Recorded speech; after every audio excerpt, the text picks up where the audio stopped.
So we made it to number 50, and this is a long one.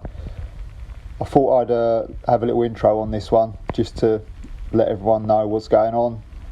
This is a long interview, but a lot of people have asked for Paul, and everyone who's asked for him knows that he talks a lot and he can tell a good old tale. So have a look in the description if you want to jump anything, because there's a lot of race info in there and stuff that some people might not be that interested in.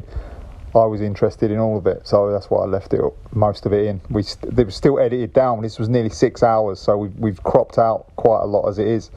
I hope you enjoy it. Let's hope we can get some more people on, because people are pretty shy about doing these things for some reason. And a lot of people that get suggested, I've already asked, and they're a bit scared. So keep on their cases and let's get them on. Let's tell the story, because BMX is worth talking about, and if these wimps don't come on, we won't have anything to talk about. So yeah, get it down, ya.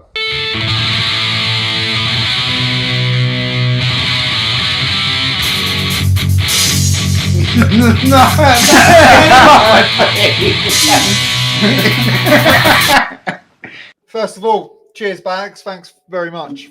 Much appreciated. You're welcome. Man. You've been one of the most requested guests as well. So I appreciate it. Like I said to you before, I wanted to. I've always wanted to do it. There's not many podcasts I really want to be involved with, but I wanted to do this one. I like all the people that you've done before. I just foolishly thinking that we might actually be in the same place at the same time, but you know, the chances of me coming back there or the chances of you coming here is slim, and getting slimmer probably by the day. You know, it might happen yet. So we'll see. I feel quite honoured to be the 50th Union Tape. I feel that's quite nice. Yeah, it's good.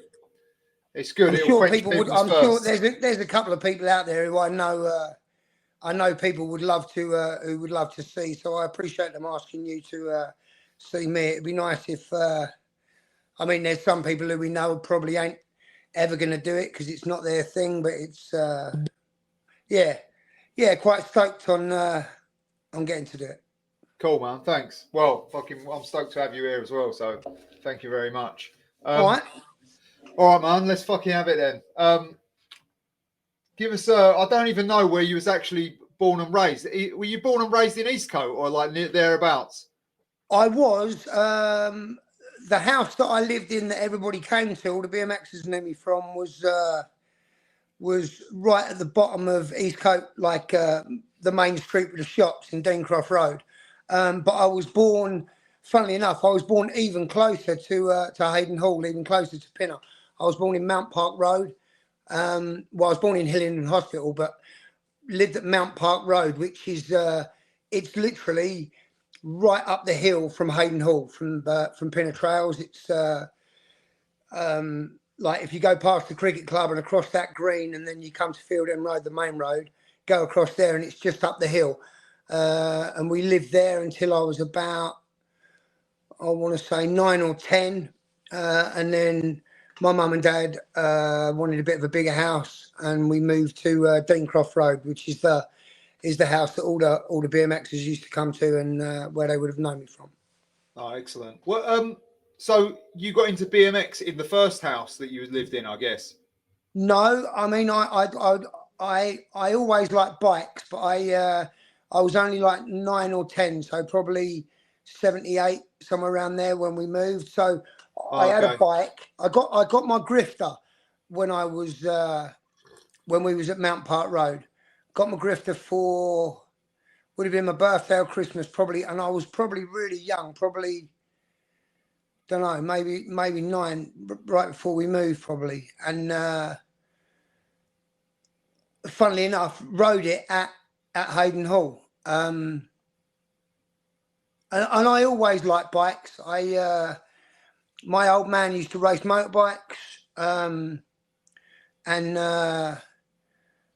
funnily enough, rode the grifter there at Hayden Hall, Same as with most people. As soon as I got my bike, it was like I think most people get that first bit of freedom when they get a car. But like if you're a bike rider, it's that first time you get a bike and you can just ride away from the house, and all of a sudden you're on your own, you're riding around, and it's that first taste of like freedom further away than you can go from your house normally. Yeah, you can go to the next town without it being any drama whatsoever. So that like opens up the world a bit, doesn't it? That's what I always think. And I wanted the grifter. As soon as them grifters came out, like my uncle, who's a couple of years older than me, he had a chopper.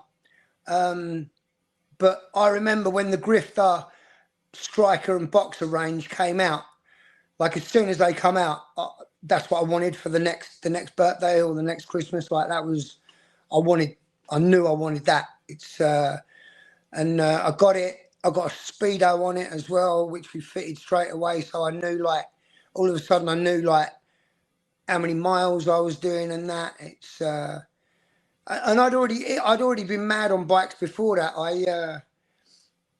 I had a couple of big crashes, like showing off, sprinting down the road and crashing into parked cars, and like I mean, I'm the same as you, kind of. I come from the era of Evel Knievel, like, and I know a lot of like that first and second generation BMXers, like that was the thing, because he was, you know, it's hard to explain to people nowadays, but like no one was jumping motorbikes back then. Like, he was a modern day superhero kind of job, wasn't it? Yeah, it didn't even seem real, and like and like that folklore of him breaking every bone in his body, and still getting up and doing stuff. It was I mean, I had all the Evel Knievel toys, same as most boys my age, like the wind up toys. I had all them. I had the motorbike, the action figure, the rocket bike, like all that stuff. It just and also, like I said, my old man used to race motorbikes, and he wasn't super good. He used to go with a guy called Dave Wapshot, and Dave was really good, and my dad normally did the mechanics for him. But yeah, my old man loved motorbikes. Well, what sort of racing was that? Like track racing, like, you know, what would be like MotoGP, but on, you know. Oh, okay. You know, like road racing sort of jobs. Yeah, like me and my family, like, don't come from like crazy money. Both my parents worked. My mum was a teacher. Dad was an engineer and a manager at like a big corporate company. He worked for Clairol over in Ruislip, and was like, you know, he ended up being like the floor manager there, like, but was really the guy that would fix all the machines and keep everything running. Right. So they both worked, and we didn't have a gang of money. So like the bike I rode before the grifter was like an old piece of crap little tiny bike with cotter pin cranks, and like weren't even a brand name thing. But it's I still remember my old man teaching me how to ride my bike in the back alley behind the house in Mount Park Road. No way. Like I can still remember that. Was you did you like to show off back then when you was a kid? I would assume you did. Yeah, too much. Okay, yeah. Yeah, like I said, I had a day where I ended up hurting myself 3 times. Early in the day, I ran through the house and slipped on the lino and cracked my fucking head on the dining room table. Mum and Dad threw me out of the house, went out on the bike, was sprinting down Mount Park Road trying to show off how fast I could go, and then crashed into a car coming out of an alley and went over the bonnet. Went home. Mum and Dad sent me out again, and I went to the park. A fucking idiot. Went to the park, and then, funnily, first time I ever got concussed, I fell off the top of one of them big slides. Like probably showing off again, and like trying to jump into the slide, and just remember waking up on the floor with a bunch of kids around me looking down on me, and I went to hospital that night. But it was I just, you know, I had the same thing as most little boys back at that point, probably too much energy and not enough brains. Oh, it's a bit of tough love going on there as well. Yeah, I don't know what it's like with parents now and then. I think my mum and dad just let me get out. Yeah, get out of the house. You'll hurt yourself here. Bash in the street. Get out of the street. Go to the park. Bash. Just it didn't matter where I was going. I was a bit over I the like top. how you said you was probably showing off. You know you were showing off. Yeah, I was showing off, especially the one with the bike crash. Like, it was funny because the car came out of the alleyway. I had my head down sprinting, looked up over the bars, and then like slid across the bonnet and straight onto the floor the other side. No way, man. Yeah. All right, so we're teetering on BMX coming about. If you're on a grifter, right? Yeah, I mean, I owe a lot to my parents. I think I've told you before. Obviously,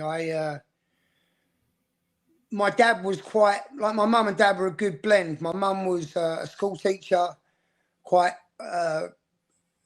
would have probably seemed quite prim and proper to her students and that, but like my dad was probably a bit of rough when they were younger. He was a biker, probably he had like a quiffed haircut and rode motorbikes and that, and but it was a good blend. Dad wasn't like super intelligent, like wasn't stupid, but wasn't super intelligent, but good with his hands. But my mum was really smart, and she, because she was a teacher, she did schooling with me at home. I learnt to read really early, learnt to write really early, and whether it was true or not, by the time I went to school, I'd already done a bunch of stuff that they were doing at school already. So I don't know if I was smarter than everybody else, but it did make me feel like I was intelligent. Yeah. And I kind of breezed through school. I had a good memory, and like I said, I just got there thinking, why can't these kids read or write? But that was just because my mum had already installed it into me when I was younger. Excellent. I remember your dad used to come pinner and watch us ride. Yeah, the old Like, man used to love it. yeah, I What's funny remember. about the BMX is him being him. He saw BMX and was excited about BMX before I did. No way. I'll tell you in a second about the first BMX, but like my dad came home one night and was like, "Cool, have you seen them new bikes with mag wheels?" And I was just thinking, what the fuck is a mag wheel? Like, I had no idea what he was talking about. And he'd seen like a group of lads riding around. Obviously, one of them had Skyways or Motor Mags on, and he'd seen them and realised they looked like, little motorbikes, and he hadn't seen that before. But yeah, my old man saw them before I did. I didn't know what he was talking about, but soon found out. It's maybe because of Hayden Hall, but there were a lot of kids round my way who got BMXs around that time, right when I'd have been just about to turn 12, just going into senior school. And what's funny is my mum and dad, because I was mad about bikes, we'd moved to Deancroft Road, but the school I went to, which was Hayden, was just up the road from Pinner. And it was a little bit too far to walk, probably would have taken about 40 minutes to walk. So they decided, and I decided I wanted a 10-speed. It was the upgrade from the Grifter. It was like a grown-up bike. And I was going to get it for like my, I think, 12th birthday, because I would have been going in the first year. So they got it for me during the summer holidays. So we got this 10-speed racer, which was a Coventry Eagle. We got it from a bike shop in Ruislip Manor. And within a week of me getting it, the BMXs turned up. And it put me in a bit of a predicament and stalled me getting a BMX a bit, because it was like, I got this bike, which would have been kind of expensive for my mum and dad. And all of a sudden I was like, yeah, I want a BMX bike. So they were just like, well, we can't afford to go and get you another bike straight away. You've just got this bike. And obviously my dad probably understood, but my mum had no idea. She said, well, we just got you this expensive bike and you want another bike. Well, what are you talking about?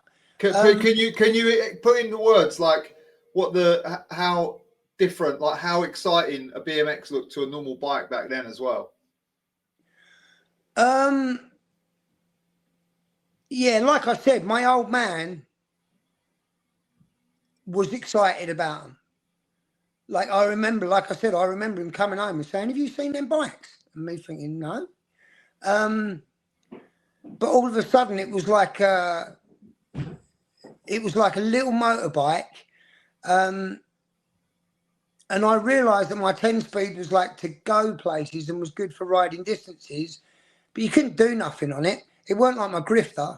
Like I couldn't do wheelies. I couldn't. It just I was too scared of breaking it. It's I just remember thinking almost as soon as I saw them, I've got to have one of them. Yeah. And because of Hayden Hall, because that was so close to where I was, and a couple of kids from my school had BMXs, I just knew, like, whether I just knew I wanted one.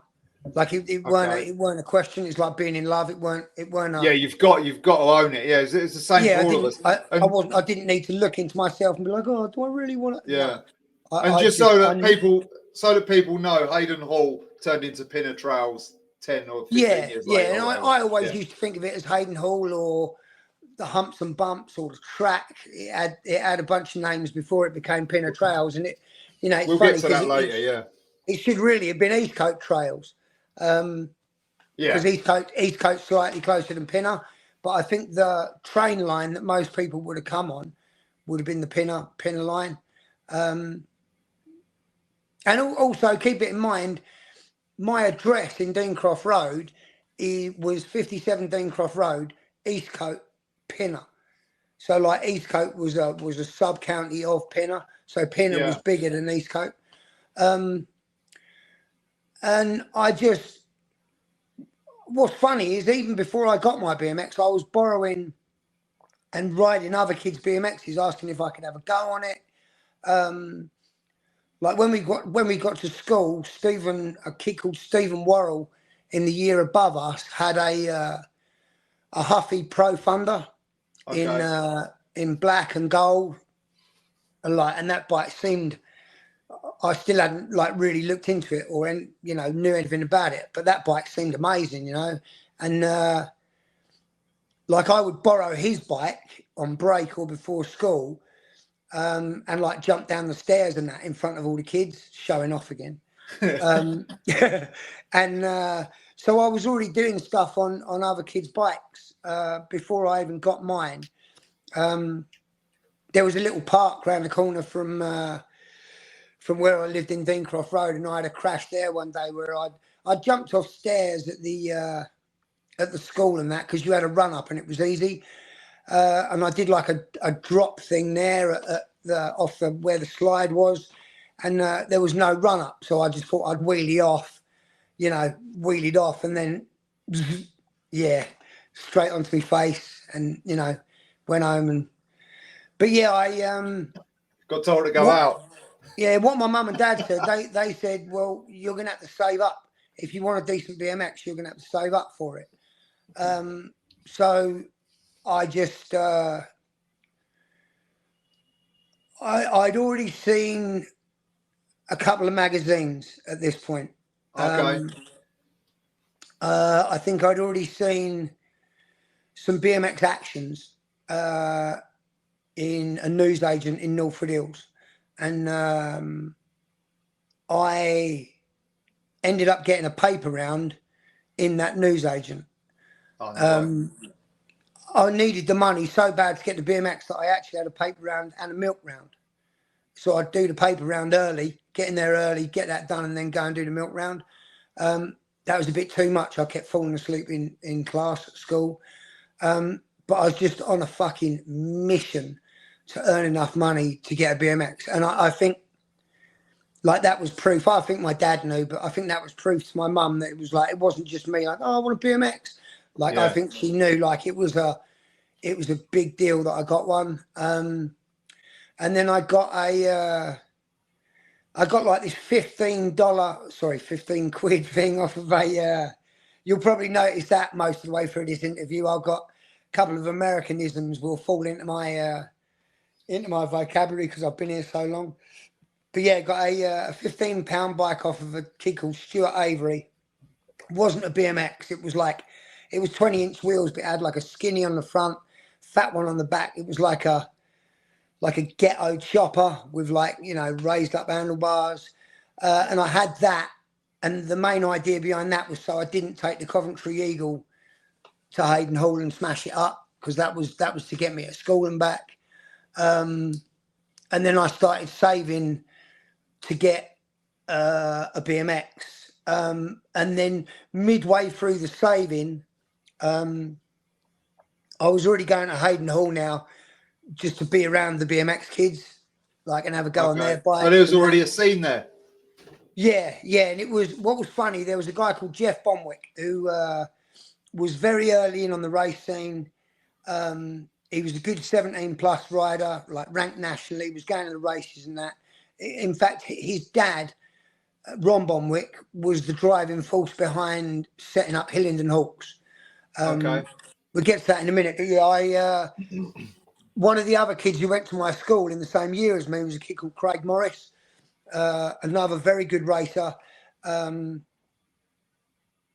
His parents weren't rich, but they had a bit of money. He had a really nice house on a road called the Chase, which is on the way to Pinner from my house. And he had a mongoose,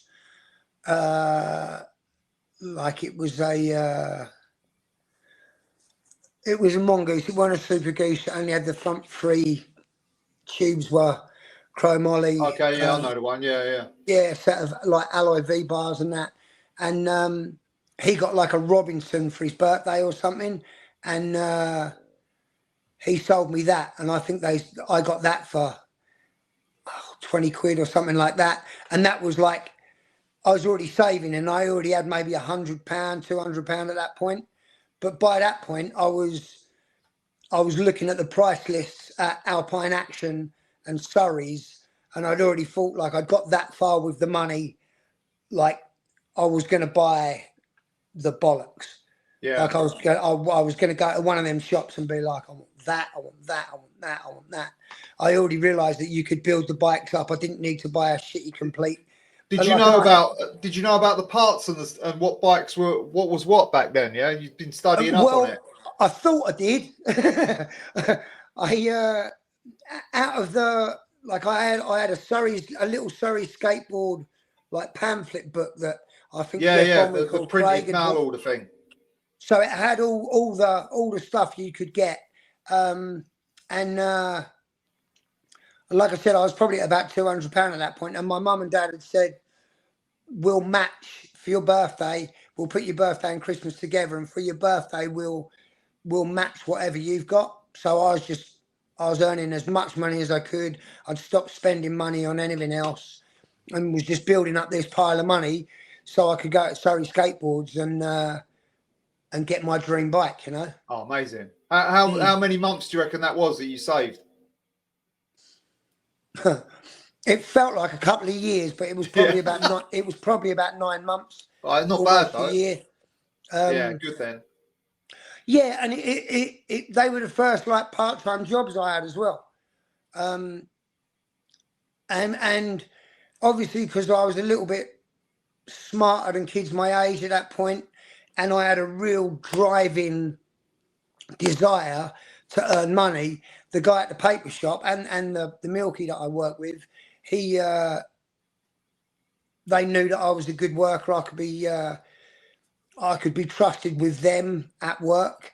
And so I saved and saved and saved, and luckily I got the mongoose, but it was a bit of an old tank at that point. And it's by this point at Pinner, Jeff Bonwick had a Hutch, Craig had a Robinson, and then when that got stolen, he got a VDC.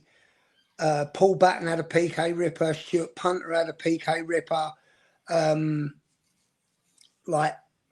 had a CW. Everybody had all these, what we thought was exotic bikes, and it was all right, my knackered old mongoose ain't cutting it. And as with most kids at that point, you in your mind, you think the better bike you have, the better you're going to be. Yeah, of course. Which isn't necessarily true, but it's you know, it all goes hand in hand, especially with that BMX boom that was going on at that point. Like everybody wanted like a certain bike, like, and there were Rally Burners or Halford's Turbos or Huffy Pro Funders. But then once you started understanding what was going on, there was a level above that, you know. There was PK Rippers, there were Hutches, there were more. There's two levels above, I'd say. Yeah, like for sure. Yeah. And what was it? Had you been to what shop did you go to? Surrey to get that stuff? We did. We ended up going to Surrey Skateboard, and then when I had all the money and they gave me the double up on, it would have been on my birthday. We went to Surrey Skateboards, and like I was already at that point where in my rough book at school, you know, like I don't know if they have them now, but you would get a rough book at school, which was like one of your books, but it was just for you. Like the amount of times I'd written down like frame and fork, stem, bars, brake, lever, like, and filled them out, and like, oh, if I get this bike, I'm going to get all this. Like, so I was already super set on what I wanted, without really having a deep enough knowledge. So we went to Surrey's, and also keep it in mind, I wanted to race at this point. But my mongoose probably weren't up to racing, but I wanted to race. I already knew I wanted to race. Like Jeff Bonwick raced, Craig had already started racing, and I wanted to race, mate. We'd have those little races round the bowl at Pinner, and I knew that's what I wanted to do. So we went to Surrey's, and they didn't have everything. You know, me in my brain, they've got everything that's in that booklet. They're going to have there. So we got there, and I got a Hutch Expert, which was probably the best out of the things that I got on it. That was probably the best and most right size thing, because I weren't as tall. I never got to be that tall, but I weren't 5'7" by that point. I was still probably, I don't know, 5'3", 5'4", somewhere around there. So I got Hutch Expert frame, which was probably the right size. Landing gear forks, but it had GT Pro bars on it, which were fucking huge. Oh yeah. My dad helped me cut them down, but they were still too tall. And I think when I first got it, I had a Suntour stem, which made them even taller. I got a GT seat post, Shotgun 2 saddle, and I wanted a Rayas or Yukais, but they didn't have them. So I ended up getting Z-rims. I knew you was going to say Z-rims. I know, mate. And I, especially wanting to go racing, like, what the fuck? Comp 3s. And I got profile cranks. Like, that's how much money I'd saved up. And what's funny, I still remember this to this day, which is funny because I use profile on everything, and still have a relationship with them now. But I remember my dad, he'd seen all the BMX parts, and coming from like a motorcycling background, he would always say these things are shit, these parts are shit, they're fucking. But when we got the profile cranks, that was the first like real BMX part that he was like, oh, like, and they had that 48 spline spindle. That was it, yeah, for sure. And it's funny because he recognised that, because that comes from a steering column on a car. Yeah, that's it, yeah. Right, so my old man was like, the first time we got a profile part was those cranks. So they were the square, like first generation ones, and he was like, oh, these are magic, son. So yeah, I got that bike, got the Hutch, and then from that point on, would have wanted to start going racing. So that bike was the first bike you raced on? Yeah. That's a pretty nice setup, that bike as well, by the sounds, other than the Z-rims, but still good except bike. For the Z-rims, it was really, really nice. And the other thing as well, like, it's clever by my mum and dad, because I don't know if I would have respected it as much if they just bought it for me. Yeah. Like the fact that they'd made me work for it, they'd made me like it felt like hard work. Like to for get sure. that 9 amount months. of money. And like 9 months at 12 years old or whatever. That's a long time. Yeah, that's good. Yeah, and also seeing the magazines at that point, it was like just, you know, a magazine would come out and it was like rubbing it in, you know, like, mate. So you was getting the mags before you bought that bike. You were still getting the mags. Yeah, the BMX Action was the magazine that they had at the newsagents, and I think that maybe that first Action bike with Greg Hill on the cover, I think that might have been right around either just before or just after I got the Hutch, maybe. Okay. I didn't. The time frame of it, I didn't even have the Mongoose. I was still on that like ghetto chopper when Bob Harrow came to Harrow, I think. Oh, okay. I think that was right before I got the Mongoose. So you went to Harrow. You've discovered Harrow Skate Park before you even had a BMX. Yeah. Oh, no way. How did you discover that then? Either Jeff Bonwick or Craig or somebody like that knew that Bob Harrow was coming over. Oh, the first time you went to Harrow Skate Park was to see Bob Harrow? I think so, yeah. Oh, amazing. I think so. And funny, because I became friends with a lot of people who I would have met there or seen there for the first time. Like that was the first time I think I see Craig Campbell. First time I see Chris Young. Mark O'Lara wasn't a Harrow local, but he came there, so I saw him ride. The good Harrow people like Steve Casey and Lyle, they were there. Tim March was there, but I don't think I even saw or knew who he was. Alice Temple, she was there. Yeah, and I wouldn't have even known. But I'm pretty sure that was around the time, right when I got the Mongoose, just before I got the Mongoose, maybe. Okay. If you see, there's some pictures of Marco riding that bowl. Like, bear in mind, like how primitive people were riding then. He's doing one-footed X-ups.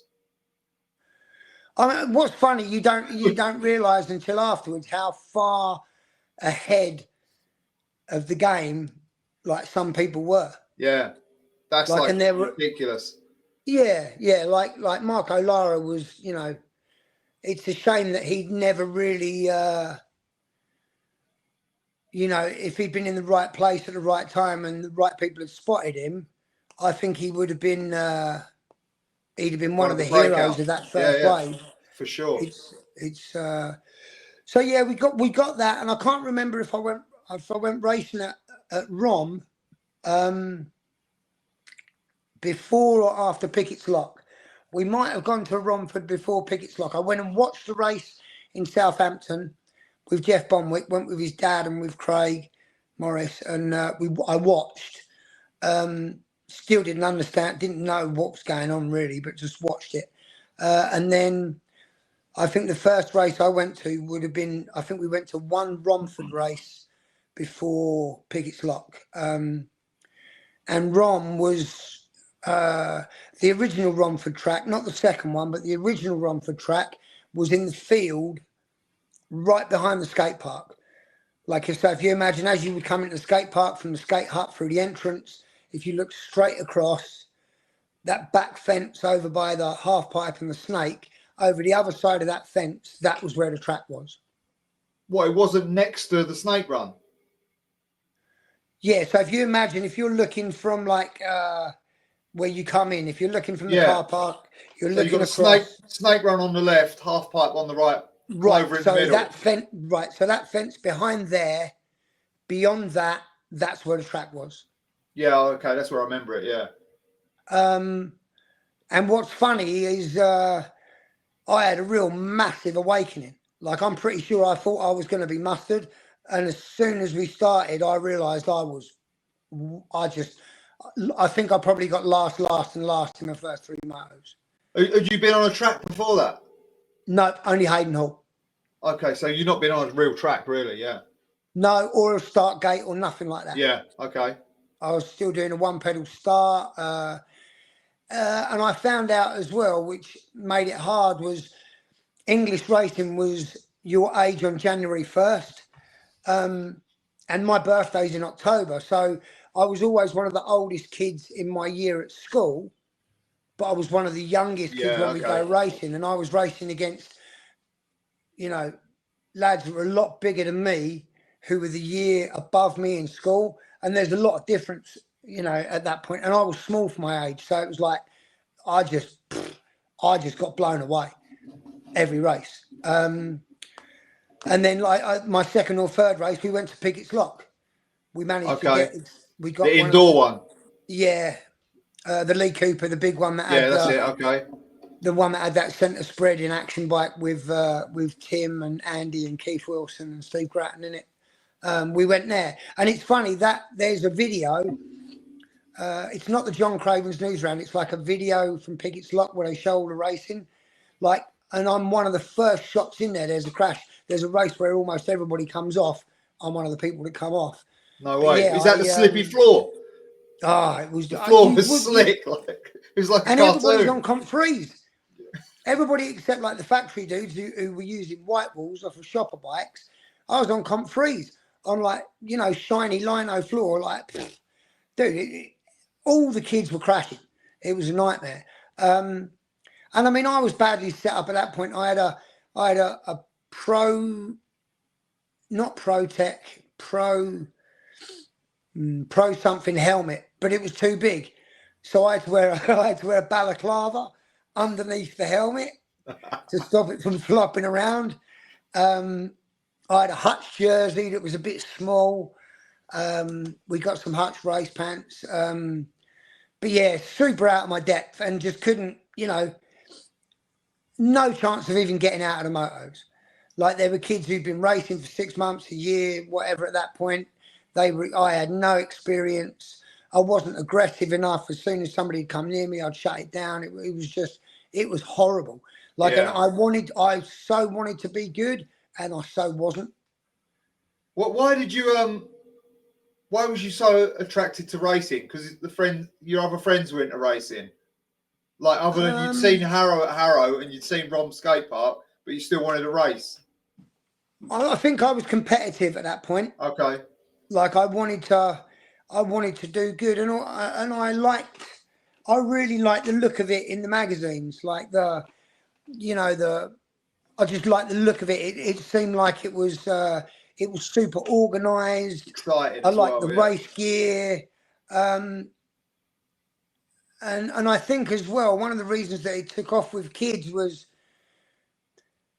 as soon as you started reading about it and looking into it, there were kids who were already, like, not famous, but famous within that world, where you could see a path to, like, you know, you didn't have to be pro to get a good sponsor.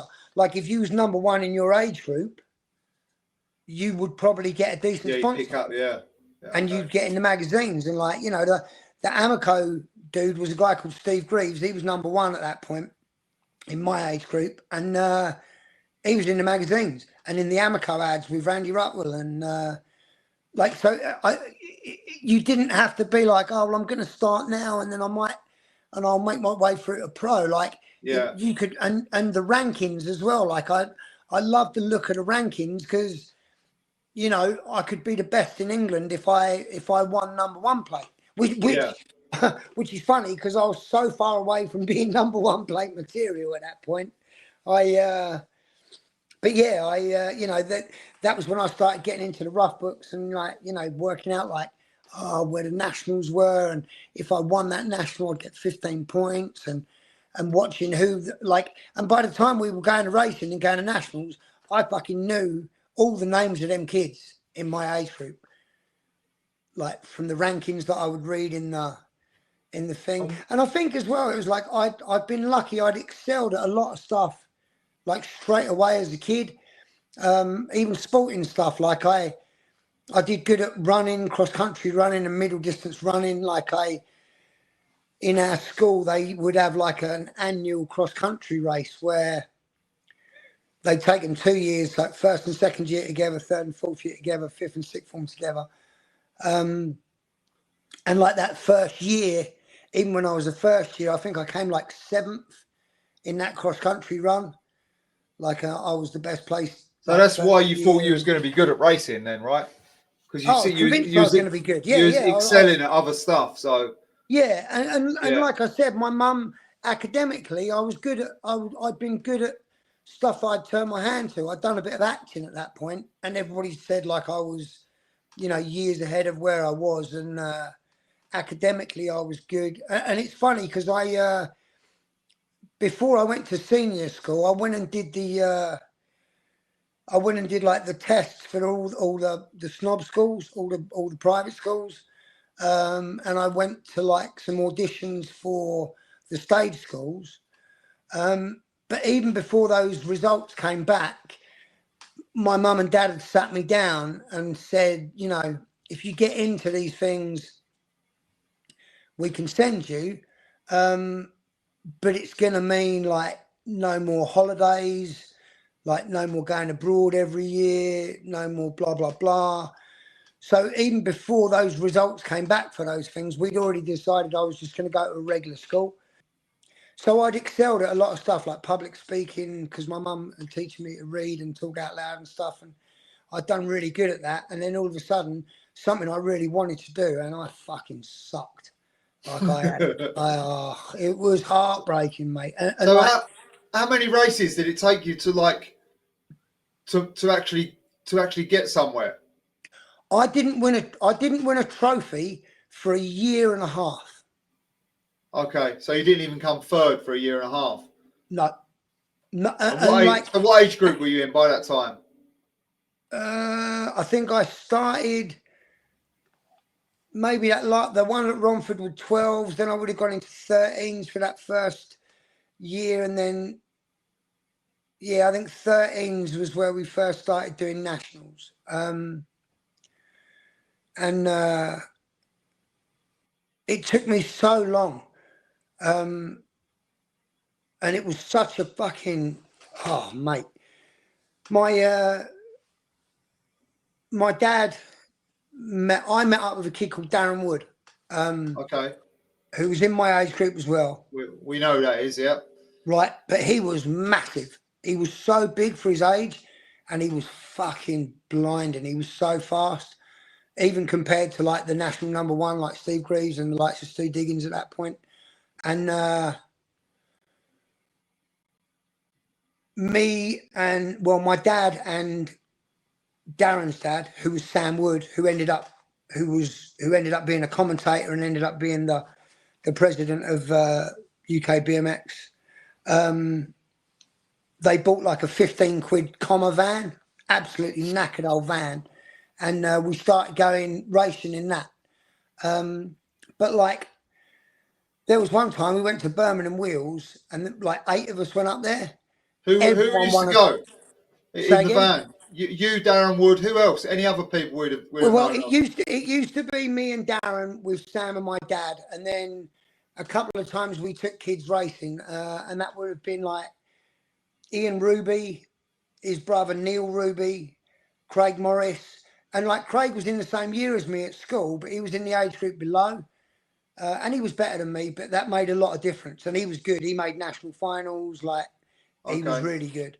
Ian Ruby, Craig Morris, Lee Shurey, who was a 17 plus rider. Some of the Hayes guys. We took David Haynes racing a couple of times. David Haynes ended up being BMX action bike test rider. Okay. Do you remember that guy? The guy who did like the front wheel slide on that yes test. And what's funny is I was talking to Pova the other day about him. He was a little bit like Marco Lara, where his skills and what he could do were years ahead of where he should have been. He was so much better than everybody else for bike skills. But yeah, it got hard. We went to Birmingham Wheels one time, and everybody won a trophy except for me. Oh, demoralising. Like eight people. Yeah, all the people in the van. All the people in the van won a trophy except you. What? Yeah. Well, that's rough, man. And I think that might have been. I don't remember if it was the same, but it was definitely the same time where my dad got home, we got home, and my dad said to me, "You don't need to keep doing this. Like, especially if it's not for me. Like, you don't need to keep doing this," because he could tell I was devastated every time I didn't get a trophy or didn't make the final. And but I didn't like the thought of not doing it anymore. Like that hadn't come into my mind whatsoever. Like, no. Was you jumping as well, like, or just? Was you just riding? We was jumping at Hayden Hall, and I liked jumping at Hayes Track. They had a Kingshill Avenue had opened, which was Hayes Hinden Hawks, and I always liked jumping. So yeah, and also we'd go to Harrow. Yeah. I mean, I was probably just jumping out of the half pipe, or I think we jumped out of number 4. I wouldn't be doing the hips. You just roll into number 1, roll around number 2, and then out of 4. And what was the Harrow scene? It was good. There was kids, like I said, there was some good kids there. Steve Casey was fucking super good. He was like a real short, stocky, buff like kid who was really, really good. Lyle the Snake. There were a couple of kids who were really good.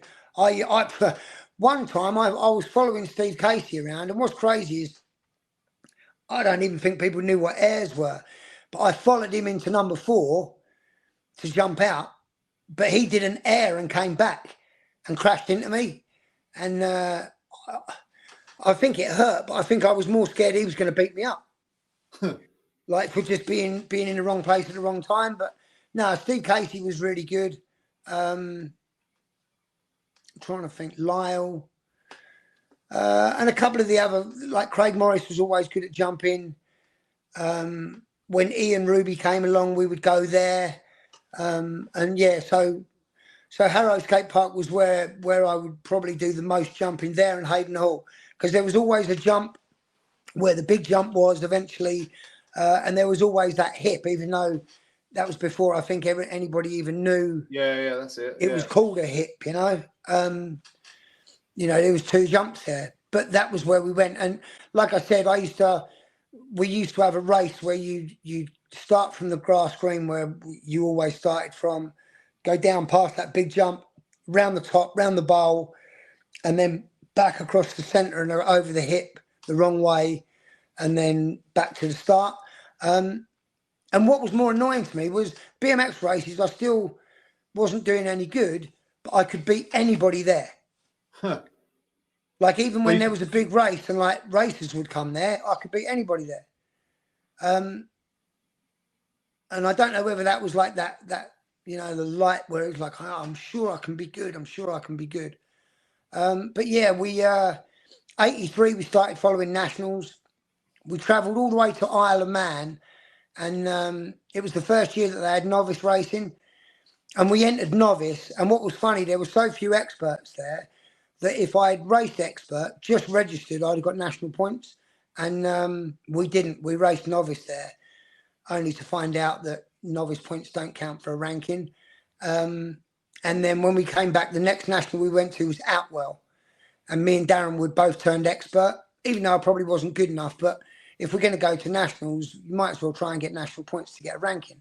Yeah. And fuck me if Darren didn't win. First expert national, we fucking came first. No way. And so, like, to really rub my nose in it, we're going racing, and the kid I'm going racing with, who's in my age group, now all of a sudden is one of the fastest kids in the country, and I can't make a final to fucking save my life. Nightmare. And we both ended up getting on Kuwahara national team. Oh no! What? How did you get on that? If you, what was the? I think I got on it because I was always at the racing, and Kuwahara had a factory team at that point. It was Stu Diggins, Nicky Matthews. I think they had Clifford Welly maybe down in the tens or something. But I was always at the races, and because I was going with Darren, I think Darren got that sponsorship, and then I probably got offered it just because of that as well. Oh, no way. Who was Kuwahara doing it over here? Gecko. Okay.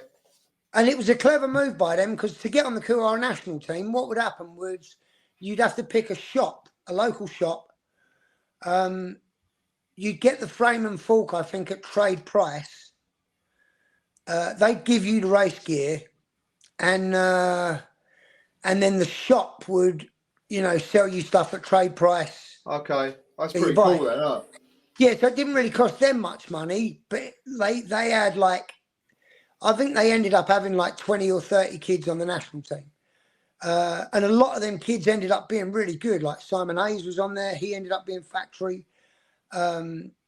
Clifford Welly was factory, but his brother Adam Welly in my age group, he was on it. Gary Wallace, whose dad was the team manager, he was on it. He ended up being factory, and his brother Rob Wallace. Like, there were a lot of really good kids on there. And so my dad and Sam had the 15 quid comma van sprayed up with Kuwahara colours, and like the paint job must have cost more than the actual van itself. And we had all the names of the riders on the side, and we started going to all the nationals with that. And by that point, I was probably racing with my dad probably 3 weekends a month.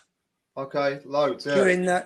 During the summer, and then maybe 2 weekends a month during the winter, and that never really ended. Like, that was just, as soon as that was happening from 13, that was all I was doing. What was the shop that you got sponsored through? I started off with Peddlers. Okay, it's Harrow, yeah? Yep, Peddlers in South Harrow. And I love Dave from Peddlers. He was blinding. They ended up becoming a martial arts store. I vaguely remember this, yeah. I think we went in there when it was that. What's funny is if he'd hung on, he probably would have made a killing. Like, when MMA got big, he'd have probably fucking skinned it, but they were already done by that point. But I like Dave. He was magic. All of the shops that I rode for were really good. But yeah, Dave was good. Would get me some parts, like if a rare part came in, he'd like offer it to my dad. Like, I had a Talker 6-bolt stem on one of my bikes at one point. What frame did you have on the Kuwahara? Laser light. Oh, nice. I think I won my first trophy maybe during that point, or maybe not. That first year was fucking hard work. I didn't make any national finals, so I didn't get a national ranking. I was on a 4-digit 2816, and had to stay on that for the second year when everybody else had like a national ranking, like all the local, because the local scene around our way had so many good people, man. Oh, Darren was in the running for number one almost as soon as he started making finals. Lee Alexander, a kid from Hayes, right round the corner from Hillingdon track, he was fucking mustard. He ended up being number one like the year after Darren. There were other kids like Robert Sedgwick, who was super good. Carl Fuller from Eastcote, he was good. He rode for Talker and Diamondback. Like, it was, you know. It was a proper scene, yeah. And my age group was so hard. My age group was so hard. So many good kids. And like, that was why it took me so long to win a trophy, because we'd be, you know, you'd go to a Hayes club meet, and Darren would be there, Lee Alexander would be there, Cedric would be there, Carl Fuller would be there. The kids in my region were like, you know, Warren Godfrey, Lee Tucker, they were already top 10 nationally. Craig Campbell. Craig was, like, people don't know, but Craig Campbell was like number 4 nationally before he got into like freestyle. Adam Welly, he was number 19. Gary Wallace was 18. Like, it was a nightmare. There were so many good people in my age group.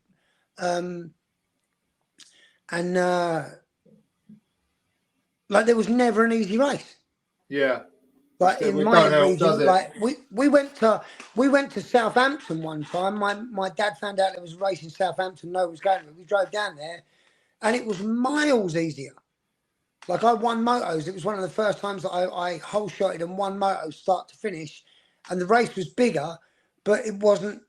They just weren't that depth of competition with less the tough people. kids.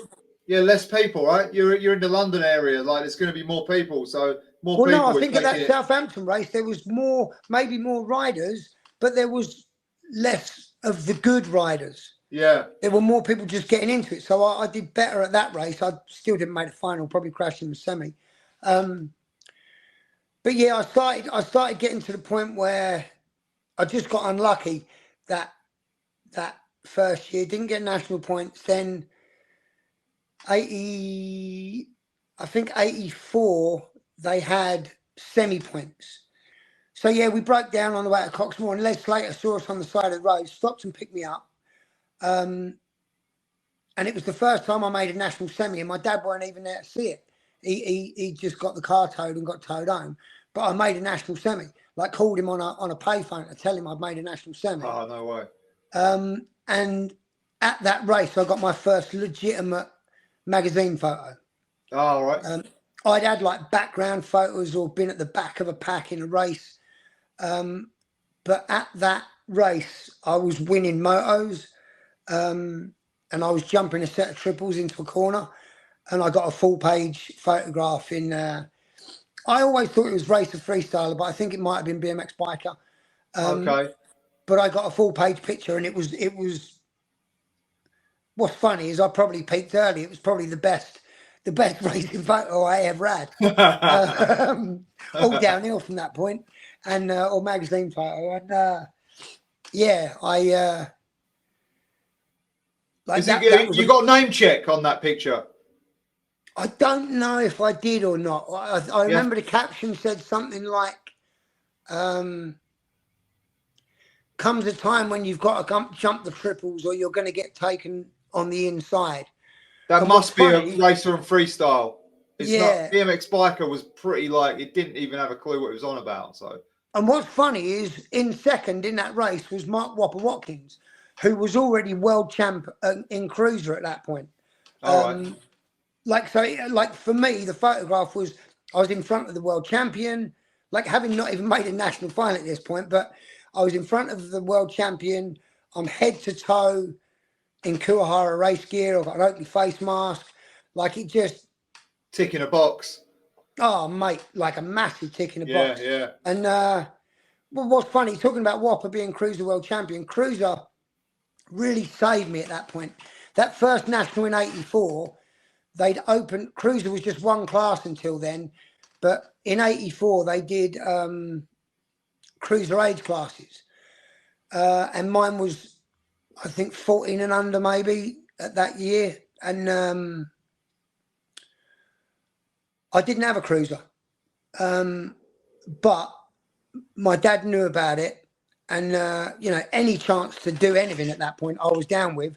So Sid, Mark Salisbury, I don't know how it came about, but he lent me his Floval Flyer. All right. And there were so few kids in the class. I think there was probably 5 kids because it was a brand new class. I ended up getting third at the first national in cruiser. Keep it in mind, I haven't even made a national final at that point.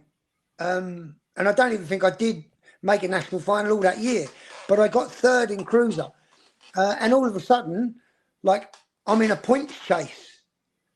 Like, and I'm third place in a class makes me semi-relevant, like, for a team, like as you know, like team points and that. So my dad we got a Kuwahara cruiser, and that year I raced cruiser and 20-inch. In fact, I raced cruiser and 20-inch for the rest of my career. But yeah, racing cruiser really actually gave me something to not be despondent about. And what was this, 84? Yeah, I think so. Yeah. Okay. And so when did you start going to Westway and meeting those guys? Westway, we went very early, maybe 83 at some point. But you've got to remember, the one thing about Westway is they did everything they needed to do, except they only had a 6-man gate. Okay. So they couldn't run full race meetings. And I think they realised as well that, like, during the boom, they had they ran a race meeting there, but just too many people turned up. Like, there's no, the housing estate's right there. Yeah. The freeway or the motorway flyer was right there. Like as soon as you get too many people, it's just a mess. A nightmare. But I met those people in 83. Met Errol, Winston, Frankie, and Arnold. They were the four who I didn't really meet Preston that much. He wasn't there all the time, but those four, they were there all the time that we went there, and they were also on the regional scene at that point. How did you know? Who got that track there? Don't know. I know that Scott Dick was super involved at that point, but I think the council got it built. I don't know whether it would have been the Jarvises or Jeff Wiles or somebody very, very early. It's so good, so like amazing looking at that now. What's crazy is that those people, like the mural on the back wall, had everybody on it. Like Winston was on it, Errol was on it, Arnold was on it. Like, can you imagine being like a 15, 16-year-old kid and like that BMX track's there and you're on the mural? It was mental. Was there a youth club there? Don't know if there was a youth club around the corner or something, but there was a skate park, wasn't there? Yeah, there was. I'm not talking about meanwhile. I'm talking about like actually right next to the track. There was a skate park. Oh, I don't remember that. I know. Yeah. Me and Darren Wood went or around the corner. It was really close. It was like literally. I've got pictures of it, and I'm like, what is this? And it's just some concrete bumps and that. That's right next to it. Yeah. Me and Darren Wood went to Meanwhile, like Meanwhile 1. We went there very early. Like, I don't know how he'd heard of it or his dad had heard of it, but we went there. Like, there's that footage on YouTube where the kid's talking. He's like, here comes Loggy 1, yeah. Right, so we went there around that era. PC, the fly-out jump was still there and hadn't had the top chipped off at that point. I've got photos somewhere of me and Darren. I think Darren's got his Kuwahara. I'm still on my Hutch. But yeah, we went there very, very early. Like Sam took us there. Don't know if my dad went. I think Sam took us there. I didn't really go there much on my own because kids from Hayden Hall had already had their bikes stolen there. Yeah, it was a crazy area back then. Yeah. Like, and it was. It weren't the local kids that would nick your bike. It was the pikeys. Yeah. It wasn't like the local kids all knew each other. It was the pikeys because the pikeys always had a spot by Westway. Yeah, well, I mean, this is a few years later, but when everyone would nick your bike when the quarter pipes were there. Yeah. But the pikeys were there all the time. They'd get moved on and they'd be back to. Yeah, it was a big settlement there, wasn't it? There's actually a thing on YouTube about it. Yeah, it was. And then like. Where'd you go from being at Westway and being at Meanwhile and that, like, how do you like develop slowly into like jumping more and more freestyle, like because you're still like fully racing at this point, right? Yeah, but I was always good at jumps. So you're just like jumping when you ain't at the track, you're still just jumping. Yeah, jumping at Hayden Hall because there was always jumps at Hayden Hall.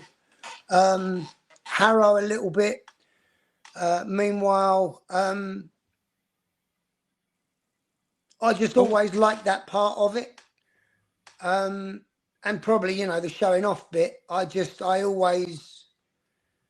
prefer, sprinting around a track and being competitive is one thing, but like doing the jumps and that and the tricks, like I always liked that, but that wasn't like racing was the main thing, Like my old man would always be like, "Oh, why are you doing them kick outs?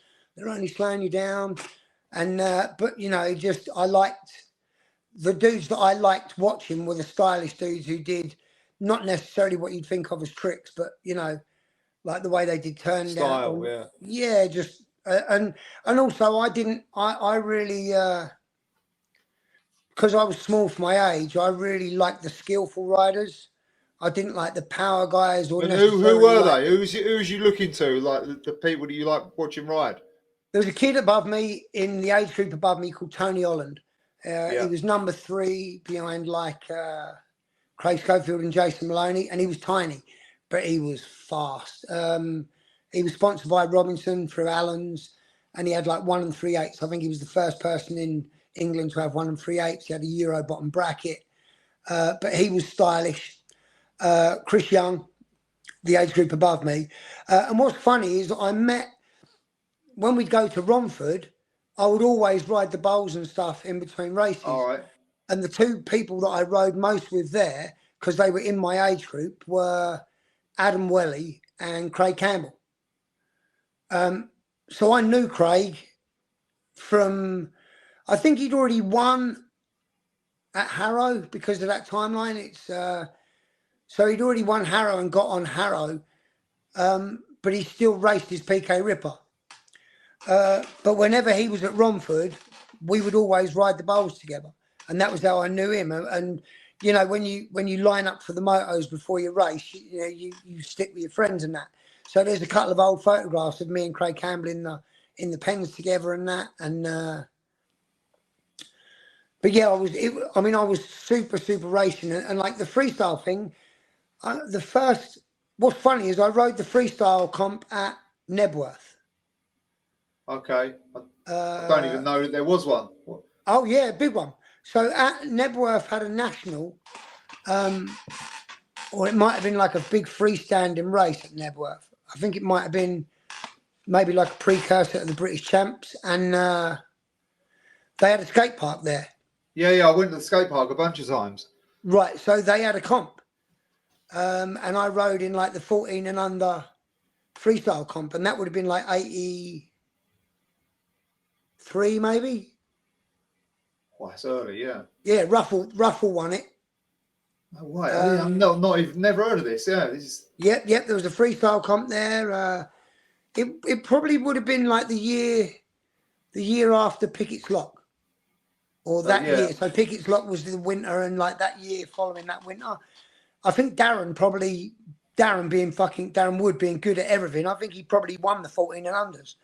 Like he won everything. And what was the contest? Like, what did you have to do? I think it was like you jumped out of bowls, or you had 30 seconds in the bowls, or you had 4 jumps. Like it was so new at that point. I didn't know what the fuck was going on. But yeah, it was definitely a contest. Like Darren would remember probably more because he won it. Apart from that one time, I don't really think like the freestyle thing. I mean, I didn't like freestyle competition wise. I probably didn't even see anything until there was a BFA comp, UK BFA comp. Slough, yeah. Slough. I remember you telling me, yeah. And I went with a guy called Jared Potter, a good friend of mine from the age group below me. He rode for Suzuki. We went down there. I think we rode. We rode from Slough track, like through Slough town centre, and then down as if you're going towards Radlett. And we rode down there to watch it. And I just ended up laughing most of it. Like, it just looked like a bunch of people fucking killing themselves. Like, what year was this? 86? It would have been 85 or early 86, yeah. Okay. I remember there being... I think Simon Kefford would have been one of the names that I recognised, but a lot of people I didn't recognise the names. And we didn't really even know what was going on. I think we snuck in and just ended up sitting there watching. And we were just laughing at how people were killing themselves. There was a 45-degree like kick turn ramp. Yeah. And I think somebody was trying to do either a wall plant or a wall ride. No, maybe a wall plant off of that. But it was so far away from the wall that like they just sprinted towards it, jumped off of it, and just splattered the wall. And, you know, there were like people doing airs on the quarter pipes going miles too fast and then just catching no downside or flying off the edge of the ramp. It looked like I don't remember looking at anyone thinking, man, that was fucking just out of control, yeah. Yeah, it just looked like a bunch of nutters. Like and literally me and Jared just sit there pissing ourselves laughing because it just, I didn't, like I understood what they were doing, but it just didn't look like, you know, it weren't like watching Carlo or watching Neil or watching even Mason on the ground. Like, I didn't see any of that. I just saw a bunch of people killing themselves. So the freestyle thing, I wasn't really around it because I was so entrenched in racing and going racing that, I love jumping and dirt jumping and what became dirt jumping. I always loved that, but just I was so focused on the racing until, well, I mean, all the way through. Yeah, that's what I was going to say. And it took me a long time to break through, like to make national finals. I didn't make national finals until 85. I got really lucky. Kuwahara national team folded. They stopped doing it, and I didn't want to be on Kuwahara national anymore. Like I didn't feel like it didn't have like the kudos because there were so many. It lost its luster. It lost its luster. Right, and there was no way I was going to go on to the factory team from there because Stu Diggins, the number one, he was factory. Darren was on Kuwahara national. Gary Wallace, the team manager's son, who was really good, he was on Kuwahara national. Like, there was no way. I think Lee Alexander got on Kuwahara national. There was like 5 of us on Kuwahara national, and I was the worst of the lot. Okay. And I had no chance. And what's funny, I learnt a massive lesson about sponsorship at that point. There was a guy called Gary Fenwick who rode for Robinson. His nickname was Morocco. He was part of that Alan Woods, Tony Holland team. He was so good. And he bought a shop and set up a shop called East Coast BMX. Not East Coast. It was up north in Grimsby. And he asked me if I wanted to be on the team. And I'm sure my original thought was, it's a shop team. But it was one of the best sponsors I ever had. He gave me a choice. He said, you can have whatever you like. And I was like, well, what do you mean? He's like, well, whatever bikes we got in the shop, what do you want? And what's funny is he had most of the team rode Darryl Young's JMCs. Yeah. And, but he had GTs in there. He had a GT Pro 4.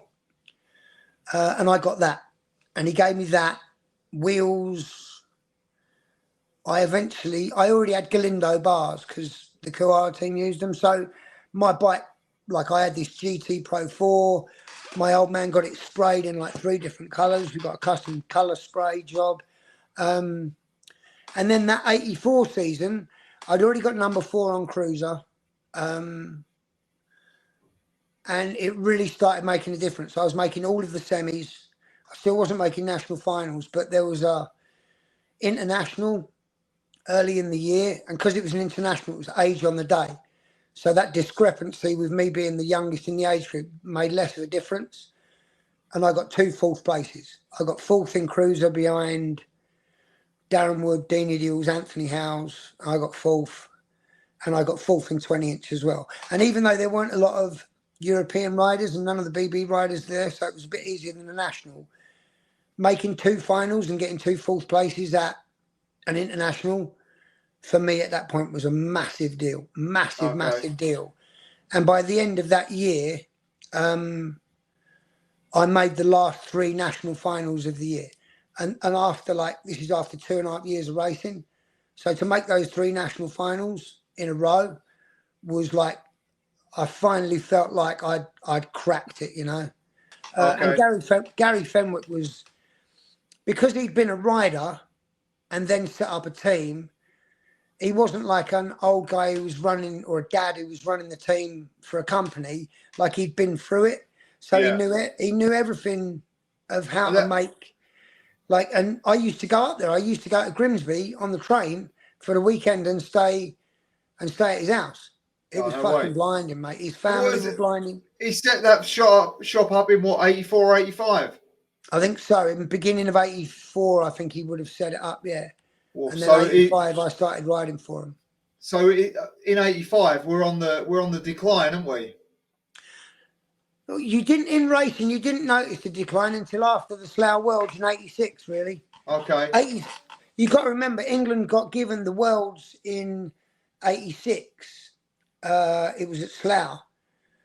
So during '85, when they found that out, everybody knew that your national rankings were going to be aimed towards that. And if you'd been racing for 1 or 2 years, you then had something really big to focus on. All right. So even though the bike sales were going down, the nationals were still massive. Yeah. Like 86 before Slough Worlds, the nationals were still over 1,000 kids. Still wouldn't get finished until That's dark. what kept people in it, yeah. Yeah, and to not realise that there was a decline happening. Yeah. Okay. The racing scene seemed just as big, if not bigger than ever, because the Worlds were coming to England. Right. What fucked me up was I finally made that breakthrough at the end of '85 on East Coast, and then Gary closed the shop down and said to me, like, you know, I'll still support you, blah, blah, blah.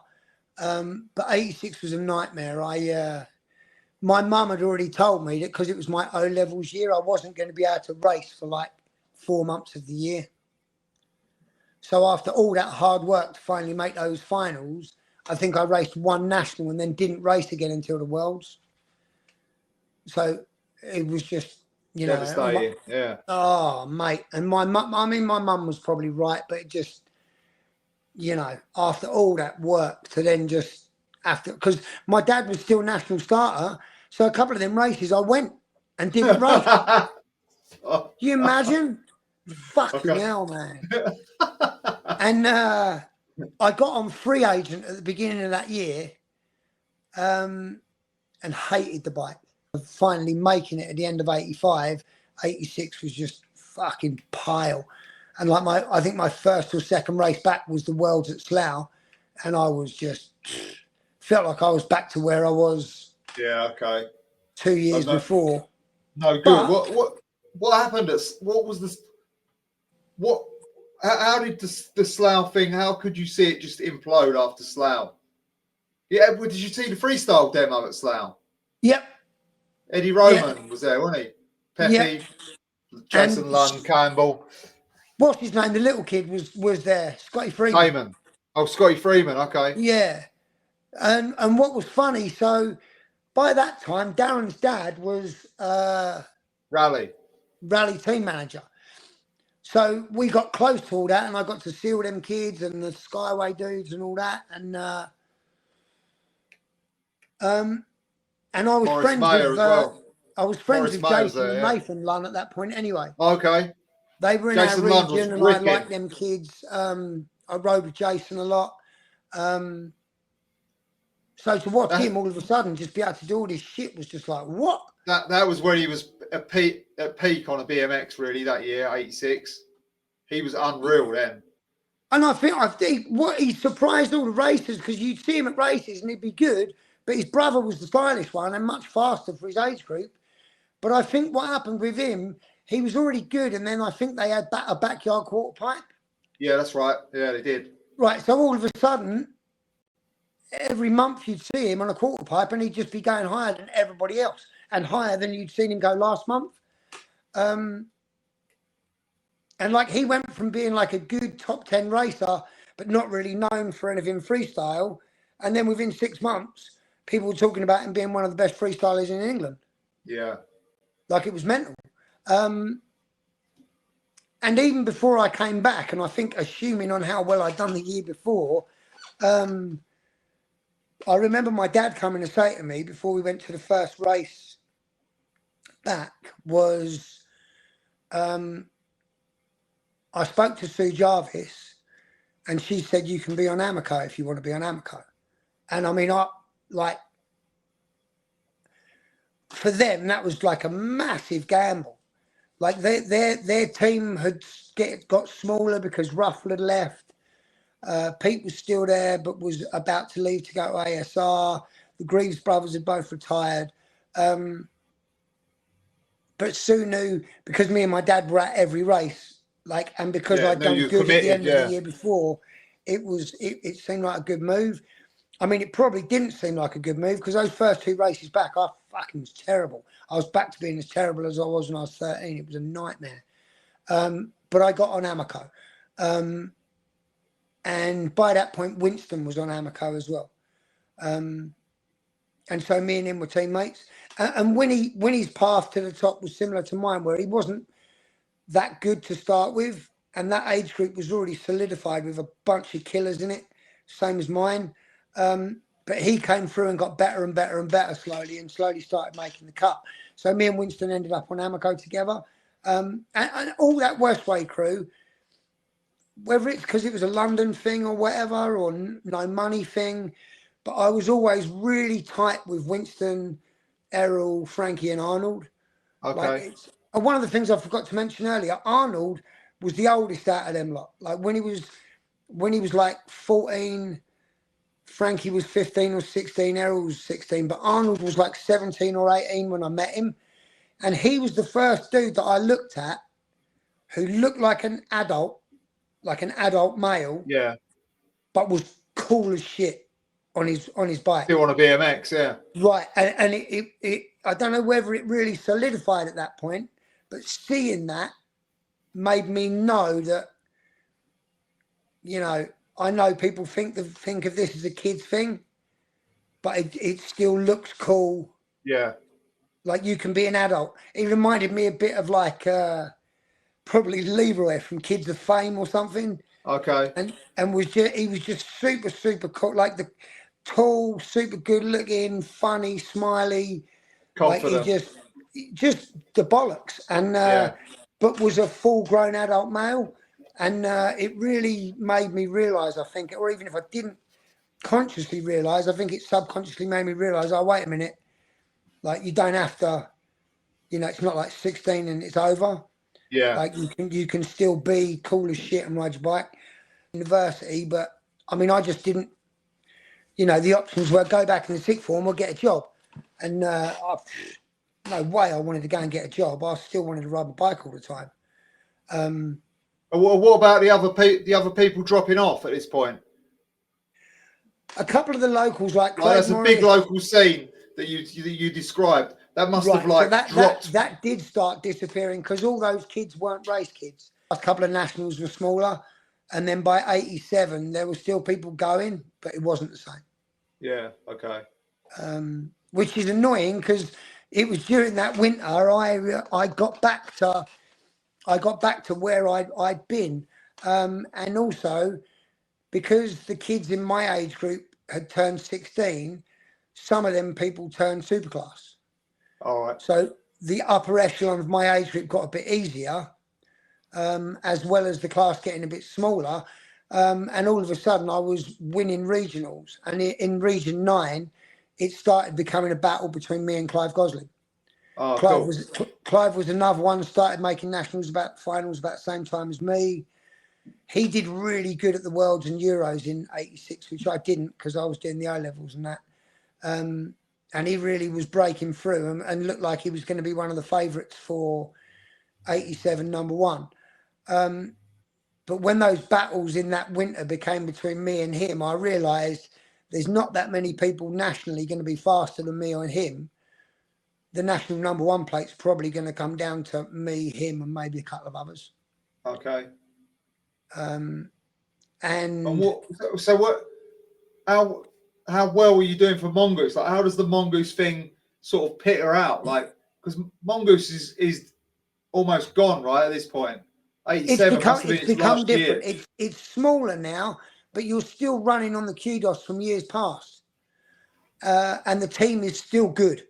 The teams like me, Winston, Aidan Christie, who was number one in like the 12s and number two in the 12s. Keely Mulkerrins, who was number one in 11th, 13s girls. But nationals were definitely smaller. But for me, they'd become more important now because I was actually finally in running for number one plate. I think that would have been my dad's last year as national starter because I got a car. And I think as soon as I got the motor, he said, like, I'm going to do one more year of national starting. And then you can go racing on your own and that. He'd been going with me for like 5 years at that point. And, I never turned down going to a race. If there was a race and we could drive to it, we'd go. So like I said, it would have been probably a minimum of 3 weekends a month. And my old man took me to all of them. That's good commitment, isn't it, for a parent, that? Yeah, I think partially it was because it was so hard for me that when I finally actually got to do good, and during the period of like, I started working so hard. We'd be doing sprints, and he built like a little miniature gate that we'd do gate starts over by where he worked. And I was doing like 10 miles on my 10 speed before school in the mornings. I was riding to Hillingdon track before school in the mornings. Like I fucking did everything I could to crack that and get good at it. And I think he realised. Also, keep in mind, I was a bit precocious and a little bit dodgy at that point. So the BMX was my parents' blackmail chip, where if you get in any more trouble at school or with the law, we'll just take the bike away. So all of a sudden, like the fights at school stopped and the shoplifting stopped, and I didn't get in no more trouble. So I think, my mum realised as well that was the catalyst to keeping me out of trouble, because I was dodgy when I was younger, especially before the BMX. So how does Mongoose end? That 87 season I rode for Mongoose, did good, didn't get the number 1 plate, got close but didn't get it, got number 3 in 20-inch, number 2 in cruiser. Heartbreaking end to the year, thinking I was going to get it, and then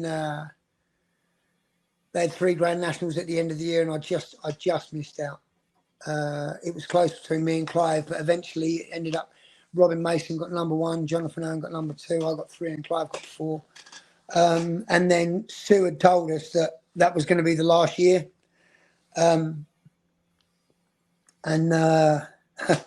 I didn't really learn my lesson from free agent. I went and rode for Whitehawk through Graham Murray. What were they, square frames?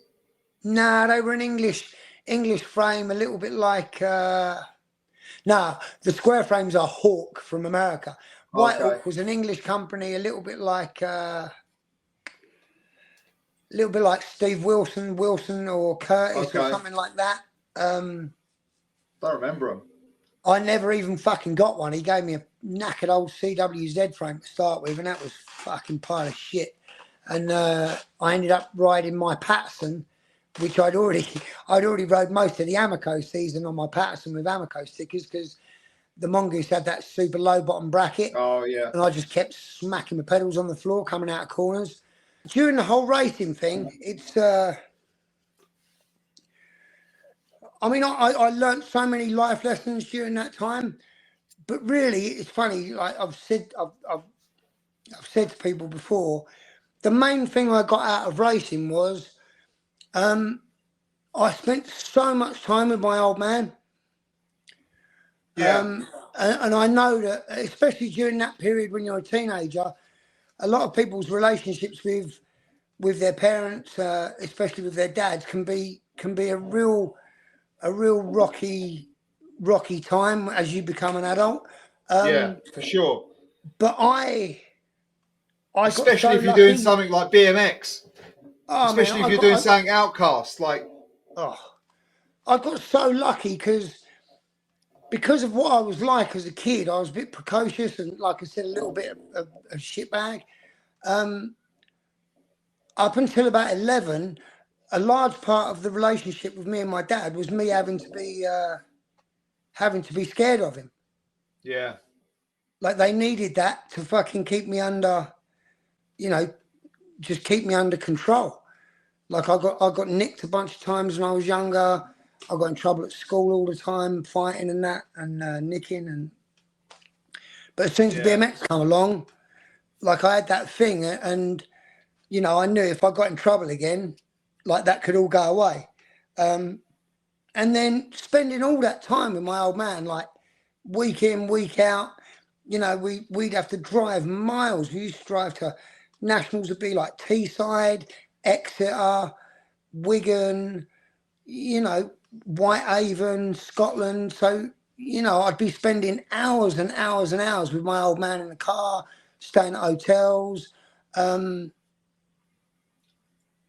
So like my relationship with my dad really solidified during that point, and it's like a lot of my mates commented a lot later in life, like, fucking hell, like you and your old man are like best mates. Like, yeah, I remember that as well. I remember that from you two, just like at Pinner and stuff, and I'd be like, oh, yeah, you just spoke to him like he was one of your friends, and at that point in time, like, say we were like early 20s or whatever, we were like, oh, that's weird. Like, yeah, because you're virtually the same age, so like, yeah, he was magic.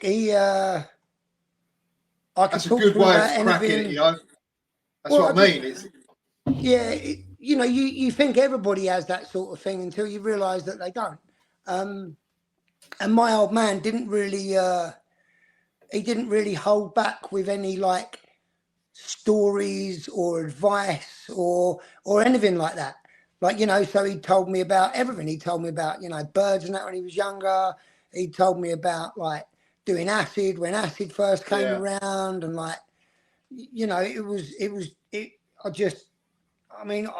got so lucky with my parents. Like that blend of my mum being smart and either making me smart or at least making me think I was smart, and then having my old man like as a very like manly influence. Yeah. I just got fucking super lucky. I think people do end up with that relationship with their parents, but not like at an early age like that, you know. Nah, it's much very later, isn't it? Yeah.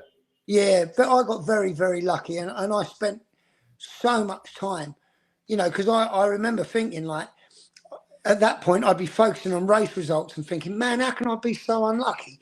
How can I be so unlucky to fucking lose a chain in the semi? How can I be so unlucky to be so small? How can I be so unlucky to have to go Feel sorry racing? for yourself, yeah. And in hindsight, like I was so lucky to just get to do all them things, get to travel like that, and have my old man like take me and do everything with me. I mean, he was national starter, but he was like, it's funny, you had that Schweppes jacket on that intro for the Simon Kefford tape, and so my old man had one of them. Oh, no way. Well, we ended up 80, I think it would have been 84 and 85, or maybe 85 and 86. 85 and 86, because I think it was when Schweppes came in. We used to take the banners. So even though the factory sponsorships weren't paying much then, we got all our expenses paid by Schweppes and UK BMX. Oh, okay. Because we would take the banners and set the banners up before the race weekend and take them down at the end. I mean, I helped my dad, but probably not as much as I should have done. But yeah, we did the Schweppes thing. So we went from camping in the van a couple of times and having the cheapest hotel to staying in the hotels with all the factory teams and getting everything paid for. I think we used to get like 10p a mile, and the old man could keep his expenses. So we would eat at Little Chef every time we go racing. We'd eat in the hotel. And yeah, very lucky. I mean, I got lucky for how good I wasn't, if that makes any sense. Like I got to ride the Kellogg's. I rode the Kellogg's for rally, but that was really a Sam Wood hookup. It was between me and a couple of other people. Darren would have taken it. Was you on a TV show? Yeah. No way. Yeah, number 2 of the second series. I come 4th behind Tom Lynch, Kevin Hayes, and Tim Print. I get 4th, and Dale, who's racing up a couple of age groups, gets 5th behind me. Oh wow! Probably the last time I ever beat Dale. What was that experience like? Like that must have been a buzz, right? Mind blowing, mate. Yeah, that was the first time I ever got to really live the factory deal. Like we went because it was at Stenley's Park, so we stayed in the hotel for like, I want to say 10 days. everything paid for, all the meals paid for. Sam was the team manager, so I didn't take no money. They paid for everything. We stayed in the same hotel as all the American pros. Got to hang out with them. It's the first time I hung out with Wilkerson and Bliver. Like, you know, all them freestyle kids who would have killed for it, and I was just, you know, get handed it. But yeah, got to hang out with Bliver and Wilkerson. Met the other American pros. Nelson Shanady bought me and got me and Dean cider from the like Loffy. Got drunk and that. I think I was shagging already at that point, but I ended up with like 3 different birds that weekend. It was fucking, it felt like it was Hollywood, man. It was fucking unbelievable. We jumped the bikes into the swimming pool at the hotel one day when it was muddy. Like, was that Dean Ideals? Yeah. So yeah. was he on the Kellogg's as well? Yeah, he's in the age group below me. He does good. He does a lot better. What's funny is I've always had somebody who's been a friend who's been really, really top of the pile. Yeah. Like, like I said, when I first went racing, me and Darren went racing together, and I was fucking terrible, and he was a star. Like, and although it hurt, it was also a driving thing. Fuck this. I'm not fucking letting this happen. But I've always had somebody or a crew around me of people who've always been just that little bit better than me. Yeah. But where was Dean from? I mean, say again? Where was Dean from? Right, so Dean was from Norfolk, which is the next town up from Eastcote if you're going towards London. What's funny, so Dean was in the age group below me. Your random fact is Dean, his birthday is a day, a month, and a year after mine. So my birth, I'm 12th of October 1969. He's 13th of November 1970. And Dean had the thing where he was a bit smaller than the best kids in his class, but he was fucking super good. All right. And even before Dean, I was friends with a guy called Simon Hayes, who was also in that age group below me. That name, Right, and I used to travel over to Sheen, where Simon lived. I used to stay there at the weekends with him and hang out with him and Richard Martin. And me and Simon were super close for a good 6-month-year period, right when Hounslow track opened. I mean, he's one of them guys who, you know, a lot of people peaked during BMX and then never went on to anything else. He, on the other hand, he's been unbelievable, mate. He got friends with the Gracie family and set up like the first jiu-jitsu thing in London. He fucking won an Oscar for sound engineering. Like, he's just golden, mate. Everything he's ever done, he's been blinding at. European champion on BMX. And like I said, I've always had someone who's been a really good mate of mine, or the group of people around me. They've always been like almost the best of the best, and it's always helped me to get better. Like, of course, that continued on like into the 90s as well. But like with Dean.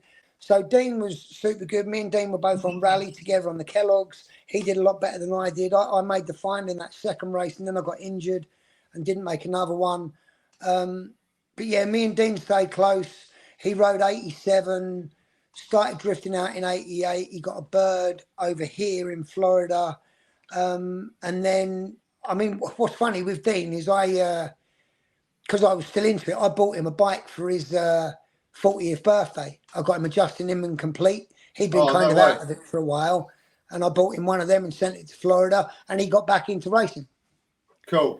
And of course, naturally talented, got to be good again. I mean, we've come in from like super close to Pinner Trails and Harrow Skate Park.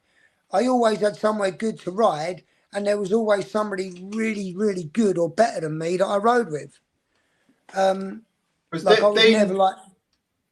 had the good, like, he had a couple of pictures in, was it Invert or Freestyle?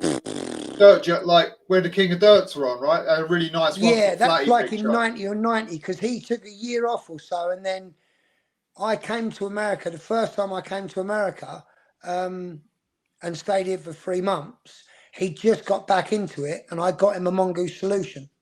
Okay. I took him a Mongoose Solution home, and he got back into it. And that 91 year, he raced again and was fucking good straight away again, obviously. But I mean, when I think 86 Worlds, like to show you how far ahead of the time he was, 86 Worlds, there was a set of doubles that hardly anyone could jump. And he got photos in the magazine doing X up cans. Oh, no way. Like, and I think the only person I'd seen doing them at that point was Dominguez. He was so good. I mean, he was good at he was a good little racer, but he was fucking always blinding at dirt jumping. Yeah. And so yeah, me and Dean were super close. And I think one of the, talking about Westway, one of those seminal points was we went to Westway for a race right at the end of Westway even holding races, and me and Dean rode down the A40 or down the Grand Union Canal to go there, rode there, and we raced against Winnie, Errol and Frankie, but me and Dean got first and second. And it was like, I was like, all right, I'm at the point now where going up, yeah. I know I can cut it against almost anybody. But yeah, so I 88, 89, it just started getting smaller, and I had a couple of life changes as well. I went to sixth form, kind of with the view of still going to university. I think I wanted to go to like Loughborough and do sports science. But even towards the end of A levels, I was still coasting and getting all the results I needed. But I just wanted to ride my bike. Like I was enjoying it so much. That's crazy. I had the same thing in them years as well. And it was not work. Like if you looked at it from the outside, BMX was just like completely trash. Like why would anyone want to do it? It just looks so bad. Like not the actual act of BMX, but like nobody was interested in it whatsoever. It was like that was at the point. That was at the point where I started getting into fights with people, because I wouldn't fucking let it go. If people like wanted to, BMX bandits, fucking, BMX boys and that, blah blah blah. Yeah, I took offence to that shit because that was all I fucking really wanted to do at that point. That's all you heard every time you went out on your bike. Yeah, and it became something where, the years before that, the school kids had kind of looked up to it.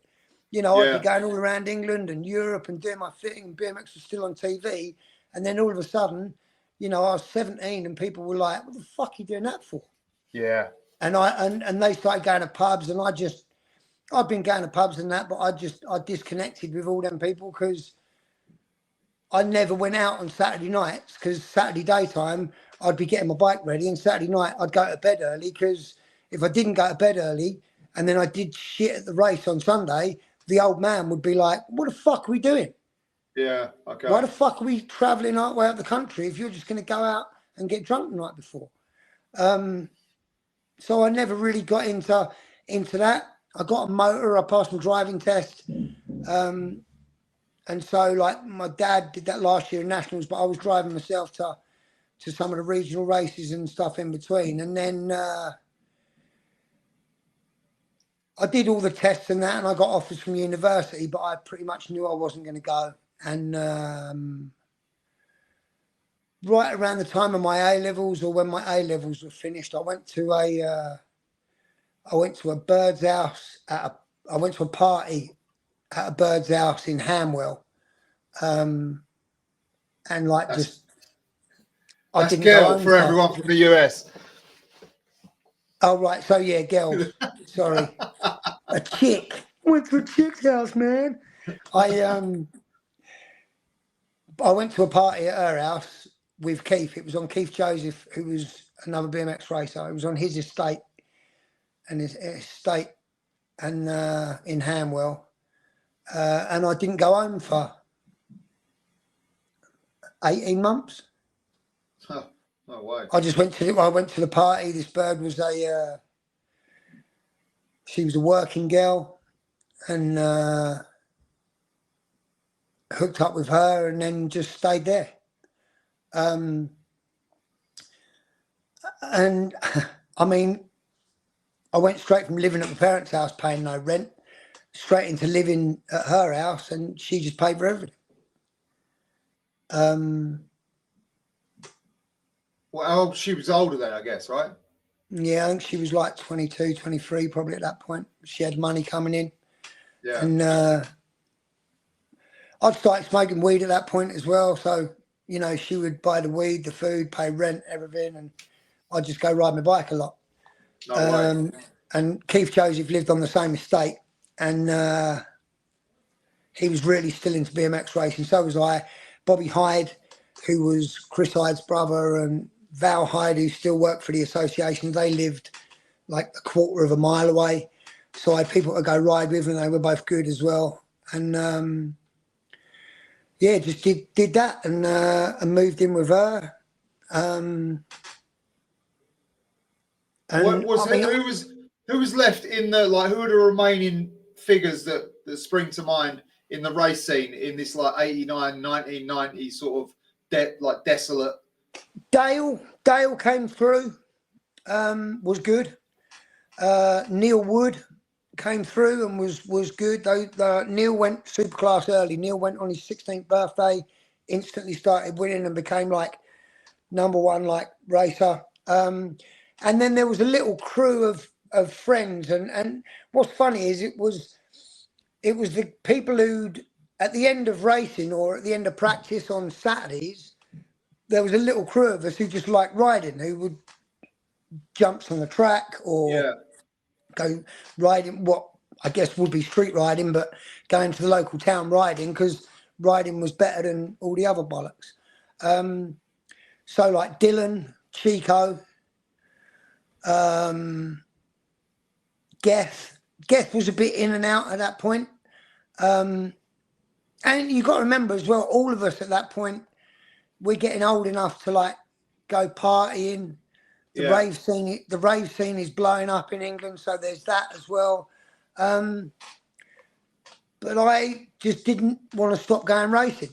I mean, part of it was the fact that I didn't get #1 in '87, and I still wanted to get that. I think in my head, I was like, oh, I'm going to get #1 and then I'll fucking give it up. And I never fucking ended up getting it, so I never gave up. But yeah, just me and Keith started riding all the time. Keith was sponsored by Scorpion at that point. The Whitehawk deal was fucking a nightmare, and I weren't into it. And Dave Hudson, the manager of Scorpion, said to me and Keith, Paul don't seem happy in Whitehawk, he could ride for Scorpion. Or Keith had asked him, can Paul ride for Scorpion? And Dave was like, yeah, we can sort that out. And Neil was on Scorpion at that point as well. So Neil was their superclass rider. Yeah. Dave Hudson was in Huntingdon, not Huntingdon Beach, but Huntingdon. Yeah. And he was Lincolnshire, right? Yeah, he was importing Scorpion. Or Bedfordshire, rather, sorry. I mean, yeah, Bedfordshire. Which, I mean, is amazing, because Scorpion was never a big company. They never sold any bikes. But they had a fucking killer team. It was like Neil was pro, Keith was on there, I ended up getting on there. There was a kid called Chris Bennett, obviously not Chris Bennett, but English Chris Bennett. Ewan Thomas, who ended up becoming the 400-metre runner for England. Okay. That guy, he nearly beat Michael Johnson at the Olympics one year. And they had a killer team during that period, like 1989, 1990. And I think maybe end of 88, I got on Scorpion. And there was no good deals at that point. And I don't know how much money Dave was making, but he said to me and Keith, if you want to go racing, I'll pay petrol money. So that was it. Me and Keith just went racing every weekend.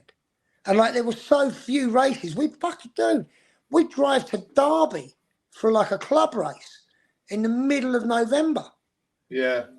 Just because they were going to pay petrol money. And like, so that was cool. Me and Keith had a lot of fun. We lived on the same estate. Neither of us were working. I didn't have to work because The woman was paying for everything. And then what was really nice was Scorpion got co-sponsored by Axo, which was cool as shit. And then Dave got half of the rights for GT. So I ended up, I was on Scorpion, I was on Axo Blue at that point, and he was like, look, we want you to head the GT team. And I was like, fucking yes, mate, get me in there. And I mean, I was doing good. I was in the running for #1 in 17 Expert at that point, but I was more of a name, like more, I was a mainstay of the nationals, and, you know, mouthy, like everybody knew who I was and that. And I was a good jumper at that point. I'd got to be a good jumper. So yeah, I got on GT Axo, and that was when I got my first real like start into being in the magazines a lot. Okay, that's what I was going to ask you. Yeah. Yeah, I did a GT test for them. They got me like this. I remember it. Yeah, with a blue and white. Yeah, blue and white race kit. I borrowed Keith Joseph's black Echo helmet, because Echo helmets were the bollocks at that point. And we went to Paul Racetrack. Paul Shollick, who was riding for Auburn at that point, he drove me down there. We went down in his car, either his car or my car. We went down together, and I did a test for the magazine. And who shot it? Noble. Okay. Noble, and it was one of my first meetings with Noble as well. And I think he realised two things: one, that I fucking loved BMX and wasn't going anywhere, and two, he realised that I fucking had a load of that. Yeah. Okay. Yeah. Like it's, I talked his ear off, mate, and I wanted, like, for me, especially because like when that first photo of the Kuwahara thing came out, for me, that was a real fuck you to everybody who looked down their nose at what I was doing. It like, even though it wasn't, it was just a photograph in BMX Racer Freestyle. For me, it was like, look, I got a big full-page photograph in a magazine that they sell in WH. Yeah. So fuck you. You can't tell me fucking nothing. And then when that invert test came out, it's like a 4-page bike test, but it's just all photos of me. There's a big full page of me doing a step through, like a fly out out of a berm. And I fucking same. It really set the standard. But like, I smashed my bike to pieces that day. Yeah. Because it was like, anything he asked me to do, I'm doing it. Like, I'm going to do everything I possibly can to make sure that if this comes out in a magazine, it's blinding. It's going to be. It was 4 pages, right? As you said. Yeah. It was like, for me, it was like the first time I'd had anything other than like I said, I had that full page on Kuwahara. I maybe had a couple of other things, but was only because it was linked to somebody else, not me. And I really had my own thing at that point, like the Echo crash helmets. Like, I knew what was stylish. I knew what looked good. That bike I was testing was like the first GT like that in the country. Yeah. So like, I bucket, you know. That gave you like a taste of wanting to be in the mags, right? Oh, mate, when it came out, like, I remember, because, you know, Noble was always a bit funny. Like, he wouldn't tell you exactly what was going to be in there. Like, at that point, it was like he'd wait for it to be a nice surprise for you. So when it came out, like, going to get that magazine at WH Smith and it coming out and me being all over it like that was just, you know. And like, from that point on, like, you know, anytime Noble wanted anything done, or anytime I knew there was photographers around, I was fucking going off. So what's the next magazine appearance you get from that? Is it the interview in BMX Now? Or? No. I think the next big one is 91, again. Beginning of 91. I think that GT test was 89 or 90, and then the beginning of 91 I've been pecking Noble at this point to get an interview in. I think the GT test was invert, but I think by the time I got my interview, maybe it had turned over to UK Ride. It was either that or the end of invert. But in the beginning of '91, he said, "All right, let's do a test, or let's do an interview." And I'd got on. I'd moved across. I'd stayed on GT, but I'd gone to Dave Buckinger, who was sharing the distribution with Karate, I think, at that point, and he ran the GT Dyno team. And I got an interview in. I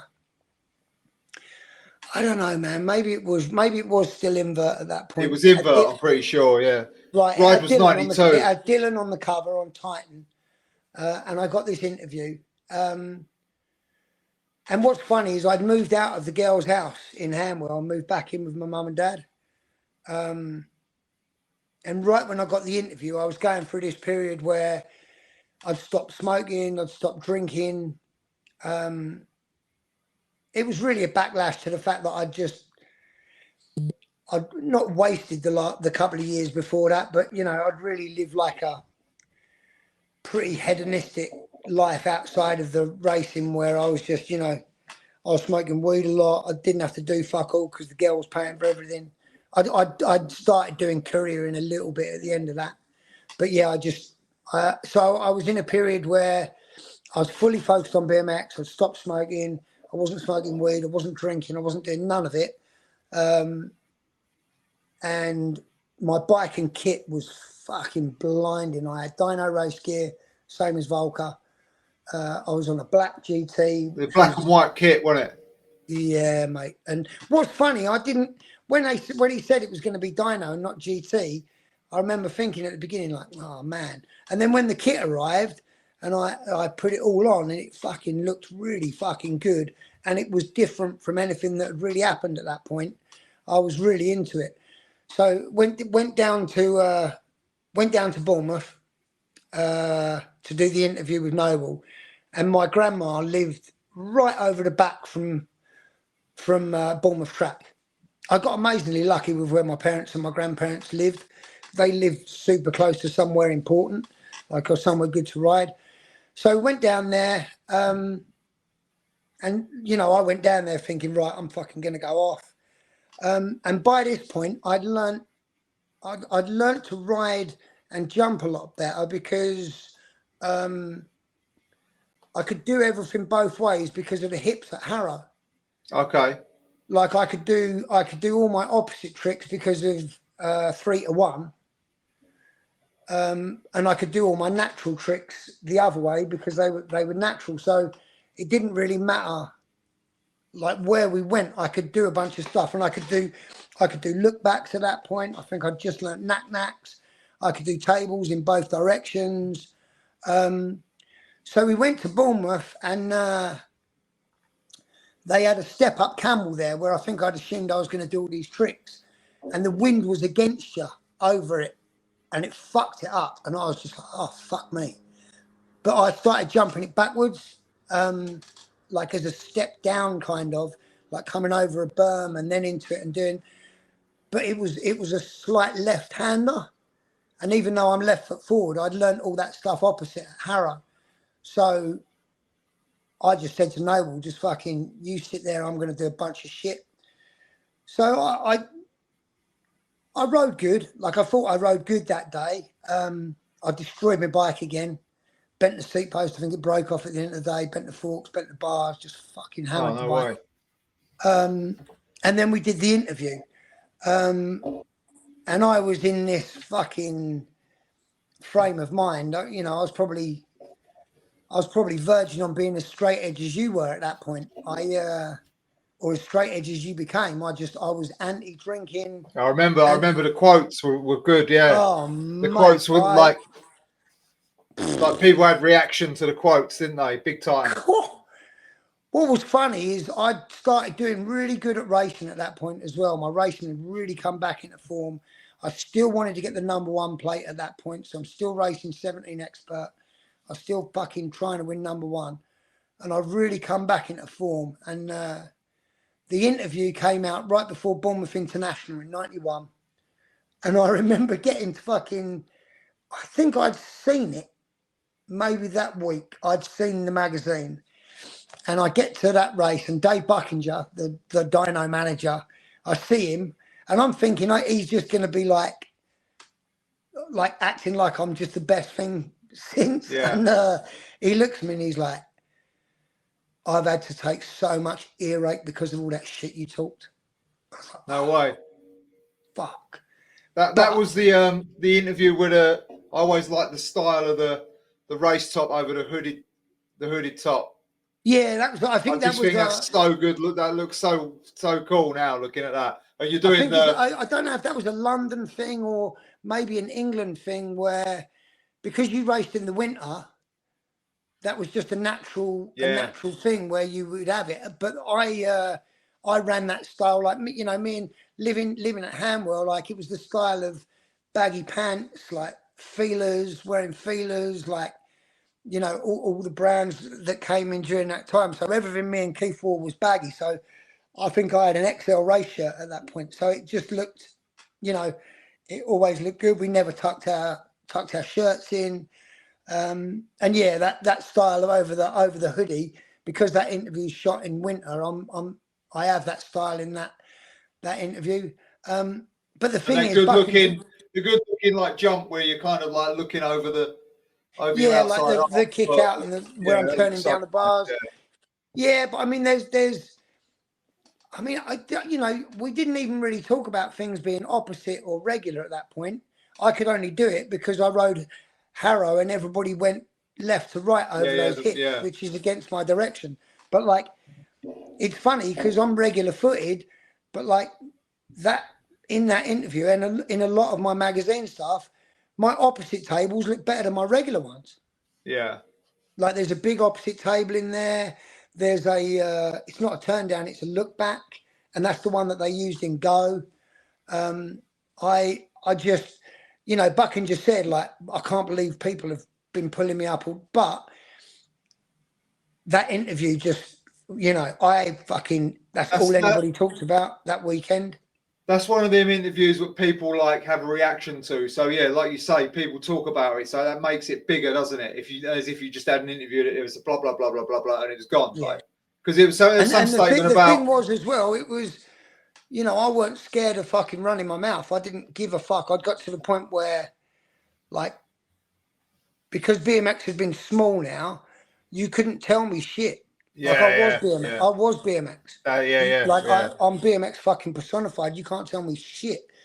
And what's crazy is I had my best ever race weekend at the race when it came out. It was an international at Bournemouth. The magazine come out on like the Wednesday or Thursday. There was a international on Sunday and a national on Bank Holiday Monday. And I doubled. I won both classes. I won 20-inch. And I won cruiser at an international. Okay, which is it wasn't a tough international. Not everybody was there, but not many people had done that at that point.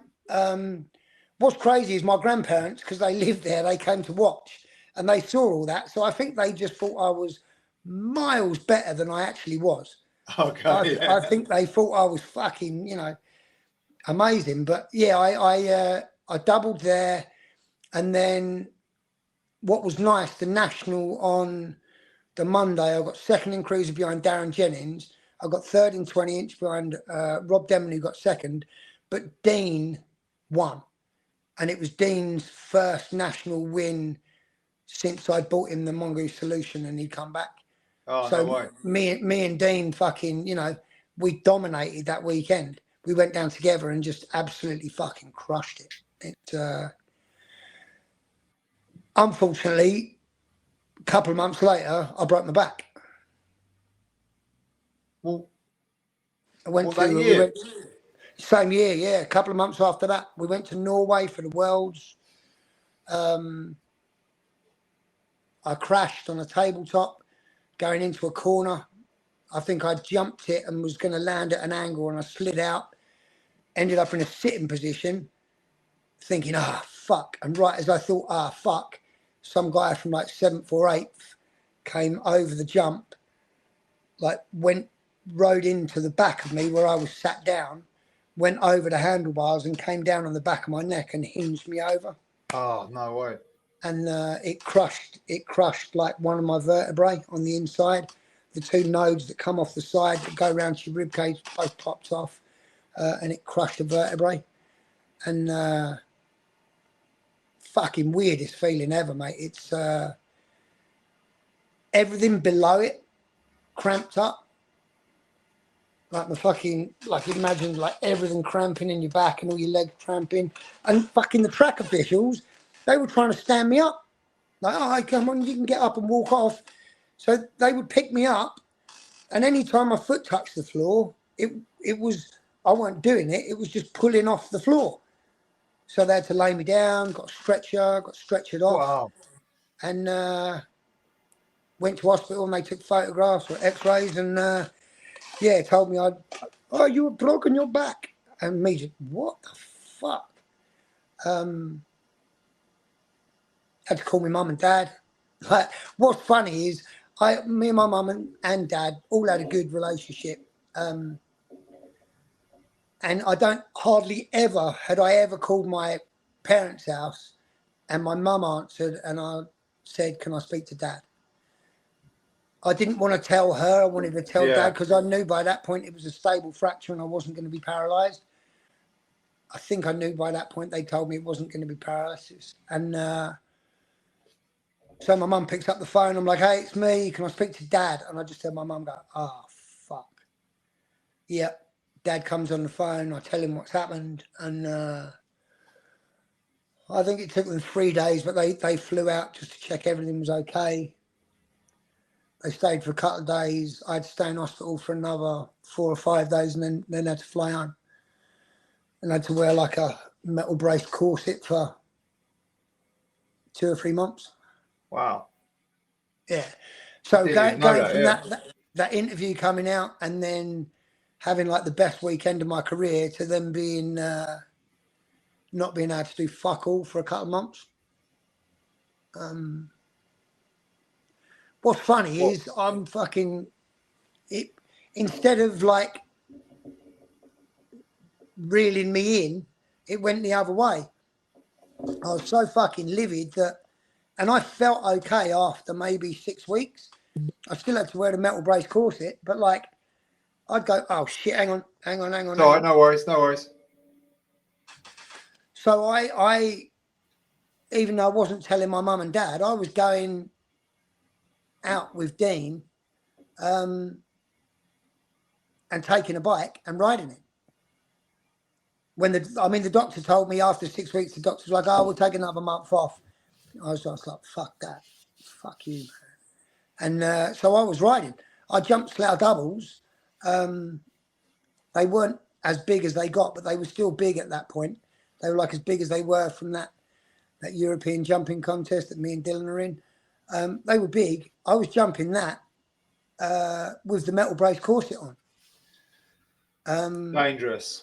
That interview was like that interview was like your first boof when everyone knew you was then. After that interview, everyone knew. Yeah, racing wise, even like everybody so knew. Even we knew. As soon as that came out, the freestyle guys knew because there was like it was words in there. It was like a lot of stuff, provocative stuff, so to speak. But yeah, everyone knew. I'm sure it was half and half. I'm sure half of the people were like, I like this guy, but then I'm sure half of the people were like, who the fuck is this idiot? I remember it wasn't either for me, but it was just something that was like, somebody's like actually vocalizing some opinions, which you rarely got then. You didn't really got stuff. They ran. Yeah, it was kind of very like it was very watery, but that was like strong opinions were coming out, which is what made me pay attention to it. I was like, all right, because there's a couple of pull-out quotes and that, weren't there? Yeah, I mean the other thing was Noble really did. He did a good job with the photos that day. Like what's funny is he only shot black and white. Yeah, day. I mean, I think the most of the mag was mostly black and white then, though. Yeah, but it especially with that race gear and with the black bike, it didn't take away from it. And also because it was a super misty, shitty grey day, that doesn't really come across in black and white. It just makes the sky look white. Yeah, so yeah. I think it would have looked a bit duller if it had been in colour. But I mean, like I said, I went off that day as well. Like I was going to try everything I could do at that point. I was going to do 10 or 15 of each of them. And when it came out, like, I mean, fucking hell, I couldn't have been happier with them photos, really. Nice. I mean, in hindsight, I didn't really stick to the straight edge thing very well. No, it wasn't long after that. It was all off. Yeah, I remember rumours of like, oh no, he's not like that now. Even like Before really soon after that. Yeah. No, not before I'd met you, but like not long after. Yeah. I mean, what's funny is it's they're pretty good messages. Yeah, totally. Like it's I went through periods in my life where I drank because I bartended and worked in bars after that. But I don't drink now. I haven't smoked weed this year, so I think that's it would be got better. there in the end. Yeah, and if I'd not smoked weed, if I'd not smoked cigarettes, I think I'd have probably benefited from that if I had never smoked cigarettes. But it is what it is. It's yeah, I just remember when it came out, it's everybody at the races kind of knew who I was, but when that came out, when I went anywhere, people knew who I was at that point. That's it. Yeah. And also, I think two things. One, Noble realised at that point, all right, this guy, I've done that GT test with him in '89. I've done this thing. Like, this guy is fucking not going anywhere. And I think he started asking me at that point, did I want to contribute to the magazine? Did I want to write for the magazine? Did I want to do that? And the other thing that came from that was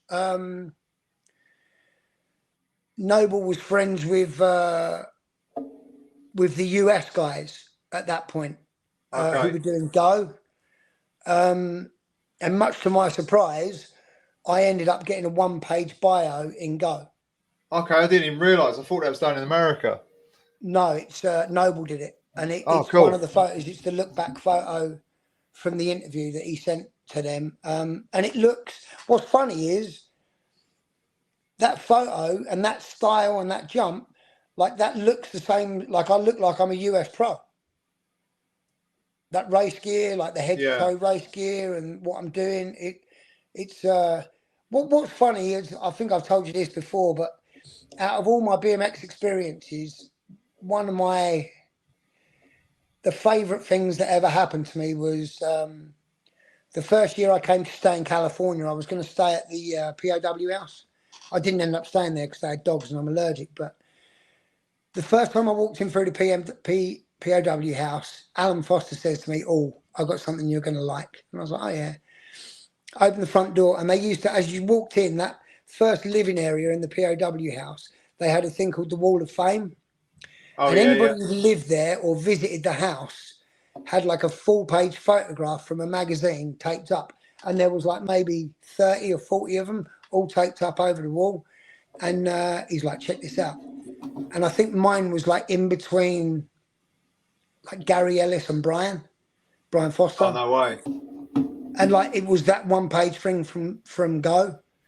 And I was just like, I mean... For them people to know who I was before getting there was just mind-blowing. Yeah, that's cool. I mean, it really does show you how small BMX was at that point. But yeah, like out of all the accolades and all the other stuff with the BMX, like that's like top tier. That's stuck in there, yeah. Oh, top tier personal achievement thing for that to be on there, and that surprise of seeing that and them having done that for me, knowing I was coming to stay. Yeah, absolutely mint, mate. It's Yeah, it's and I mean that first long trip to America. I'd been to America the year before for the Grands. Came across with Titan. The year before, sorry, I came across with Garrett Doze, the University of BMX, and we trained in Florida, and then went and raced in Reno. I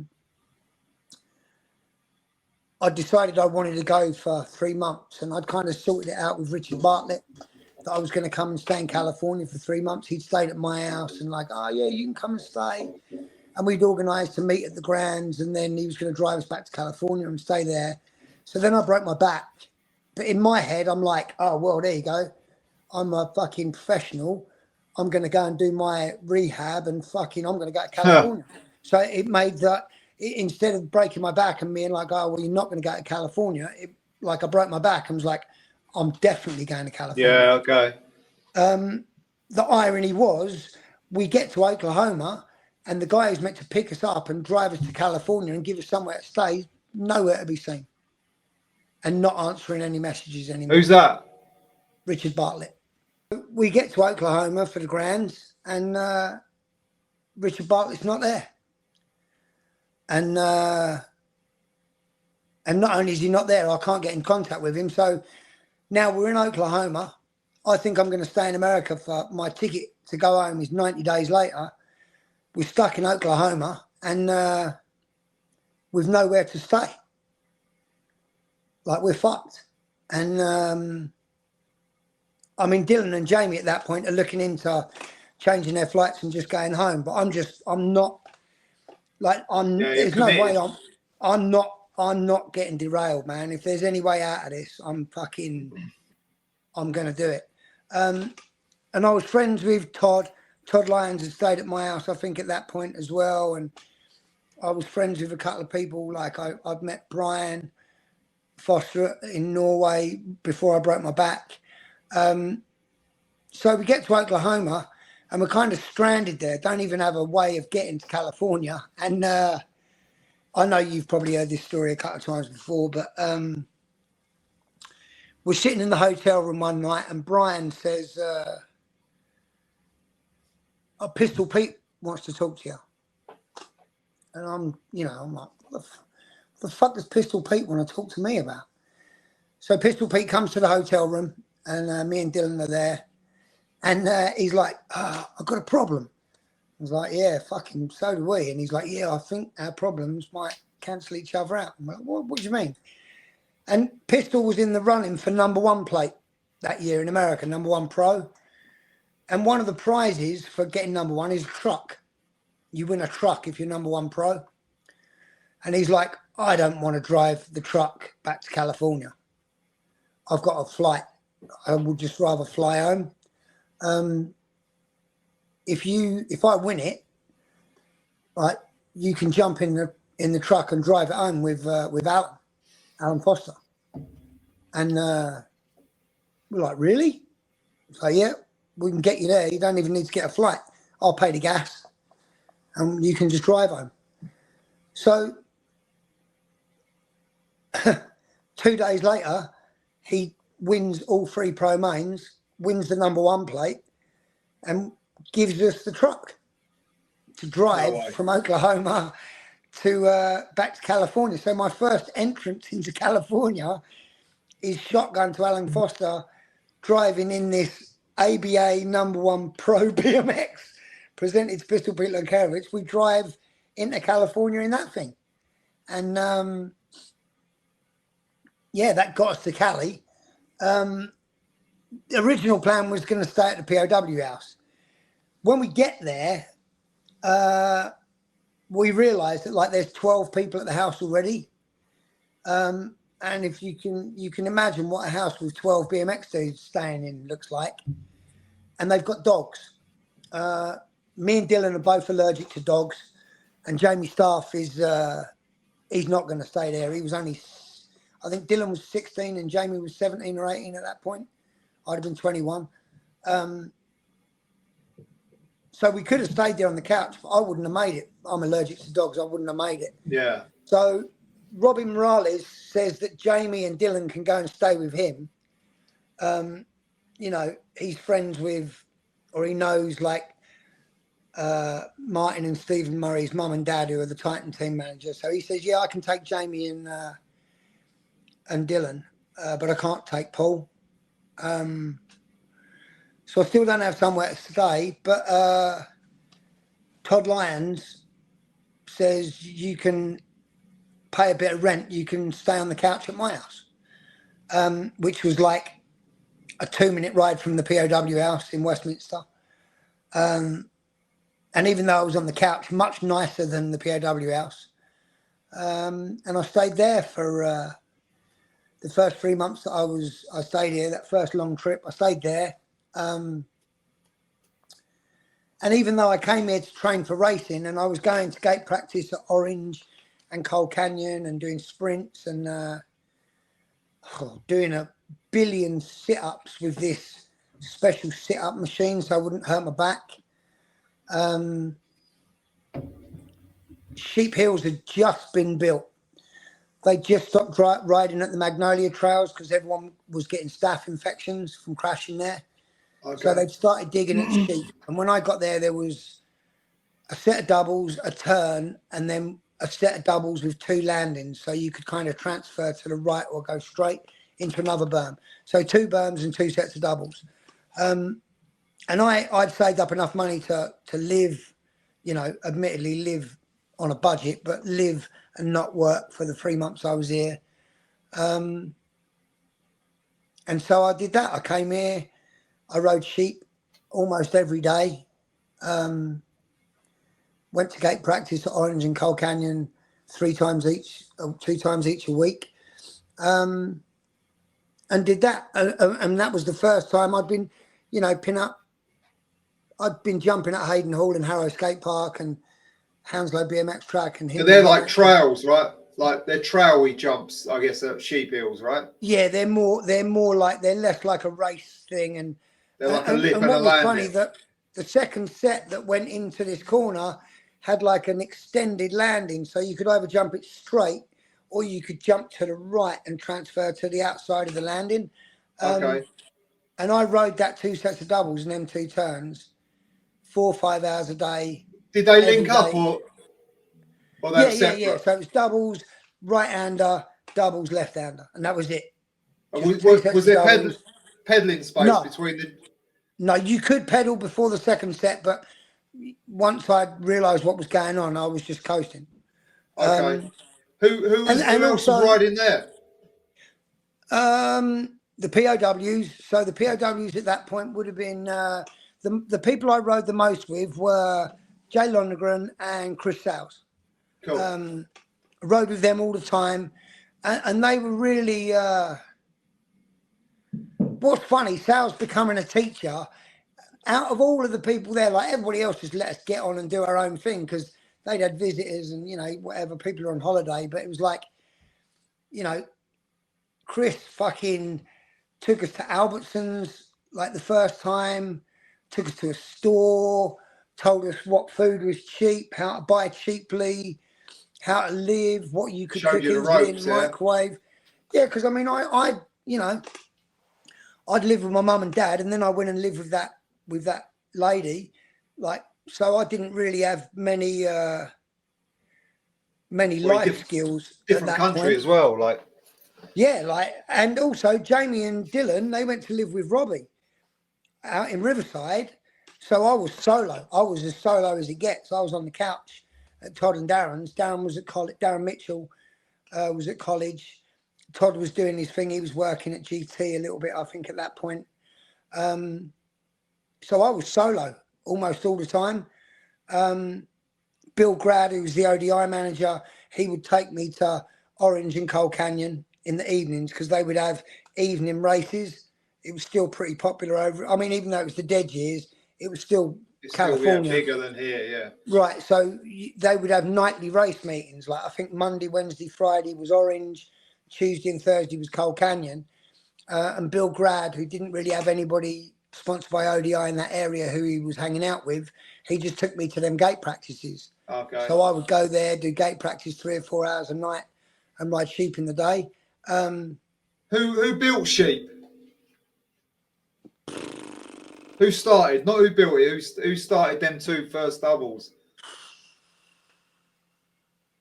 I don't even know. Okay. It would have been the crew that rode Magnolia. So Mola, that Mike guy with the glasses. But what was funny is they were still going through a period where people were giving up over here as well. Like there were a lot of days at Sheep where I just rode on my own while my back was fixing. Like there was a real, man, am I done? Yeah. Okay. Wow. Like is that it? That's early, isn't it? Yeah, 21, and I didn't want that to end at all, man. It was especially like because I it almost felt like I'd peaked right before I broke my back, and then it was everything was on the verge of being taken away, and I just thought if I go to America and I really buckle down, like I can go back and I can still be as good at racing, and even then when I was riding trails every day at that point. I was good at jumping, but the focus was I still wanted to win that number one. Okay. So and then what? So you come back from? Is there any other trails that you rode there? Or was that? No, we did ride trails. We rode Twin Palms. Okay. We used to travel out there, and that was the first time that it really solidified for me how to do things on a budget as a crew. All right. Because none of the POWs had much money. Like, a couple of them were pro, but it wasn't pro because there was no money. Like Brian and Alan were pro, but there weren't no money. Like, Todd was pro, but not like so. Everybody would chip in for petrol. It was still a lot cheaper over here at that point than it was at home. So money that I'd saved up and come out here with really stretched a long way. Yeah. I mean, I was still looking at the cheese to find out, what cheese is the cheapest and how much am I going to get for my money in the store. And that was the same through all of those trips really in the 90s, just really stretching the money. But yeah, jumping in a car, four of us all chipping in money, putting the bikes on the rack, going out to Twin Palms and riding out there. And there was another little set of trails, a little set out by near Robbie, 6th Street, which never really got that much coverage, but we went out there. The 90s trails, we rode a couple of times there. And I really enjoyed like that feeling of jumping multiple jumps in a row. Yeah, that's right. That's what I was going to say. So this is just as trails have like happened, isn't it? They're just early happening days for the first time, and Yeah. it like for me, it was, like I said, there was only 2 sets of doubles at Sheep, and I was riding there 4 or 5 hours a day, and dying to go back the next day, even when it was only a couple of jumps like that. But yeah, we went everywhere. We went Twin Palms a lot. That's 6th Street. Robbo had just been, I think he'd just come off of Auburn. He'd come off of Auburn and he was riding a Skyway TA. Okay. But he was already different. You could see that he was good, really skilled at riding the trails. And there was a difference between the power racer dudes and the guys who were good on their bikes. Yeah. Because at this point, there weren't really like guys who were just dirt jumpers, and the freestylers, they weren't really riding the trails that much because freestyle was still small as well. It was all really racers. You had to come from a race background if you wanted to ride trails in them early days. Well, it was fucking hard to get through if you weren't. No. Especially here on the West Coast. It was hard to get through, and even if there was 2 jumps, like yeah, for someone who freestyled, like it was so hard. And I mean, sheep never really changed because it was built by double A's or pro racers or whatever. Like to get into a section, you had to be able to come out of a berm and get on the power good, even to get into it. Like it wasn't like a downhill East Coast trails where you could just coast in and you'd get flow all the way through. You had to know how to squash sets. You know, you had to know how to push through to catch backside. It's that's like it became more complex later on, didn't it? Yeah. Like by the next, like your second, would that be your second visit or the third visit? I think the third visit was the Lamarada visit.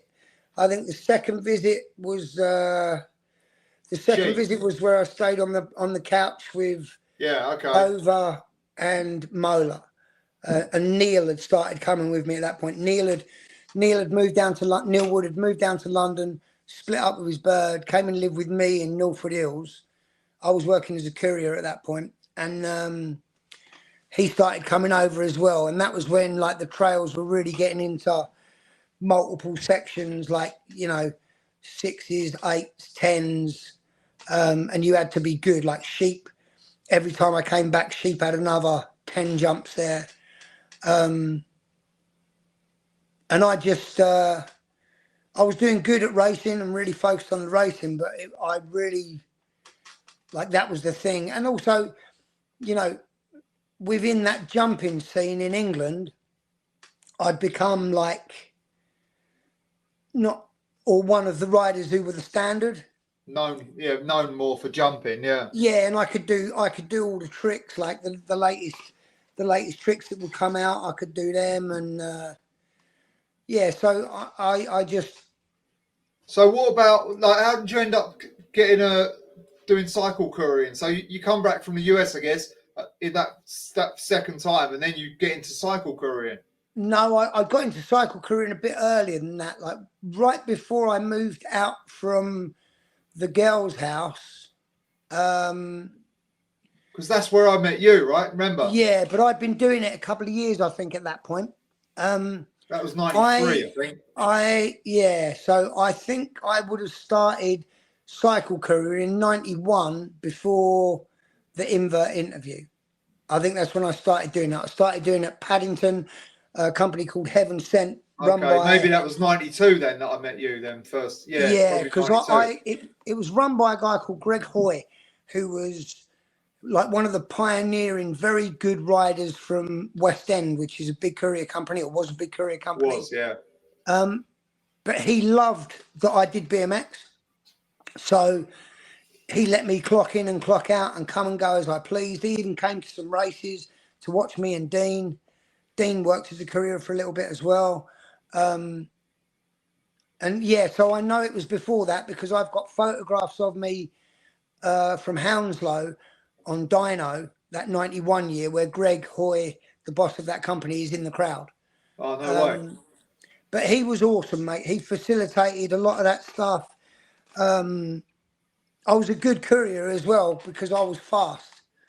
Like when you got into couriering first time, how much busy was it until you sort of stopped doing it? Like, because it seemed to have a boom period at one point, and that seemed early. It was still busy when I quit. It was still busy when I quit.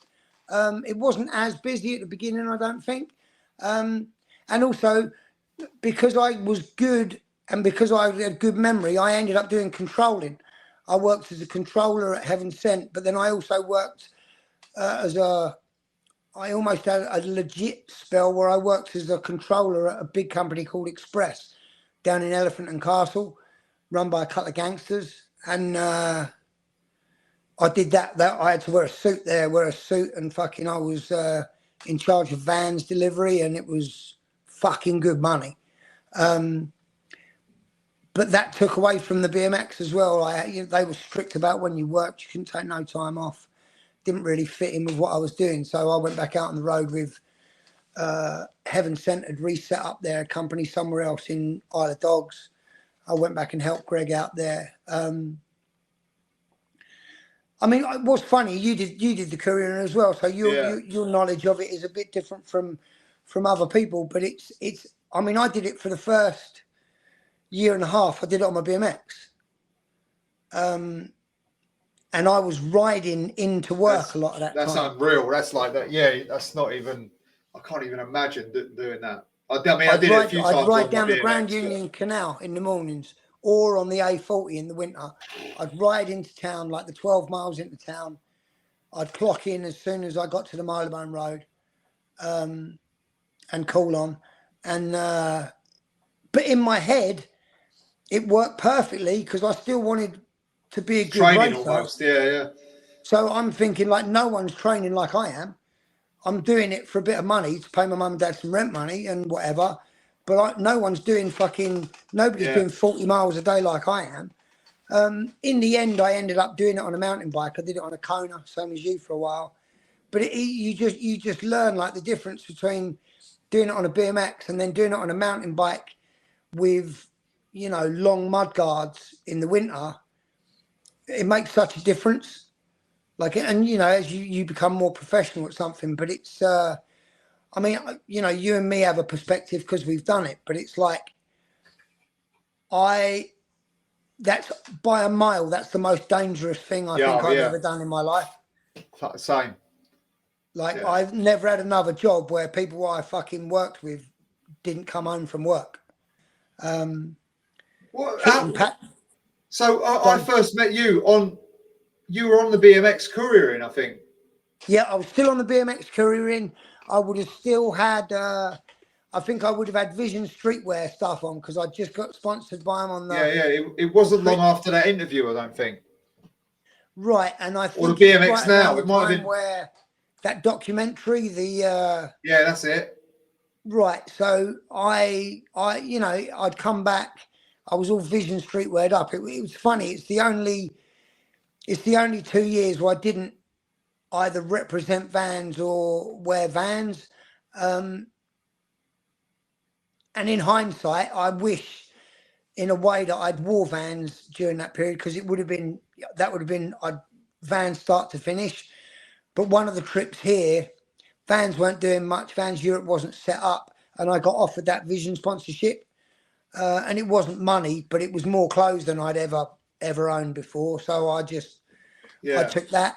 And also Vision was super trendy at that point. They were still like peak fashion at that point. EMF were wearing them, and it was still around that era. So it was good for me.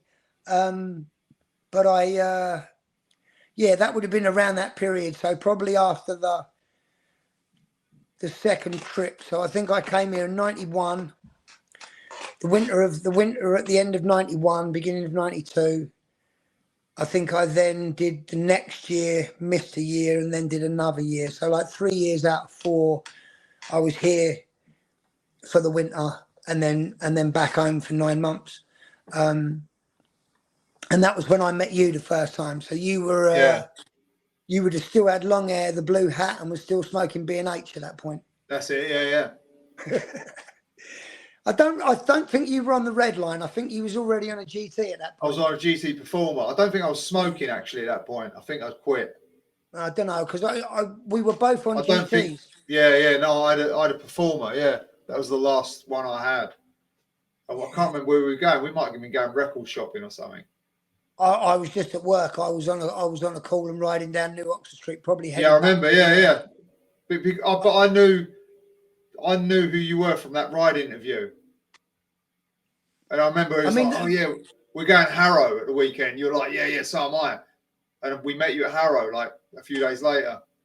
What's funny is it was during that time, and we've talked about it, BMX was so small that if you saw somebody over the age of 14 riding a BMX bike, you just stopped. You flagged them down. Yeah. Like, oi, oi, oi, oi. Like, well, that's exactly what it was, wasn't it?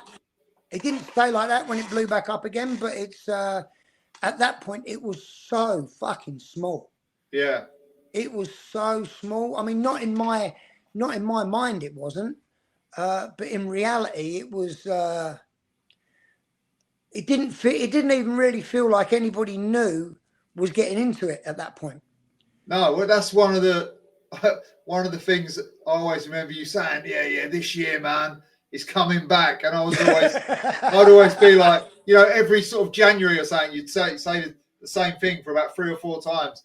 And I was just like, man, it's not coming back. No one is interested in this stuff. We are the last of them. And that's what I believed for forever. Like, no, this is time it. It's next finished. year, Rodders. Yeah.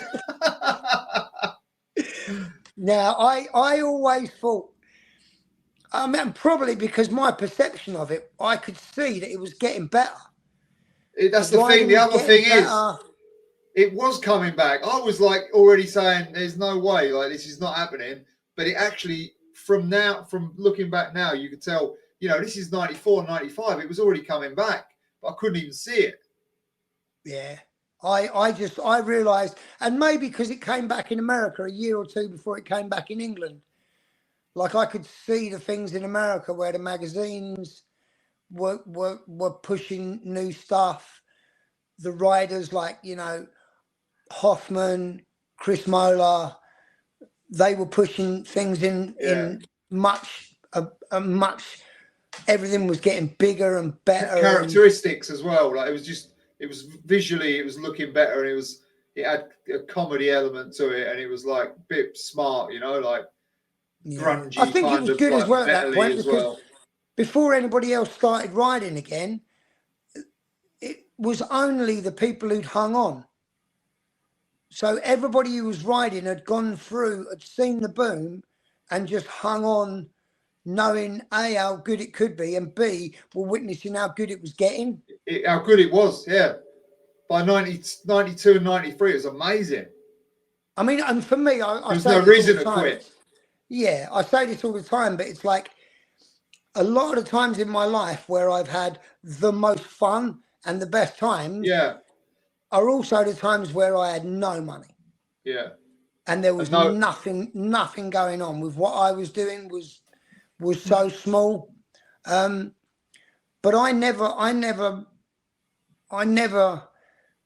mean, for me, my love for it kept getting bigger and bigger. And especially because I was coming here, like, you know, by the time the national season was coming to an end, September, October, I was already thinking, I cannot fucking wait to get out there, man. I cannot wait. And every time I'd get out there, like you were saying, every time I'd get out there, the jumps would be even better. Yeah. Like, and racing was always good, and I was still focusing kind of on racing, but by 93, 94, like, my enjoyment of riding the trails was, you know, because racing, you could win or lose, and a good weekend could be defined on results. Yeah. Whereas riding the trails, a good weekend, they were all good weekends because I got to ride every weekend. And even though my progression probably wasn't as fast as it should have been, because, you know, I don't really think, especially because when I started, I wasn't good. Like, I don't really think my talent base was ever really very massive, or my improvement was never really like a steep thing. I only got better very, very slowly. But it made me appreciate, like, each year I was a little bit better than the last year. And a lot of that comes from, like I said earlier, being lucky enough to ride with some of the best people all the time. Like, and that goes back to, like, having Dean as a friend to ride with Dean, racing against people who were always just a bit better than me. Clive Gosling was always just a bit better than me. Rob Denman, who I battled with during, like, the 91 to 94, he was just a bit better than me. Then coming over here and riding with the POWs, they were all better than me.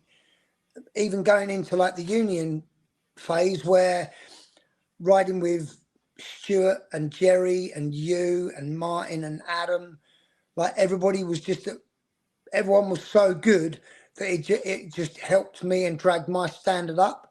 Yeah, of course. Yeah. Well, what? So I always. What about the story of Pinner? What's your recollections of, like, from when people started building there? Because that was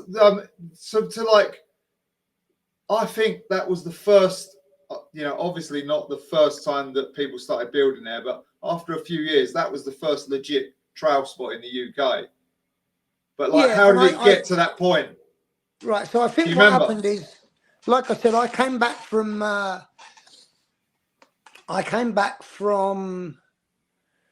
that first trip where I rode sheep. So 91, so coming back, beginning of 92, the second generation of pinner kids had appeared. They was at Harrow first.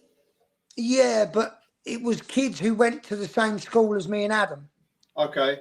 Adam had kept riding. Adam Peters we're talking about. Adam had a bit of a lull in his riding when he started driving cars because he fucking loved motors and loved driving. So he had a little thing, but he always kept his BMX and kept riding. Mine and Adam's paths never really crossed. He raced a little bit, but he raced the other association, so we never really came across each other racing. And then I think I started running into him. Me and Dean started running into him a bit because I was riding with Dean all the time. We started running into him around that period, beginning of 92.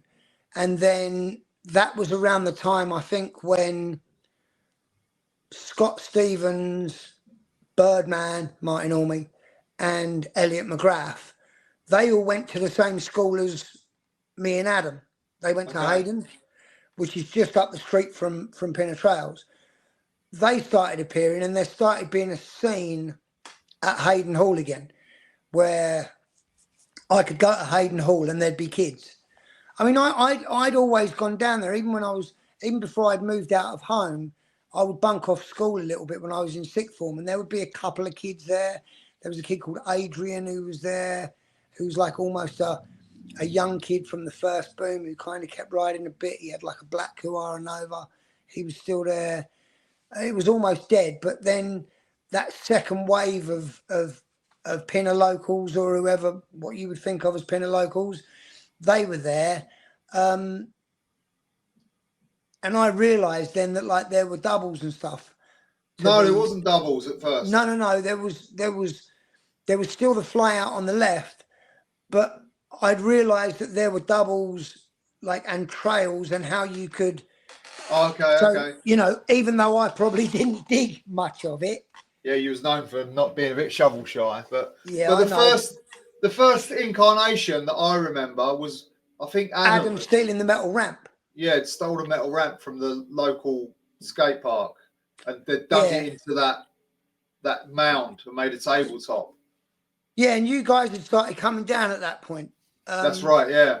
And I think you Harrow, heard about it from. They clued us up, like, oh yeah, we're going to go later on. We're going to these jumps. And we like that. That comes from riding at Harrow together and meeting you. Yeah, that's it. So I think, like you say, I was probably a bit shovel shy. I did a bit of digging in the week, but never when everybody was there because I was always riding. But I was the one who was telling them, this is what I'm riding in America. This is what they've got in America. Like they've got this and they've got that and blah, blah, blah. And well, also we were seeing like videos of like, say, Ride On or whatever. So they built a step up. You remember when we built that step up? I think it had logs in it first, maybe. Yeah. And then all of a sudden it was just then people who you'd only ever really seen at Harrow maybe, and also it was the first time really where like the race kids and the freestyle kids were at the same place. That's it, yeah, that's it. Because there weren't any other racers like me who were going to Harrow Skate Park to begin with, but then Pinner was like a thing where there would be some race kids go there, but there was also like the local kids who just wanted to ride. They were going to build trails, and like, you know, kids who you would have who weren't racers at all, had no interest in going racing, even though I tried to get them into it. They had no desire to race whatsoever. They just wanted to jump. And then people started coming there and you know, the metal jump went in, so it became a double, like a step up double. The big jump, we then built a landing. So even though it was a step up, it was still kind of a double onto a landing. Yeah, it was, yeah. We built a lip on the hip on the left-hand side. And then I think the next year after that, probably before you guys came here, we then started with the section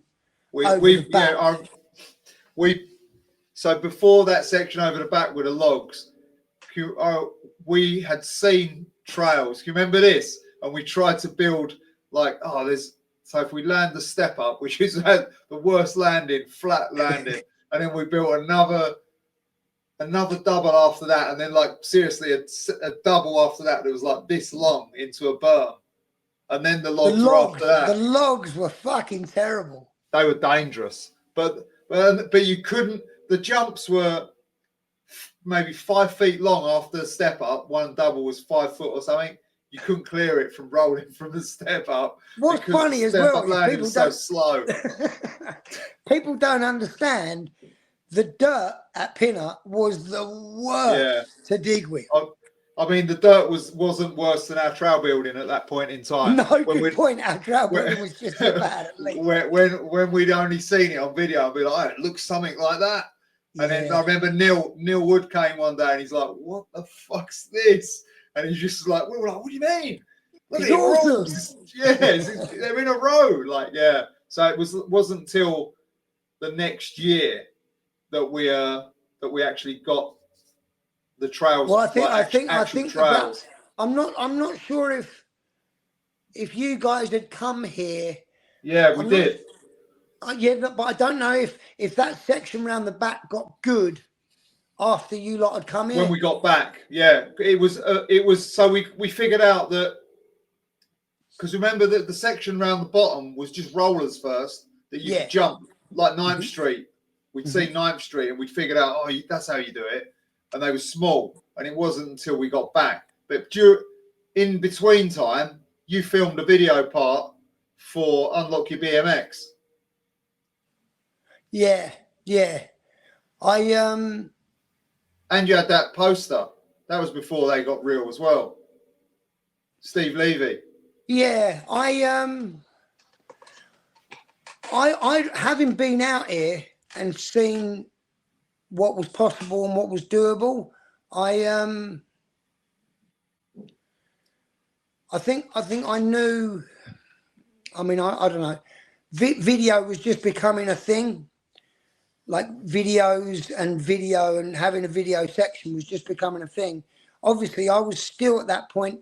I'd started writing for Ride. I think I'd written maybe a couple of articles, and I had a relationship with Noble where I knew if I could get good photographers taking photos of me and get them sent in there was a path to still getting photos in the magazine.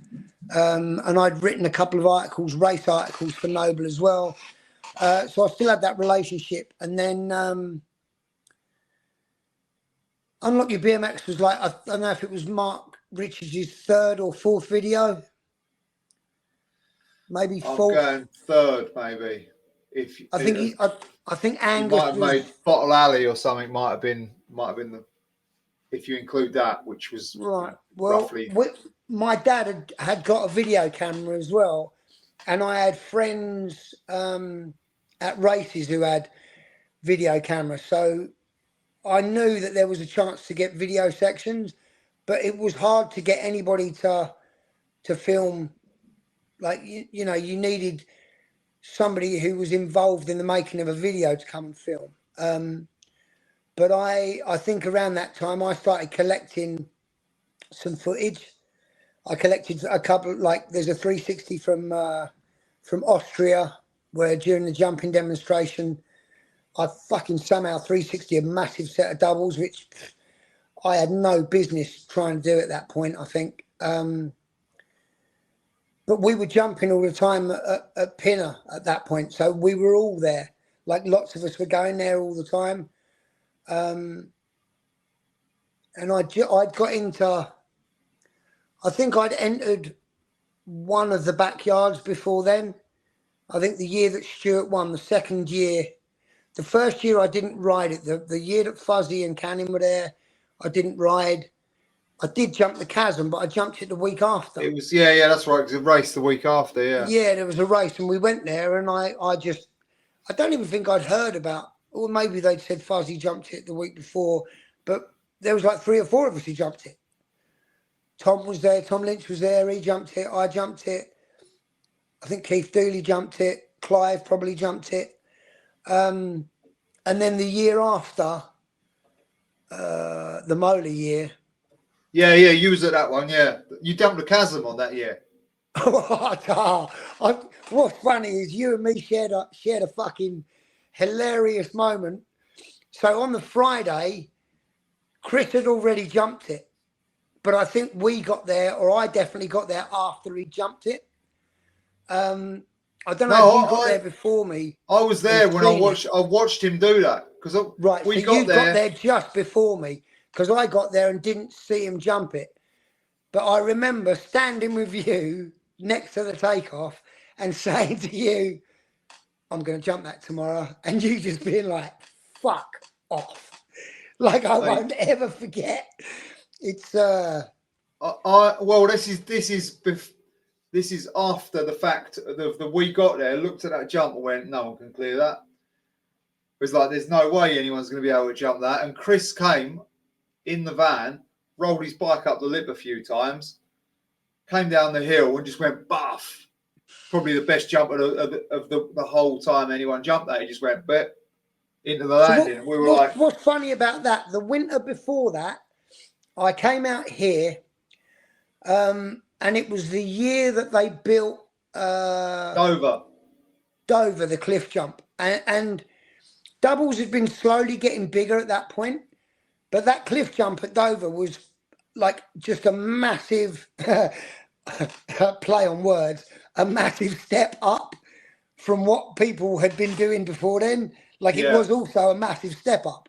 But it was so much bigger than anything people had jumped on a BMX before. And people don't realise the scariest thing about the Dover jump was the drop in to get to it. Because you came across a grass field, pedaling, and then you just went off of a blind drop. And you had to go down this skinny little dirt path. And at the bottom of the dirt path, there was an exposed plastic pipe. So as soon as you got to the bottom, to the flat bottom, you had to bump over this pipe. Then you hit that massive step up. I broke my nose on it. I was scared of the drop in and didn't go fast enough and cased it and cracked my fucking nose on the landing when I cased. But that was during the period as well for me where as those jumps got bigger, like I'd hurt myself a lot at that point, but I got to the point where hurting myself had not become any deterrent. Yeah. Like I said earlier, when I broke my back, instead of that making me be like, well, shit, it went the opposite way. It was like, well, I've already broken my back riding. Like, what else can, it's as bad as it can get. Let's go. Yeah, so I've already done that. So let's get on with it. So that not being scared of anything, like I was still scared of stuff, but being scared of it weren't gonna stop me doing nothing. So having jumped that jump in Dover and everything getting bigger, when they made that jump at Hastings for the jam, and what's funny is out of all of the chasms that I think of, that's the only one that was like what I think of as a massive actual trail jump. Yeah, that was a good one. It was a proper transition takeoff, but like you were coming down that concrete path, and that concrete path almost let you go as fast as you wanted to go. You weren't pedaling across grass, you were pedaling down concrete. And it was a proper takeoff. When I jumped that the first time, I've told you before, it was like hitting a fucking Mario square. Like it boosted me up into the air so fast that it pushed my heels onto the front, my pedal went to my heels and my fucking nuts went into the crossbar and I just hung on that first one and made it over and didn't slide out. I went into the bushes. That was that picture, wasn't there? Like, yeah, the Eubank post. Yeah. Oh no, the picture from Dig. No, the picture, yeah. I mean, you can see in that picture in Dig, I've been bounced right to the front of my bike. Like my heels are on the pedals, my fucking... Well, that lip is not... The lip isn't supposed to be... If you looked at the sort of logistics of it, so to speak, you're not supposed to hit that lip that fast. That's what made it hard. No, you like that lip's made like to be in a section, not to just be fucking hit flat out. Yeah. But I mean, it was a real, like for everything, that contest, like the year before, when you look at the footage of the year before and how many people were there and what people were doing and the jumps, that elevation to what it was that year, and then even next year to the climber year, it was just everything was getting bigger, like exponentially. Yeah. It was just so many more kids, so many more everything. It was exploding. Yeah, and like and you say, BMX from one year to the next, it at least double. I reckon, at least and then double the crowd. the next year was double that year as well. So it wasn't just a straight line of getting bigger; it was just getting massive. And what was nice as well is you know, it wasn't like, and don't get me wrong, I'm not like the adults that ran everything for everybody back in the day. Like BMX really owes them people a lot, but A, they'd never rode, and B, they were doing something during a boom period. Yeah. So by the time it came back, it was being run by the people who rode and people who'd seen it almost fucking extinct. Yeah. And had seen the mistakes and the cheese from the bit before. So it was different when it came back because it was us doing it. And there wasn't anybody telling us, oh, you've got to do this, you've got to do that. No, we don't have to do fuck all. We do exactly what we want to fucking do. And you know, even down to Ian and Stuart asking me to commentate. Like they knew straight away. I'd commentated on some races and been a bit funny during the races and been a bit, you know, a lot closer to the knuckle than like legit, you know, BMX commentators would have been, because I didn't give a fuck. And you couldn't tell me nothing. And the thing is as well, like, because my life and growing up at that point, you know, I'd be commentating at races and I'd make like funny like weed references that only the riders knew what I was talking about.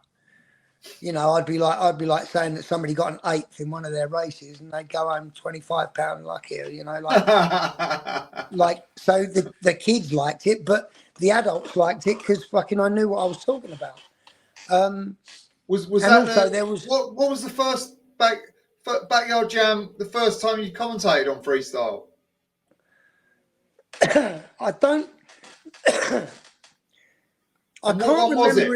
I can't remember if I did B group the Stewart year. I think it might have still been Keith's dad.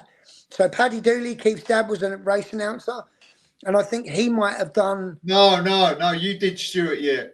His shoe is off his Stewart year. Boiling. Oh right, yeah. So that would have been Ian it. would have asked me if I wanted to do the commentating, and I would have said yes.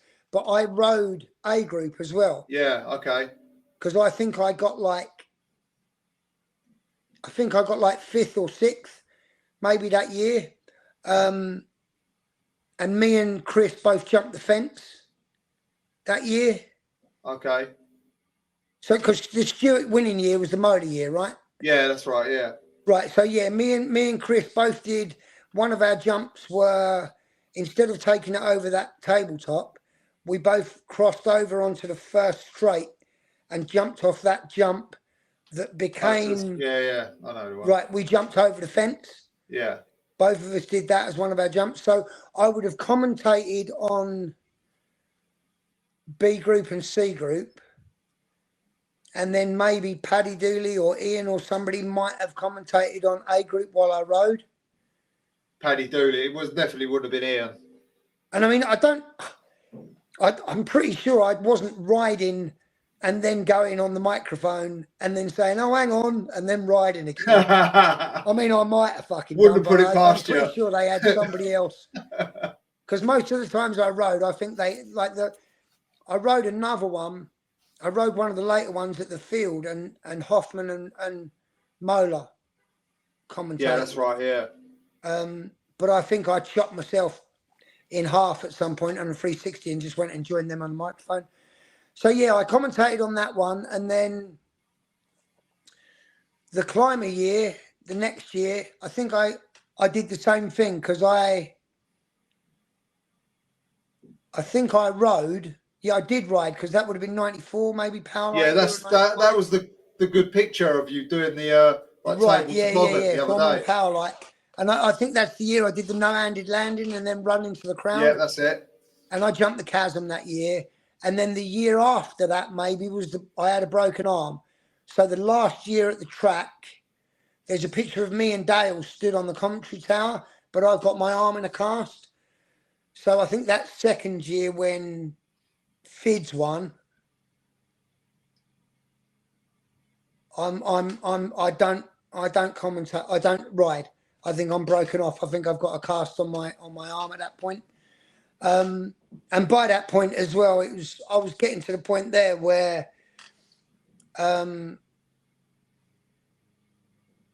I felt it was almost my duty. Yeah, okay. Where if I didn't do it, like there were things where I didn't commentate, and people would say a lot, oh man, I wish you'd been commentating, I wish you'd been fucking announcing, I wish you'd done that, blah, blah, blah, blah, blah. It was really at that point where I was like, all right, if somebody, and don't get me wrong, I won't ever put anybody down who tries to do that stuff, but it's like, if I don't do it, I feel like, I should have done it. There was one year where I blew my voice out at Backyard on the Saturday, and I couldn't do vert on the Sunday. Maybe the second year. I remember, yeah, in the field, Right, yeah. And I think Kong had to do it. And he got so much shit for doing it. And it was one of them things of like, all right, I got to learn how to not blow my voice out, and I've got to fucking, like, if I'm going to, like, people are kind of expecting me to do it, and I should do it because, like, and I'm not, this ain't an ego thing, but it's like if I don't do it and somebody else does it, when it's an event like that I feel associated with, I think it takes away from it. And also, Ian wanted me to do it. Yeah. Like, Ian would be, it got to the point where I'd see Ian in like January or February, and he'd be like, "Oh, you commentating the championship? You are. You're going to do it, right?" Yeah. And I mean, for me, that was a dream scenario as well, where, and it not the big American comps, but Metro especially. Metro was very similar to Backyard, where Jay Myron ran Metro, him and Darcy and Jamie McIntosh, his guys in Canada, they ran it the same way that like Ian and Stu ran Backyard, where like they valued me and my input. Yeah. Like it wasn't a case of do this, do that, do it this way. Like they'd come and give me the fucking sheets and be like, make the contest awesome. Don't care. I don't care what you have to do. I don't care if you swear. I don't care if you smoke weed while you're doing it. I don't give a fuck. Just make it as awesome as you can make it. And like that sort of like respect and being, handed something over that they'd worked so hard on to set up, like that became like a thing of pride for me, where I was gonna, same as with riding, I was gonna do everything possible with riding. I was going to do everything possible on the microphone. Yeah, well, that made every piece was good when it comes down to like, even the commentary really is one of the last things you want to put in place, isn't it? And then if you get that good as well, like then that's it. Like the course is there, the riders are there, add the atmosphere for the commentator, and then you're good to go. I mean, I there's a part of me that feels like during that period, me being on the microphone at those comps became synonymous with them comps. Yeah, that's what I mean. Yeah, like Backyard and Metro, you knew that it was going to be me on the microphone, and you knew what you was getting from me. You was going to get like the most fucking excited dude in the fucking building. Yeah, the enthusiasm. Who was going to tell you all the stuff that you needed to know. Like, and it was, you know, like at the Worlds and stuff as well, like doing the Worlds where, you know, normally I'd do the Worlds. I'd have been out here in the winter before. So, like, I knew what was coming. Like, when Biz came over, I was ready to tell people, oh, shit, get ready for this dude. Like, you don't know who this dude is yet, but you're fucking this weekend, you're going to find out. And I'm going to tell you. And, you know, it's like caring. A, knowing what I'm talking about, and B, really caring about, like, the other riders and how, you know, my friends running them comps and me knowing how much work they put into it. Like, you're not getting anything half-assed from me. Like, even before they started paying me the money that they ended up paying me for it, like, even when I was doing that for nothing, like, I was giving it everything, man. And what's funny is I spoke to you before, like, with the photography as well and the magazine stuff and the announcing, my thing is I felt I was very lucky where, you know, I'd already gone through that on the rider side. Like, I'd been in magazines and on magazines and knew how much that meant to me, and raced and had announcers hype me up and been at comps or whatever and had them hype me up to the crowd. Like, I knew what that felt like and made me feel like. So to then be put in that position and be like, all right, I can do that now for them other people. Yeah. Like, because, you know, I had way too much fucking coverage. Elevate them. But for every photograph I took in a magazine, or every photograph of me that appeared in a magazine, I took 10 times as many of other people who deserved that. There was also a good code, I remember, of like, it was like, if you're going to go and take photos of someone at someone else's spot, you also got like a couple of locals in there as well, which was, you know, like not the main star that you're taking photos of, but some of the other guys. Always be some locals like who you wouldn't have seen before in the mag. No, and I never. I would shoot. I mean, the thing is, like, what's funny is that, you know, my friends, my close group of friends, like from down London and that, like, I would always take their photos and make sure that they got what I thought they deserved. But because I was traveling around a lot, like, I knew the kids who'd hung in there and got better, and the new kids who'd started who were good, who, like, the old guard of people in that area would have told me about. Like, Taylor would have told me about some of the northern kids. Yeah, that's right, yeah. And down in Cornwall and that, my friends from racing back in the day would have pointed out, like, you know, Martin and Brownie and them kids. And so, like, I knew the kids that, A, deserved it, and B, were going to make good photos. So, and the other thing was, like, it, you know, it's funny because even, you know, Noble used to get accused of never coming out of Dorset, but, you know, even with me, I got accused of, like, you know, Grotbags is always in London and always promoting the London guys. But I think if you step back and you look at, like, that coverage in Ride over those years, like, I fucking put in some miles, mate. Oh yeah, for sure. Like, I travelled to all of them parks. Like, I was going to Stockport on a Wednesday for a Wednesday night comp. And everywhere I went, I already had somebody in my mind, like, all right, I'm going to do an interview with them, or I'm going to do a rat head with them. I'm going to fucking, that kid, I fucking love that kid. I love them brothers. I'm going to fucking make sure I get photos of them while I'm there.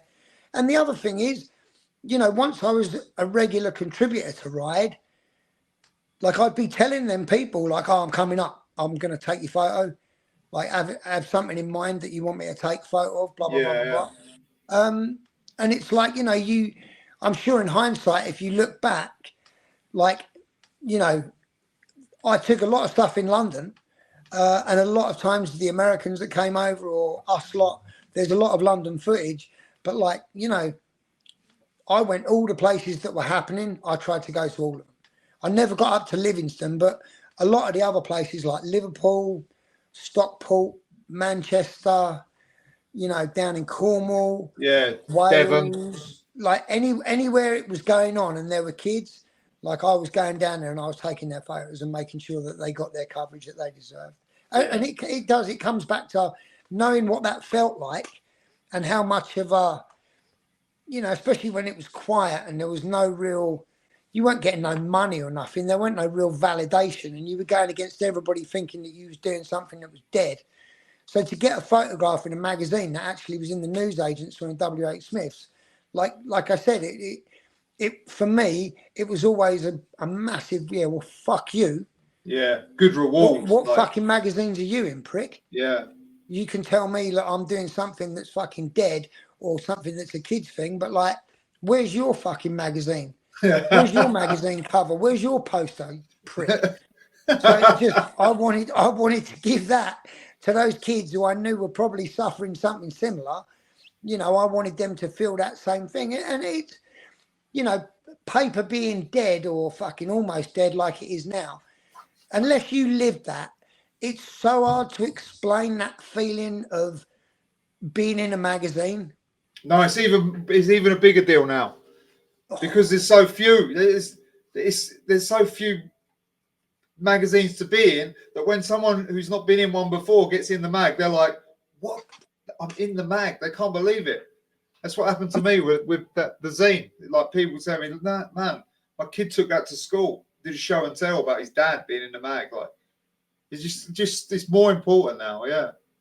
I mean, it's funny for me because I got to the point where I was good at photography, and I got good at photography while I was still riding and still needed, especially with my sponsorships at that point, I needed to get photos of me and I needed to get photos in the magazine. I mean, it's so funny as well. It's like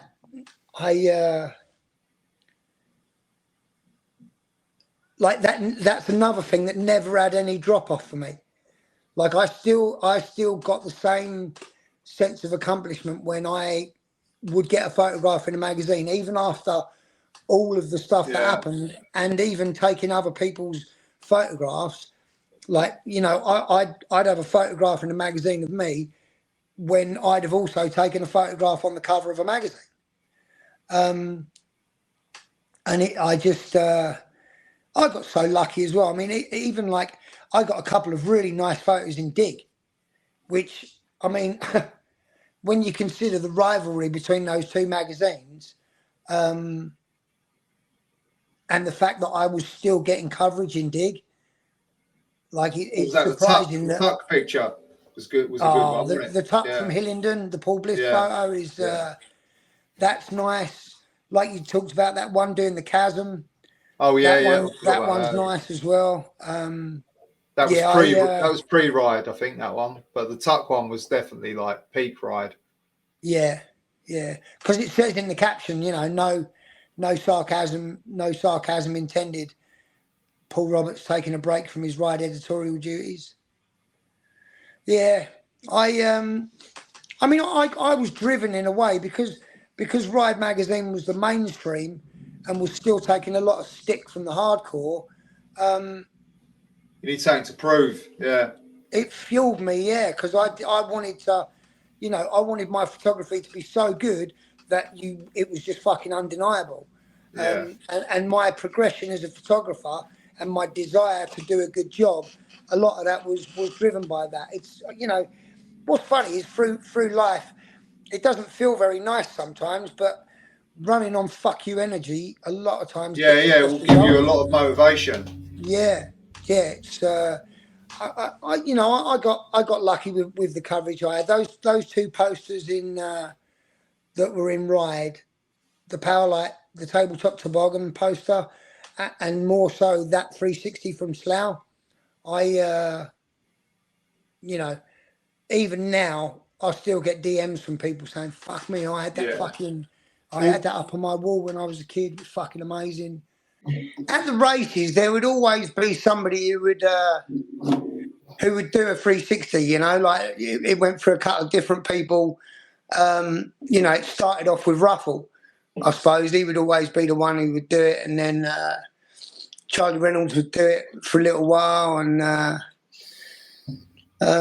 then Clive done a couple, like, but I never really. It was never really a thing that I was like. I never really thought much of it. Like, there were a lot of other things that I much preferred. Like, I preferred, you know, tables and everything like that. And it probably wasn't until, you know, probably mid-90s when my riding crew had changed. It wasn't like racer dudes I was riding with a lot in the week. It was more, well, I guess more the pinner locals, and then what became the Bicycle Union, I suppose. And then 360s had changed from that point, or at least from my perspective, because they weren't just like, it weren't just a 360. Like, people were doing like good looking 360s. Yeah, it like was the dipped, noses, wasn't it? Yeah, So the like, noses were down, and like, let me give a little bit of perspective on this, because I can remember when from the same thing, but a few years probably before you. So 360s originally were just back wheel, were almost just predominantly fly out. No one really did them into a landing. nah. So I remember the time when jump boxes came, and then suddenly, and I remember thinking, how ain't they just looping out? So you have to like get in that position of like a committed and stylish free, like what you was going to say. So that's from my perspective. That's what happened with that, and then go on into your version. I mean, I think that happened with a lot of different types of jumps. Like, you know, a lot of people had learnt jumps on flyouts, so it would always be safer to land on the back wheel, maybe with your brake on.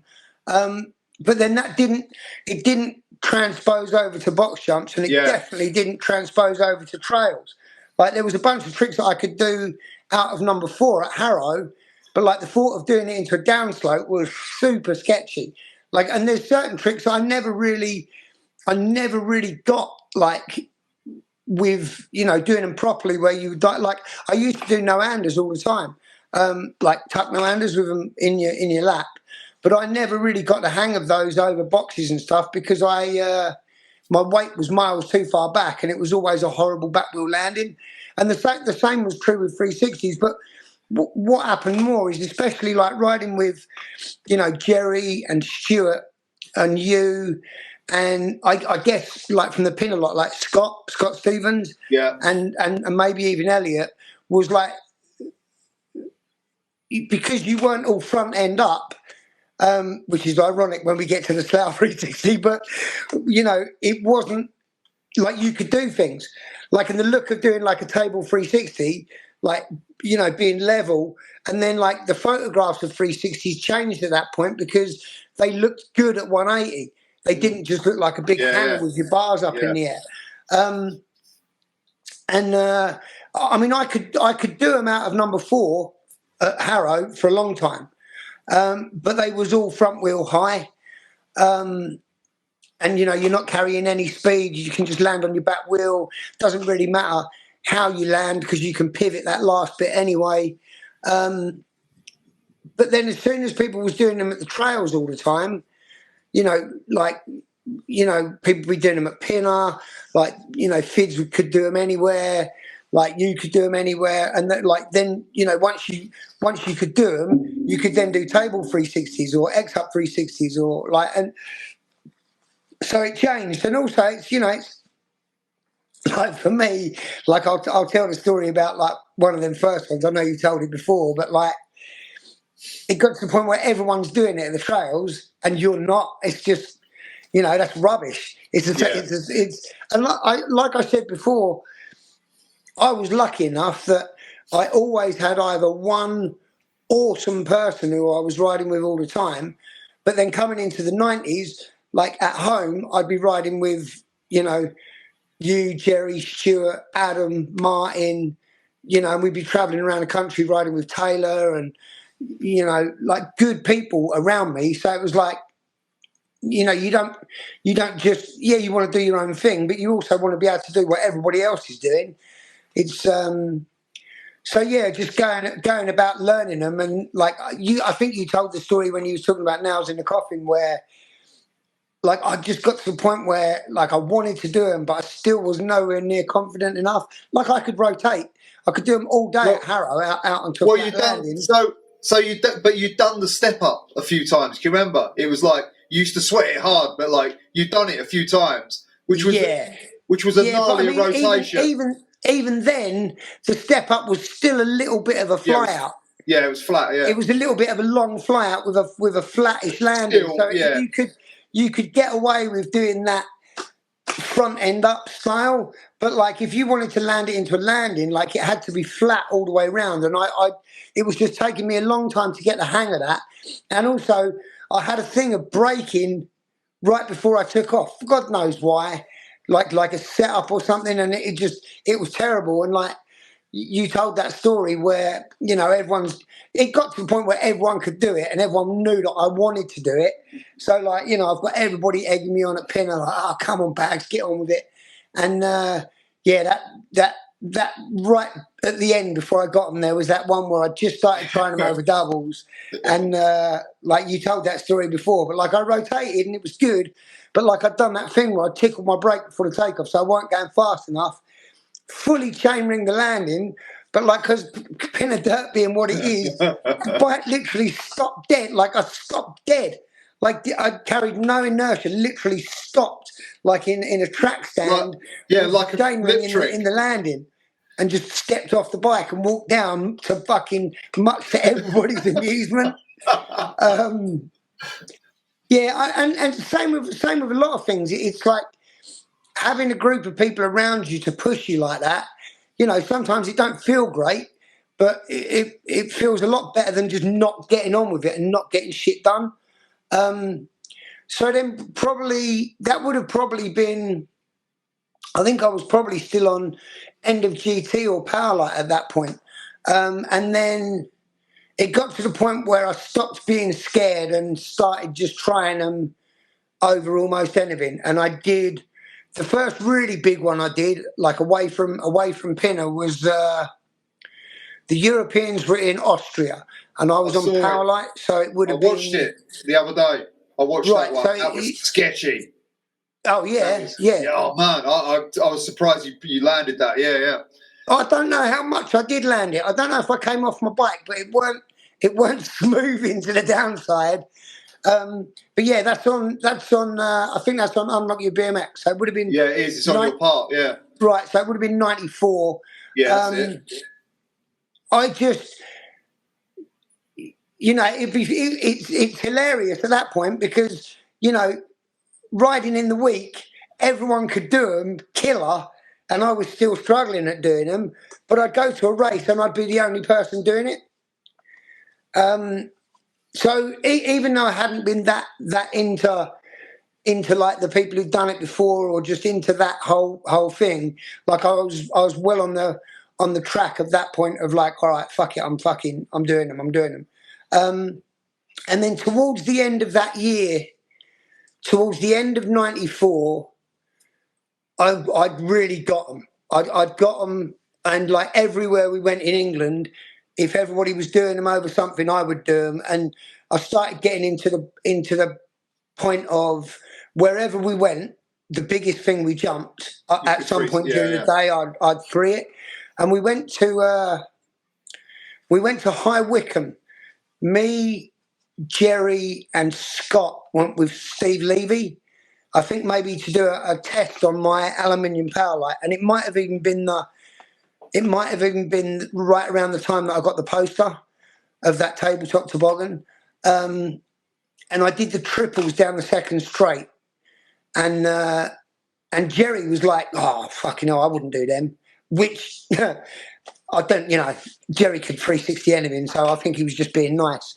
But from that point onwards, and then I think that next America trip, because I came back out here again, end of 94, everywhere we went, whatever the biggest set was, I would free it at some point during the day. So like Orange, the big camels at Orange, I would do every time we go gate practice there. The big camels at Coal Canyon, I did a couple of times. So every time we went racing, whatever the big set or the scale set was, I would make sure I could do it. And I started getting the hang of being leveled off. Like that. And that still took a long time to do them level, because it's almost like, for those people who don't know, you have to almost have to 360 too hard, but then you slow it down by pushing the front end away. Whereas the safe version with your front end up, you almost rotate not enough and let the front end like pivot the last bit on its own. But I really got the hang of like getting the rotation right and pushing into the downside. And then so 95, which was the year that I turned pro in racing and my last year on Powerlight, everywhere we went, I 360'd everything. Like, and it got to the point where it was almost like semi-expected. And one of the things that I was doing them in races. Not so much when I raced pro, because it was fucking hard. But that last year of amateur, that last national final, I 360'd the triples in the race. Like, and you know, that had been done, I think, before, but not a lot. I think I'd seen Todd Lyons do it at the Euros one year, but like I was actually doing them in a race and holding a position. Like I got to the point where it was smooth. And I mean, the one at Slough, I think the one at Slough is 90. It's 96 Late. or 97. Hold up, because it's behind me. I'm going with 98. Oh, maybe 98. Maybe it's the third year on Diamondback then. The irony is, like, I mean, how crazy is it that my photograph's on the wall at the union offices? Well, it's Like good. Look at it. Imagine if you went back in a time machine and tried to tell everybody that, you'd be fucking but the thing with, like, I think that with race jumps are harder to free because they're flat and the lips ain't good and they don't send you up. It's like a flat bank that you're carrying loads of speed. I think it's way more dangerous. So the thing about Slough, by the time I did it, those doubles at Slough had always been like pretty much the biggest in the country, but they'd gone through a couple of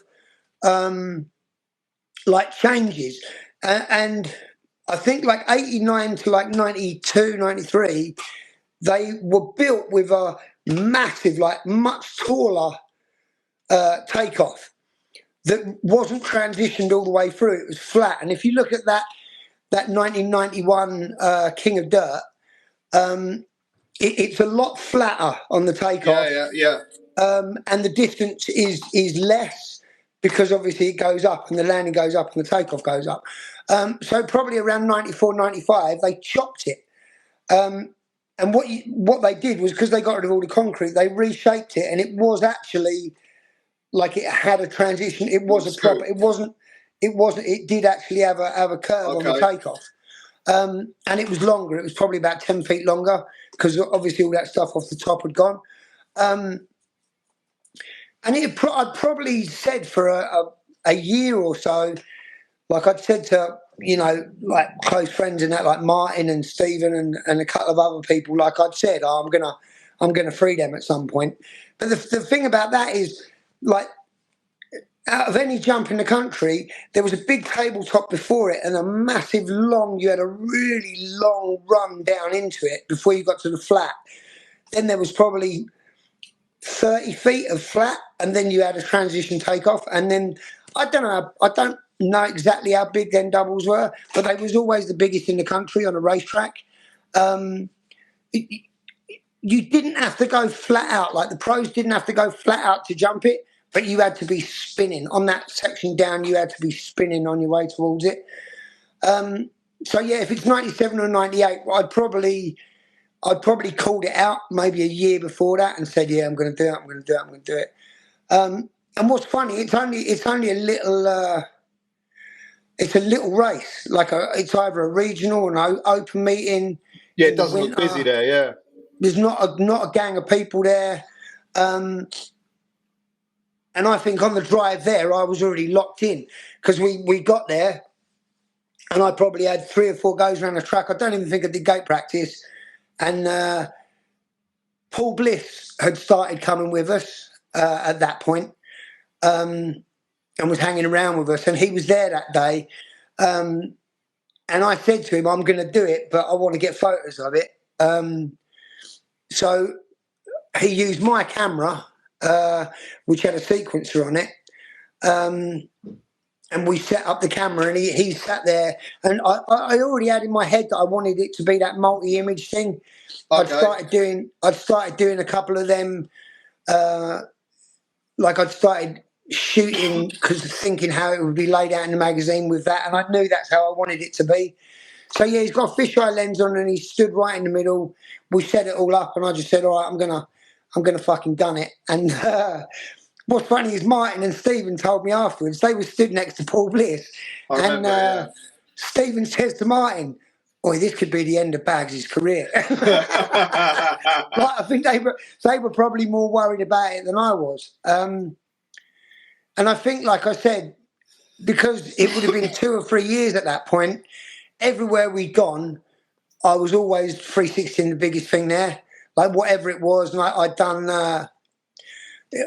hadn't done mountain bike ones, I don't think, at that point. Or I might have done a couple of mountain bike ones, which were fucking so sketchy in comparison. Like it was trying to 360 a barge. But yeah, it's what's funny is, like I said, like, you know, you do them 360s and you want it to be all leveled off and everything. And in that sequence, my front end is super high. But the reason for that is, like, I'm carving so slow off the takeoff. Like, you know, when you're doing a proper 360, you're almost carving up the takeoff like you're leaning back. You want to be almost upside down, but when you're backwards. But you're in the air for so long that I'm just a tiny little kick out and a tiny little carve. The best ones, I think, are the ones that go up and the front end goes up, and then, like an air, it drops back round and comes down. And that's kind of like what happens on that one when you look at it properly. Like, that's what's going on. I mean, I think what it is I'm way more scared of over rotating than I am of under rotating. Yeah, okay, yeah. Because if the thing about that is that even though it is a transition takeoff, you're going so long that when you land, you're still fucking hauling. Yeah. Like, you're still going so fast when you're landing that, you know, under rotating would be bad, but over rotating, you're going to get such a bad. Yeah, you're going to get worked. You're going to get worked. And I just first go. Like, didn't take any warm ups, any attempts. Just first go, straight into the landing. Like, and landed like surprisingly smooth. Like, rode away thinking, fucking hell. And what's funny is that was right around the time where I was almost done with racing. Like, I'd spent however many years racing. I'd raced pro for a couple of years at that time, and you know, pro was almost like as hard as it was when I started.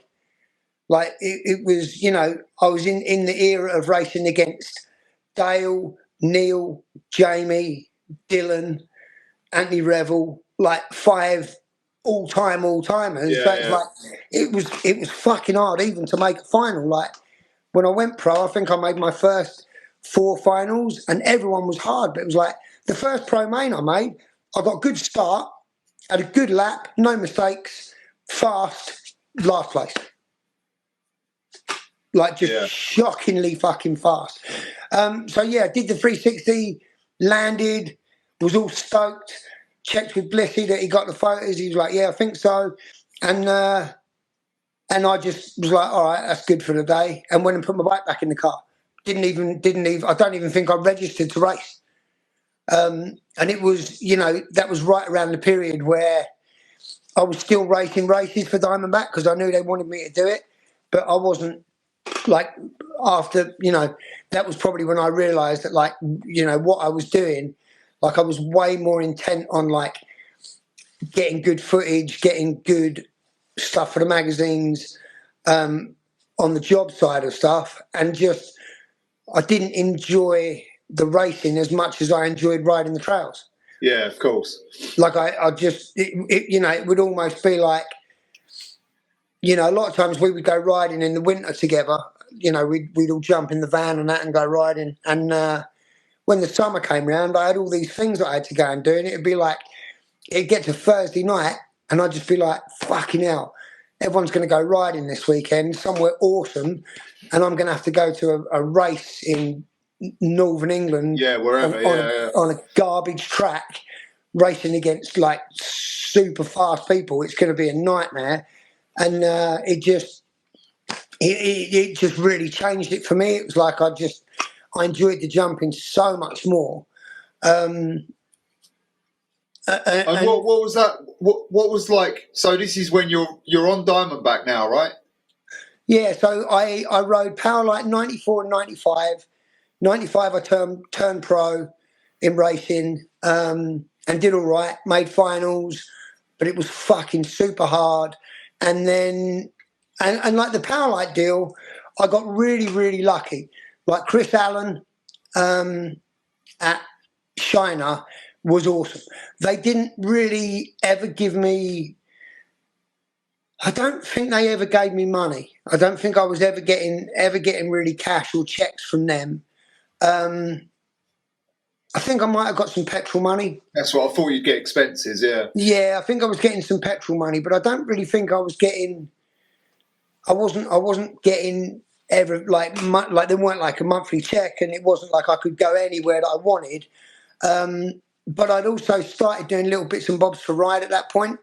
So I was getting a bit of money coming in, and Noble paid a couple of expenses as well. So I was starting to get a little bit of money coming in. So it wasn't so much of a stress to have to go to work, like, or have to get money in to be able to do the BMX. And it was almost getting to pay for itself. But like parts wise and bike stuff wise, Shiners was probably one of the best people, like, probably since East Coast, where it was just like, anything we've got that you want, you can have it. So like I had two bikes. I had a really killer race bike that, you know, weighed like 20 pounds, that had all the super good racing stuff on it. But then I had another Powerlight, like the first one they gave me, like the Chrome Ollie one. And what's funny is Shiners already had old stuff. Like they already had stuff that had gone out of fashion. But the thing is, I loved all that stuff. I got, like, they had Peregrines 48s, loads of them. So I went for a couple of sets of them. They gave me them. They had the first lot of Super 7Xs on Peregrine hubs. Like, I think on that cover, the ride cover, I've got like 48s, and I've got Oakley B1Bs, which probably hadn't been fashionable for whatever. But yeah, anytime I would go to Shiner, Chris would just let me say, you know, because he knew I broke a lot of stuff. But I think they also knew that I wasn't just smashing stuff up. Like, you know, they could see what I was doing, because by that point I was getting in the magazines a lot. Like, I was, as well as starting to contribute, I was, any time that Noble wanted anything, like, I was in there, and I was purposely going out to try and get, like, if I knew I could do something good, I was purposely going out to get the photograph. Like that nothing that was on the cover, that took like three attempts and three photographers to get the decent photo.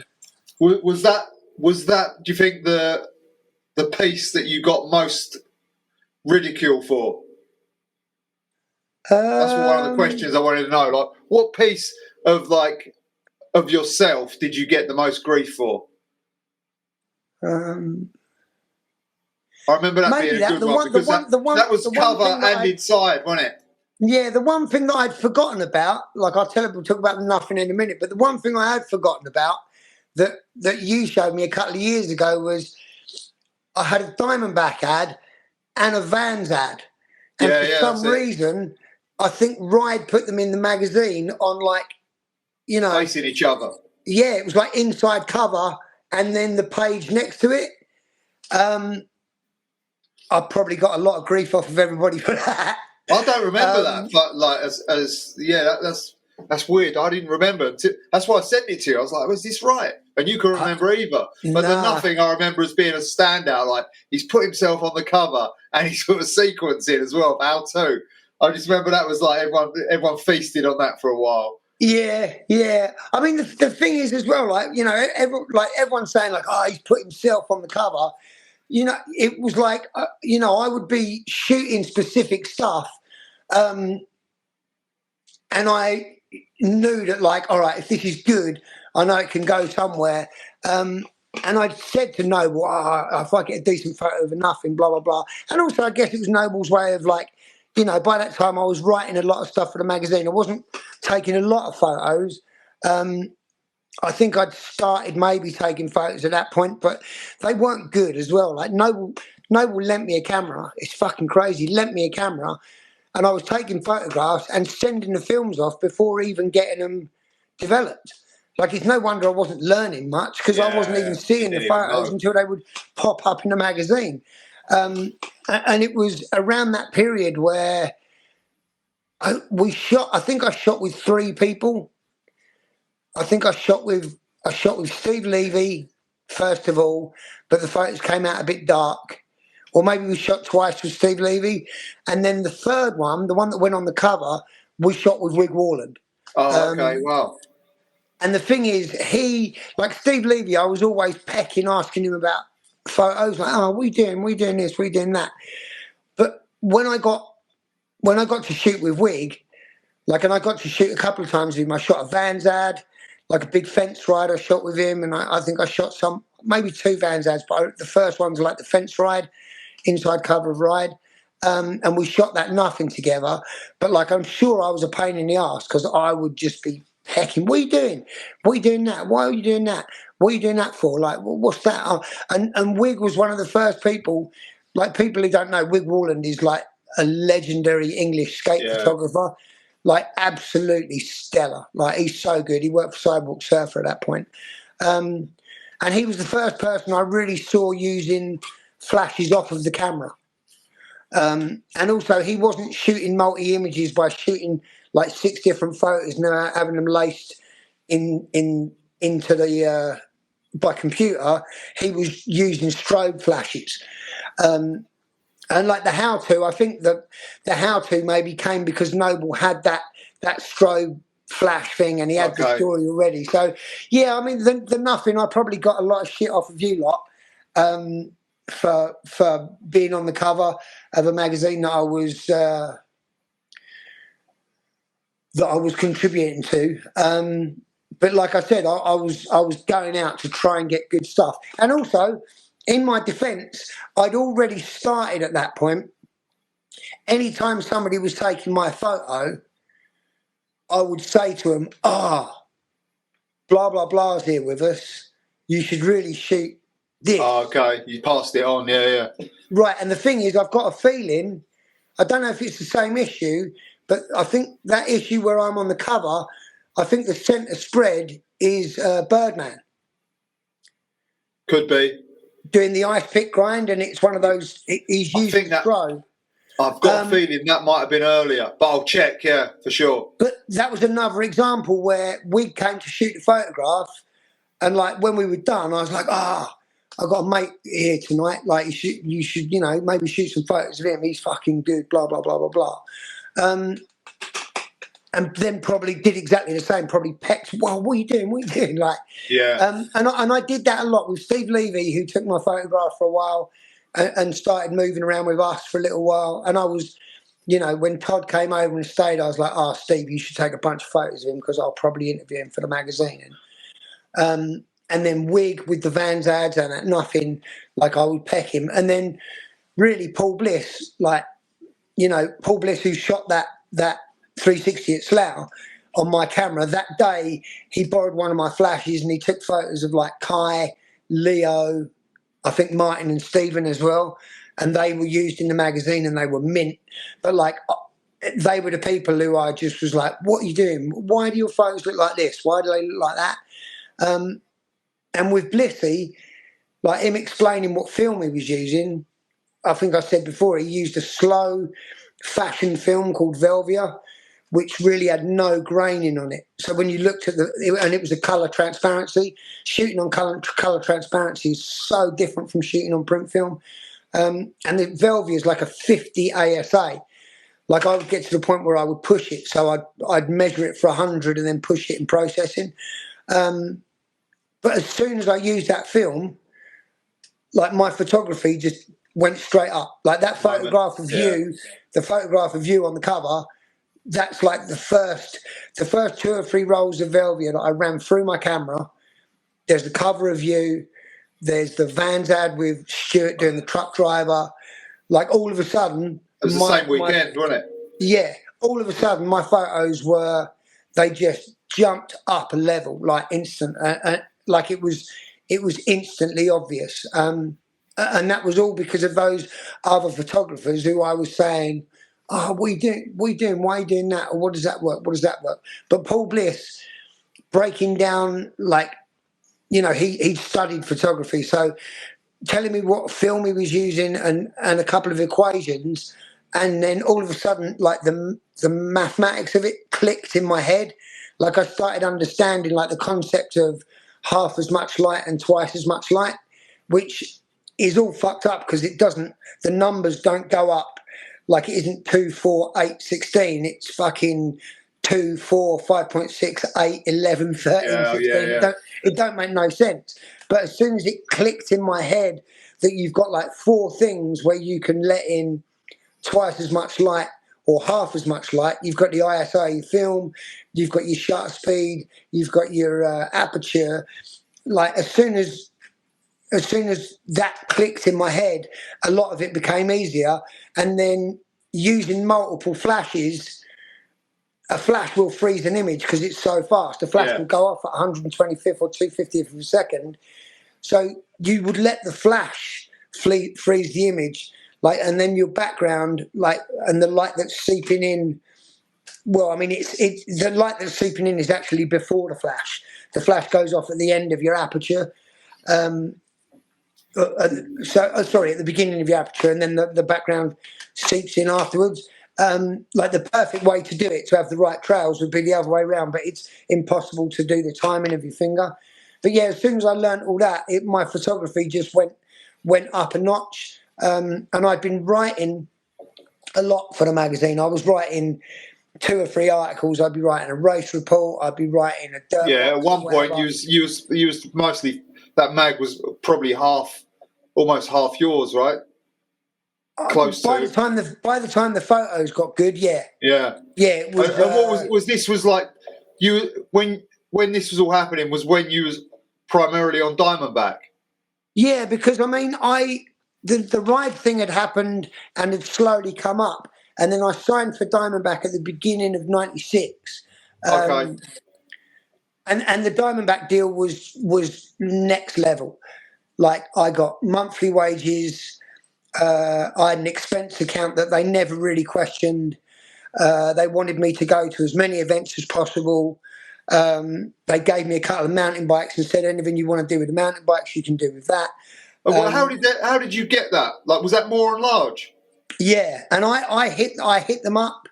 I think I probably hit up everybody who was advertising in Ride, or anybody who I knew was doing bike sales. I probably hit everybody up, and I knew that like GT was taken care of because they had Dale. Like there were a couple of sponsors that already had their dudes, and I probably wasn't going to get on there. And the Diamondback thing, they didn't have anybody. More and Large has been around for a long time. They were selling a lot of bikes in bike shops, and they already sponsored a cross-country mountain biker called Nick Craig. And remember, you know, the BMX sales are going back up again at that point. Yeah, of course. Like BMX is coming back. It's just about to go back into. I think '95 was probably the first X Games, so it's on TV again. And also because I'm now known as a dirt jumper as well as a racer, like I'm obviously taking advantage of all that. And obviously because of the magazine coverage, you know, I'm getting binned at the house every week for all this coverage I'm getting. But from outside our little world, yeah, it looks good to them, yeah. And if you're reading the magazines as a kid, you probably thought I was way better than I was. Like you're probably thinking, "Fucking hell, this dude's the man." Whereas you know, I'd got better and I was okay, but it was like, you know, I was still in that situation of I'd go riding with people who were better than me all the time. You know, there wasn't anybody who was doing both to the extent that I was. Like you know, and Diamondback were cool because I'd go to an event every weekend. I'd go to a race, then I'd go to a freestyle comp, then I'd go to a mountain bike event. Like I was fucking, You was all over it, yeah. Yeah, and the thing is as well, I had a ride expense account at that point, and I had a Diamondback expense account. And like, what's funny is, you know, within our group, that was all so unfashionable. Yeah. Like, Diamondback was a fucking wacky company. Yeah. Ride was the fucking, you know, the worst of the two magazines. Everyone shit on all of that stuff. But for me, what's funny is, as soon as I'd signed those deals, like I didn't think, I've made it. I fucking pulled it. I thought, we've pulled it. Like, because I knew we was fucking going everywhere. Everyone was benefiting from that. It's true. Yeah, 100%. I just knew that, like, especially when the van arrived, like, as much shit as I got for fucking driving the van, I knew we're never not going riding again because fucking we ain't got the money. Or we fucking ain't got a vehicle or whatever it may be. Yeah. No, man. I you know, I was like, we've made it. Yeah. Like, we pulled it, we're fucking going. And it's, you know, it would be hard to explain, like, without sounding, you know, harsh on the other side, like how much shit I got for it. Yeah, no, you definitely did pay some dues, yeah. Yeah, but the thing is, people certainly enjoyed riding in that van to wherever you was going, though. Oh, dude, it was so awesome that, like, we could go anywhere. Like, literally, world's our oyster, man. Totally. We can go anywhere. We can have a hotel. Admittedly, there might be fucking 10 of us in a hotel room, but we could still go anywhere we wanted. And also, I came from those dry years where I'd stayed on people's floors before. Like, especially in America, going to racing and that, like, I'd stayed on Mola's floor at his hotel almost every time we went away. So it was like, it wasn't like I ever thought, oh, well, I've got my room. Like, we've got somewhere to stay. Yeah. And also, the other thing I was going to say is, I said to you before, like, personally, it was good for me on a couple of fronts because, like, my ego, especially at that age, I was just coming out of it at that point, but still at that point, my ego needed keeping in check. Yeah. Like, and I had professional ego checking around me all the time.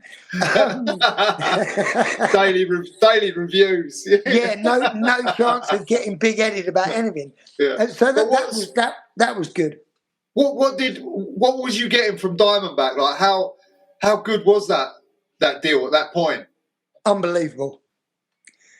I think the first year when I signed, and this will make you laugh about the renewal, but I think the first year I signed, I think I was getting $1,000 a month. Okay, so yeah, good, yeah. So $1,000 a month basic, and then my expenses were, I think my expenses were normally more than $1,000 a month. And then keep it in mind, anything that I didn't want to pass to them, Ride would pay for, and Ride was also paying for all the film and processing. So, you know, for people who don't know, so you're getting money from Diamondback ×2, and you're getting money from Ride ×2 as well, right? Yeah, I was getting. So you're doing good at this point in time. This is good, isn't it? So whatever was getting published, mid-90s. Yeah, whatever was getting published for Ride, I was getting paid for, and an expense account. I was getting wages from Diamondback and an expense account. And the other thing is, one of the other reasons that I was chasing coverage still hard at that point, my contingency program, I had a good contingency for, like, titles and stuff, still racing or dirt jumping wins or whatever. But my contingency program for photographs and magazines and video stuff, fucking hell, mate. So you get money ×3 really off of Diamondback. Yeah. And the other thing is, like, Diamondback were awesome. Even if I had a Vans ad, like I'd have a full-page Vans ad, Diamondback would still pay my contingency on the Vans ad. Yeah, that's how it should be, though, I think, really. Well, I mean, it was good money. And the funny thing was, by the end of the first year, I'd done some mountain bike stuff for them. Which yet again, I was getting some wild backlash. Yeah. Like from everybody that I rode with and our crew, like that was not fucking kosher. I should not have been getting it. And I went to because my first Diamondback year was one deal. Sorry, my first deal was 1 year, and I think my second one was 2 years. So I went to More and Large at the end of the first year, and they would have a big meeting, and it was still me and Nick Craig were the only ones on the team at that point. We went to this big meeting, and we turned up, and they had like photographs from magazines. They were huge, and I think the Dirt magazine had maybe come out at that point, where I had a cover and a centre spread, and they were into that. Downhill mountain biking was becoming a big thing, and because I could dirt jump and I could jump them, I was doing well. But keep it in mind, I'm getting a load of grief from everybody. Yeah, you're getting grilled, yeah. Like I'm getting toasted anytime I even mention mountain biking. It's fuck off. And, not even. No, you didn't even have to mention it. Someone else would have mentioned it. Yeah, too right. So I go to the thing, and they tell me, like, I think they're ever so happy with you, blah blah blah blah blah. Like, I think you're going to get a raise. So we go into the meeting, and they're talking, and they hype everybody up, and they hype up Nick Craig because he's a fucking mountain bike legend, lives near them. Like, he's done good as well. He's like won the national champs again or something. And so they're talking about me, and they're like, we love what you're doing with mountain biking. Like we love what you're doing with mountain biking. Our sales of mountain bikes are really good as well. We really want to do that. And we want to offer you a dual deal. We want you to do BMX and mountain biking, not just the BMX with mountain biking on the side. We want you to do both. And in my head, I'm like, man, this is where I'm going to tell them, like, I don't mind doing mountain bike photo shoots, but blah, blah, blah. I think I'm going to bin it. And they're like, so it's going to be another deal.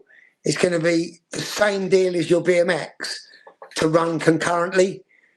Like, so you just double your money. You don't have to do nothing different. You just double your money. And I was like, all right, I'll do that. Like, so it went from like 1,000 a month to maybe 2,000 a month. And obviously I then, had more options because the mountain bike press, they were loving what I was doing. Yeah. It was new to them as well, wasn't it? So.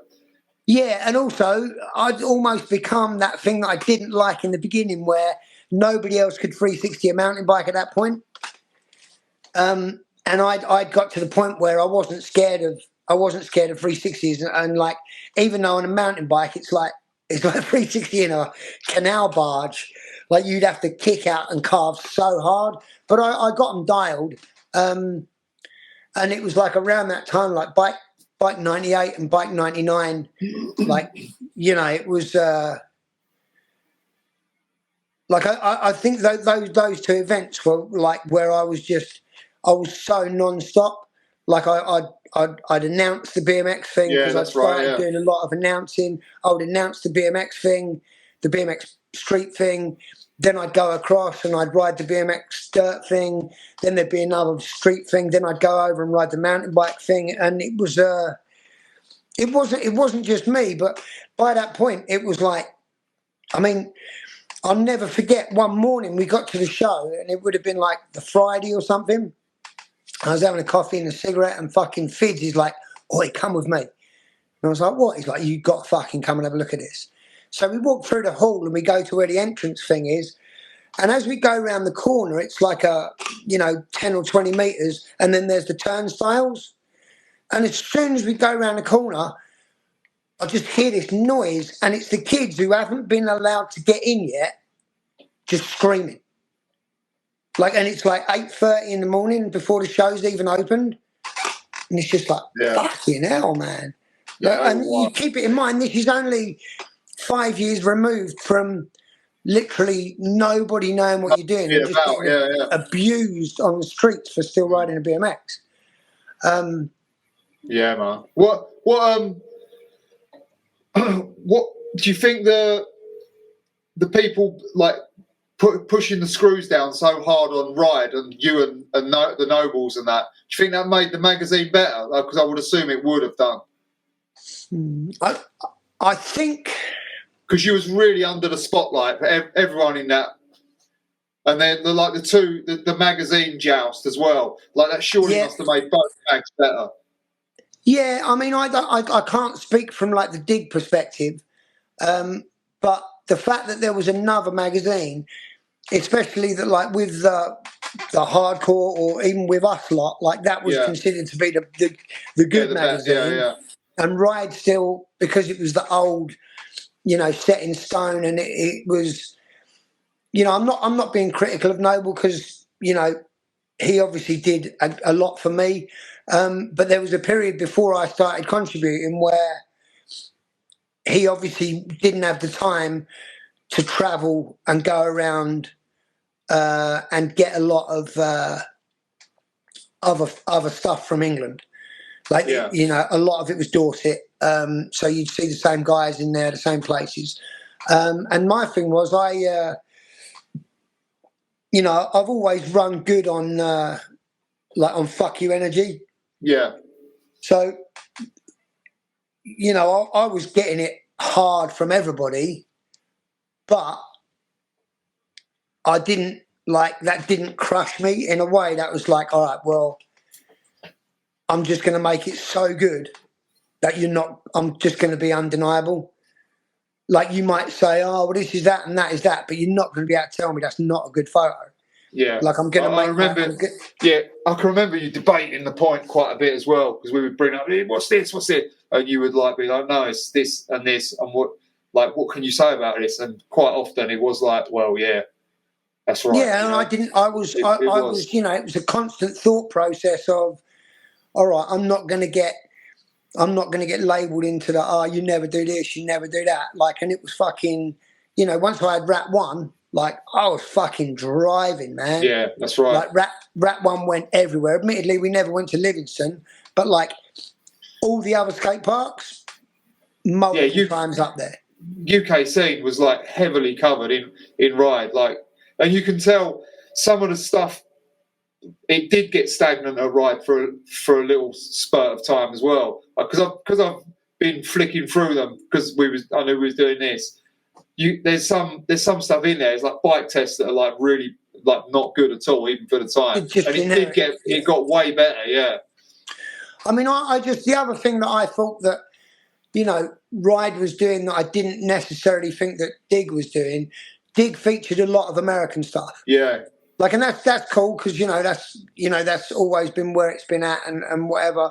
Well, there was Americans that weren't getting featured in a lot of American mags for the most part as well, so it did make sense. Yeah, I just went on a mission that I was going to start travelling around England a lot, and it's the scenes still weren't massive. There were a few new kids and there were people that had hung on and that, but it wasn't 100 kids who were good at the skate park. Yeah, of course. There was still, and to me it was almost obvious, all right, I need to take photos of that dude, I need to take photos of that guy, I need to go there. And there was a period where, I spent some time in Manchester with Taylor. I spent a lot of time up in Stockport when that skate park opened, a lot of time at Bones. We went to Wales a couple of times, and I went down to Cornwall because I knew that Martin Tamlin and Brownie and Tommy Bowers, I knew they were good and they deserved it, and just made a point of fuck it, I'm just going to get in the van and go there. And it was, like I said, I having that expense account and then people being okay with it. I drove with Hitchcocks to a contest at Stockport on a Wednesday evening.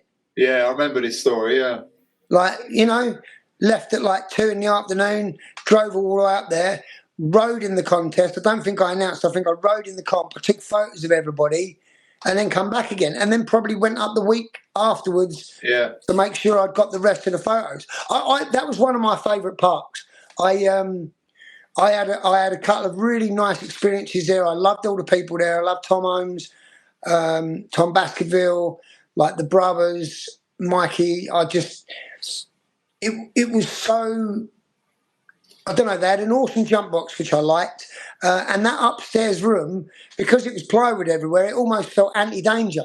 Yeah. Like it felt like you could crash in there and it didn't really hurt. And what's funny, one of my favourite ever days riding, we all went up there. We decided to go, and I think I'd been pecking for us to go there. I think I'd gone there a couple of times. I was like, we got to go. And we all went from Adam's house, and we probably left fucking later than we should have done. But everybody went that day. Like, you were there, Birdman was there, Nasal actually came with us, Adam. And for me, that was like, I had one of those days where my riding, I probably got to the best that I'd ever rode at that point. Like, I had so much fun riding. I did like the wall ride, like both ways that day, like the coast to coast wall ride at the end of the upstairs room. You and me were trying like those alley-oop 540s out of that tranny onto the flat bank. And then obviously Nasal's there. So I think I got 2 or 3 amazing photos. You got a Vans ad of him tire tapping the little L in the back of the vert round. Yeah. Like, and that's the thing with Stuart. Like, I didn't get to shoot with him that much, but almost every time I shot with him, I got something fucking killer. Yeah, he was unreal. Yeah. He was just. It's hard to explain. I mean, everyone was good. Like, everyone was astonishingly good, but it was almost like we forgot how good everybody was because we was riding with Jerry and Stuart. Yeah. Yeah. Like, it's hard to explain how good both of them were. I mean, Jerry had just got better and better and better over a period of time, but Nasal just come out of nowhere, and then all of a sudden was fucking. He could do everything. Yeah, he could do everything you've heard of. How you'd want to do it, like as well, like so much style to it, and like and it's funny because they were different as well. Like, you know, Stuart was goofy footed, and he had his seat a bit higher and was into the bar spin tricks, and Jerry was regular footed and had his seat low and his pass back and was different. But they were both just, it's hard to explain. I mean, you know, I'm sure people see shit now and whatever, but it's ever so hard to explain how good they were. But every time they would go riding somewhere, people would be literally astonished. Yeah, people would stop and look. Like, it didn't matter whether it was just a session or whether it was like a comp. Like, remember when we went to that Marseille comp?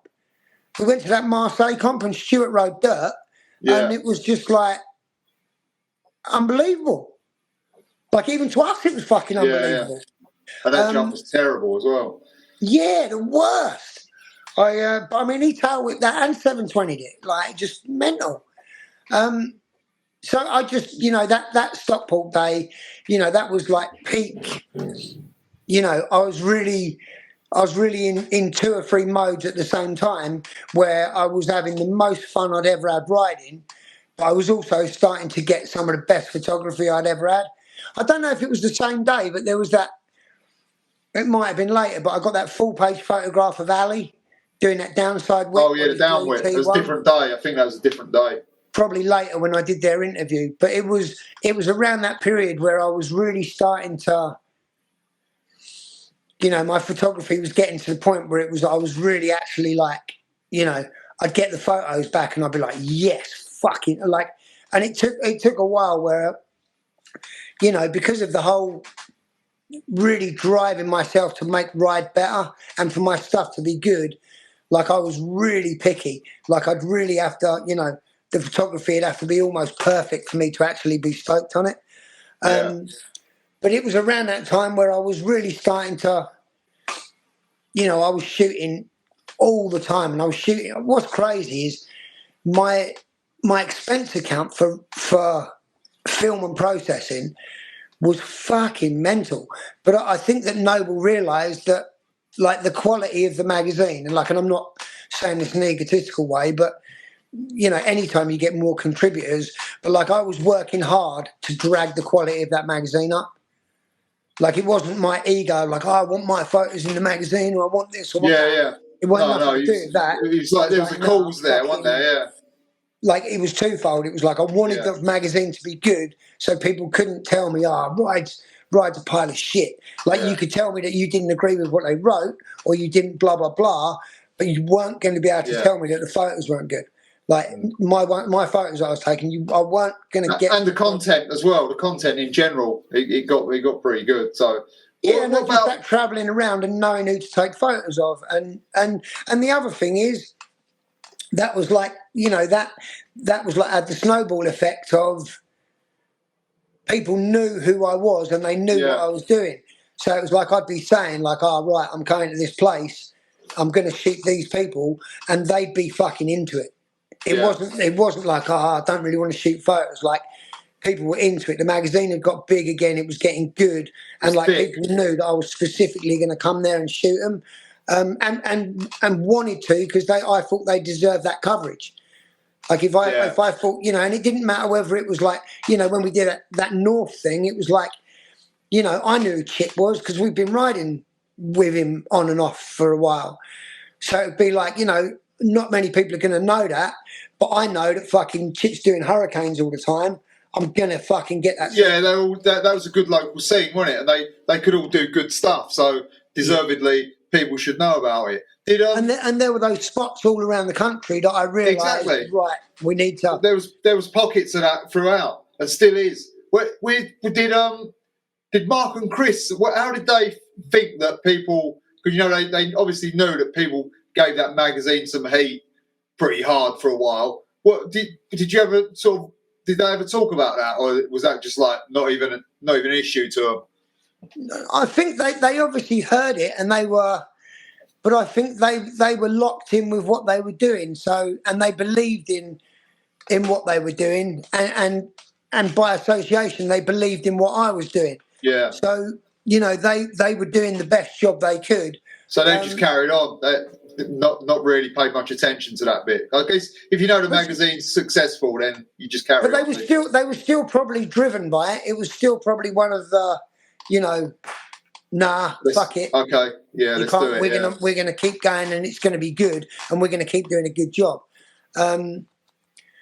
It's obviously when you're in the office all the time and you're doing your thing. It's one thing I've got to say is that it's funny because you never really realise until you have a different perspective. But like, as a photographer, working with Chris Noble as a designer was an absolute fucking dream. Yeah, I remember you saying this before, yeah. Like, he was like, I could take the photographs and tell him, I've shot this as like a multi-image, what do you reckon? Dude, his manipulation of the images and making them look good for the magazine. Like, a lot of people, sometimes people wanted more of like a punk rock layout, like Dig, or, like that style. But the thing is, Ride weren't that. Ride was fucking on sale in W.H. Smith's. Yeah. And like, on the shelves with big fucking publications. Like, so they wanted to look pro and wanted to look good. And as a designer, especially one who really listened to me as a contributor, it was fucking magic. And I didn't realise until after that, and I'd come out and I'd work for other people and I'd shoot a sequence, be like, oh yeah, I just want you to lace this as multi-image. And fucking they didn't have no one who could do it. And but yeah, working with Chris, I butted heads with Mark a lot of times. But then, as a senior contributor or assistant editor, and him being the editor, that's going to happen. He's not going to agree with everything that I say or everything that I do. That's normal for like everyday life, isn't it? Yeah, yeah. And also, it's his magazine, so he don't have to fucking do anything. Yeah. I don't want to. It's his money on the line, and he's paying me. I'm not fucking, so I get it. But yeah, me and him butted heads a couple of times. But on the whole, they were very generous, and I think they realised as well once my photography went up, and like you say, there was a lot of times where the magazine would come out, and half of it would be mine. Yeah. For a little while, good little while there. And but then I was I was driven, you know, like we were saying, I was driven by the fact that it wasn't the popular magazine.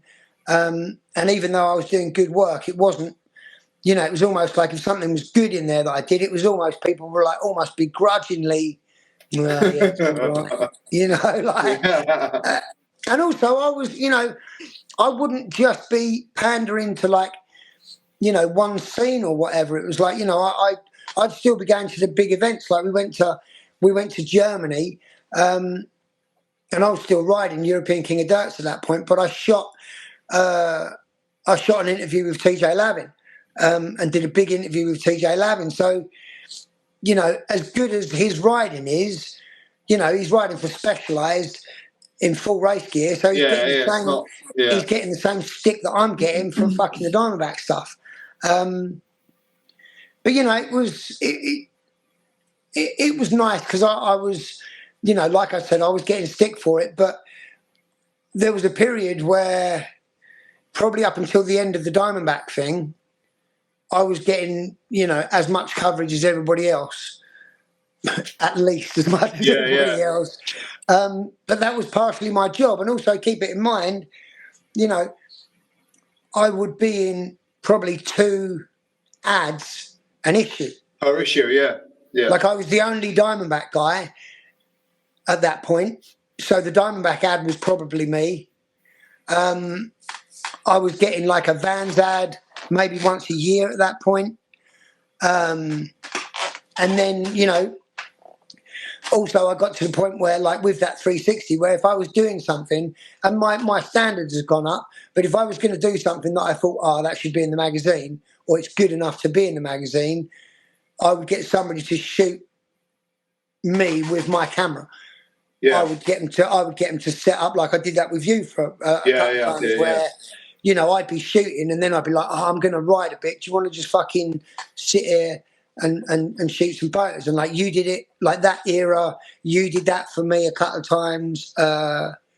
James Brooks did it for me a couple of times.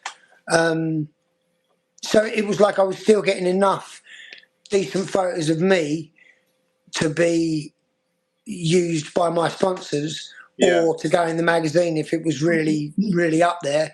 And you know, I was busy. Like I probably made it busier than I should have done by leaving it all till the last minute a lot of times. But you know, it was like I was writing for the magazine, taking photos for the magazine. I was riding BMX and mountain bike, doing stuff for dirt as well. For Diamondback. I mean, that was probably the point where it really it almost got too much for me, because some BMXers might not know that Mark Noble started a mountain bike magazine called Dirt, and I got some photos in that, but I wasn't really part of the editorial team. I took a couple of photos at Diamondback at mountain bike races, but I wasn't really the driving force between it. The driving force was Jerry Dyer and Paul Bliss.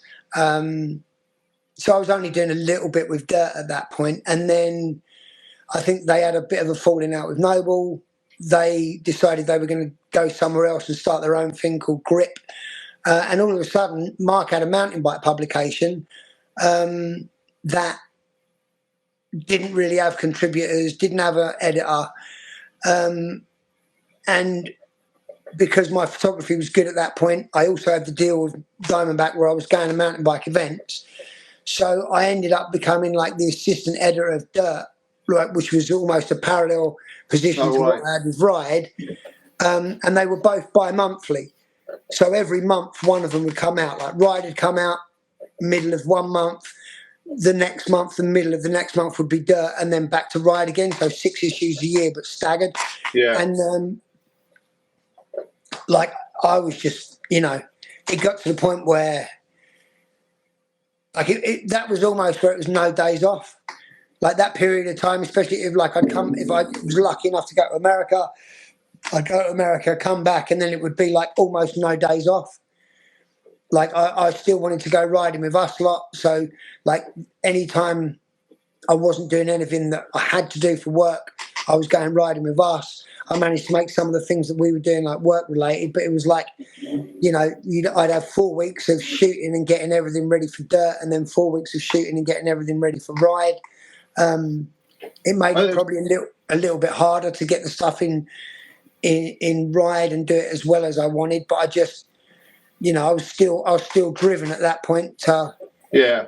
Well, how's the boat like? So, Diamondback and ride both end close together, do they? Or Diamondback's before the ride thing ends? Like, what's the ending of both of those things? Diamondback came to an end when they, more and large, something happened with the European distribution of Diamondback, and they ended up getting 2 guys over from France to help with running their BMX team, and I'd already helped sponsor a couple of other kids. Marcus Bloomfield was on there. More and large, had got Hara at that point, and I'd got like Nick Cox on Haro, and I got Martin and Stephen Murray on Haro, and I was doing a lot of their stuff as well. But they got these 2 guys from France, and what's funny is I thought it was going to be good because one of the dudes was that Xavier Redouard. Okay, the guy. Yeah. Remember the I Want Twins from the Kellogg? Yeah. That guy. And as soon as they came over, I realised it wasn't going to be good. He told me that I needed to earn less money because I had the good life of being a pro. And I had an argument with him, which was basically me telling him, look, just because you've retired, don't forget what it's like. Like, come on, like, what the fuck do you think you're playing at? And I knew straight away that was going to be like, it was going to be a stumbling block because they didn't understand nothing about dirt jumping or freestyle, which was going to be a nightmare. I understood it, and I tried to tell more and large, look at the bike sales. Like, you're selling way more Mr. Luckies than you are, like, reactors, and you're selling, like, the dirt jumping stuff. You're selling way more downhill bikes and dirt jumping bikes than you are, like, but I don't know whether they had orders from whatever, and those 2 guys were at more and large, like, 5 days a week. And I realised almost straight away when that happened, I think that was the end of the last year, which probably would have been 98. Like, the writing was on the wall, I thought. Yeah. And I was just like, fucking hell, man. And what's funny is I spoke to Rally at that point. And Rally had already kind of semi-approached me, like undercover, like, and I'd spoken to him briefly because I think like the bike shows, like Bike 98, like was a real ripple in our industry, BMX and mountain bike. Yeah. Both them things were coming back big. There was money, like it was people really, really noticing that like there was a different, it wasn't just like cross-country mountain bikes or road bikes. It was a bunch of kids doing stuff that I was doing. So Rally approached me about like going to them, and I went to see them probably, don't know when it would have been, like maybe the November of the last year, November, December, and I spoke to them and they were like, well, we want you to ride mountain bikes with BMX. We're thinking about doing BMX stuff again, blah, blah, blah, blah, blah, blah. And my thing is, I was just like, mate, I fucking More and Large have been good to me. And the guy I dealt with at More and Large was good, but the guy I dealt with at More and Large was good enough to say to me, like, these fucking French people don't know what the fuck they're doing. Like, and he'd done well because he'd excelled by listening to me and me telling him what was really going on the street level. And also all the coverage and all the photographs and like their ad campaign was good. Like, you know, admittedly their ad campaign was kind of based around me, but it was a lot better than fucking, well, it was better than what they had before. Yeah, 100%. Much better. Yeah, it was terrible. Yeah, it had vibe. Yeah. Yeah, and so what's Rally? Thinking about what happened with Rally then? What? Oh, imagine you rode for Rally, and they said, well, like, if you're not happy with More and Large, like, we've got a position for you. like whether it's helping us out with development or team development or bikes, we'd love to have you here, blah, blah, blah, blah, blah. So those last 2 months at More and Large, I got everybody else locked in.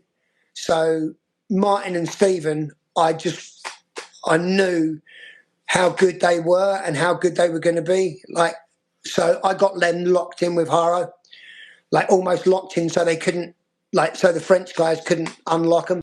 Yeah. Like I think I had a good judge of like the people that I worked hard for to promote, like whether it was through photography or getting them on a team or getting them a sponsor. A lot of those people stayed in it forever. And Marcus Bloomfield, who was the first guy that I got on Diamondback, he ended up being the Olympic BMX racing coach for England for the last year when we got a gold and a silver in 2024. Like he's like a mainstay of still involved. Of that. Yeah. Like he's legendary. They were going to make bikes or whatever and blah blah blah, and I was going to spearhead that, and they were like, yeah, we're not going to be able to do it, and like I didn't even get a chance to be annoyed. They just said, but we're going to pay you. So I didn't ride for Rally, but they gave me a massive lump sum of money for that year.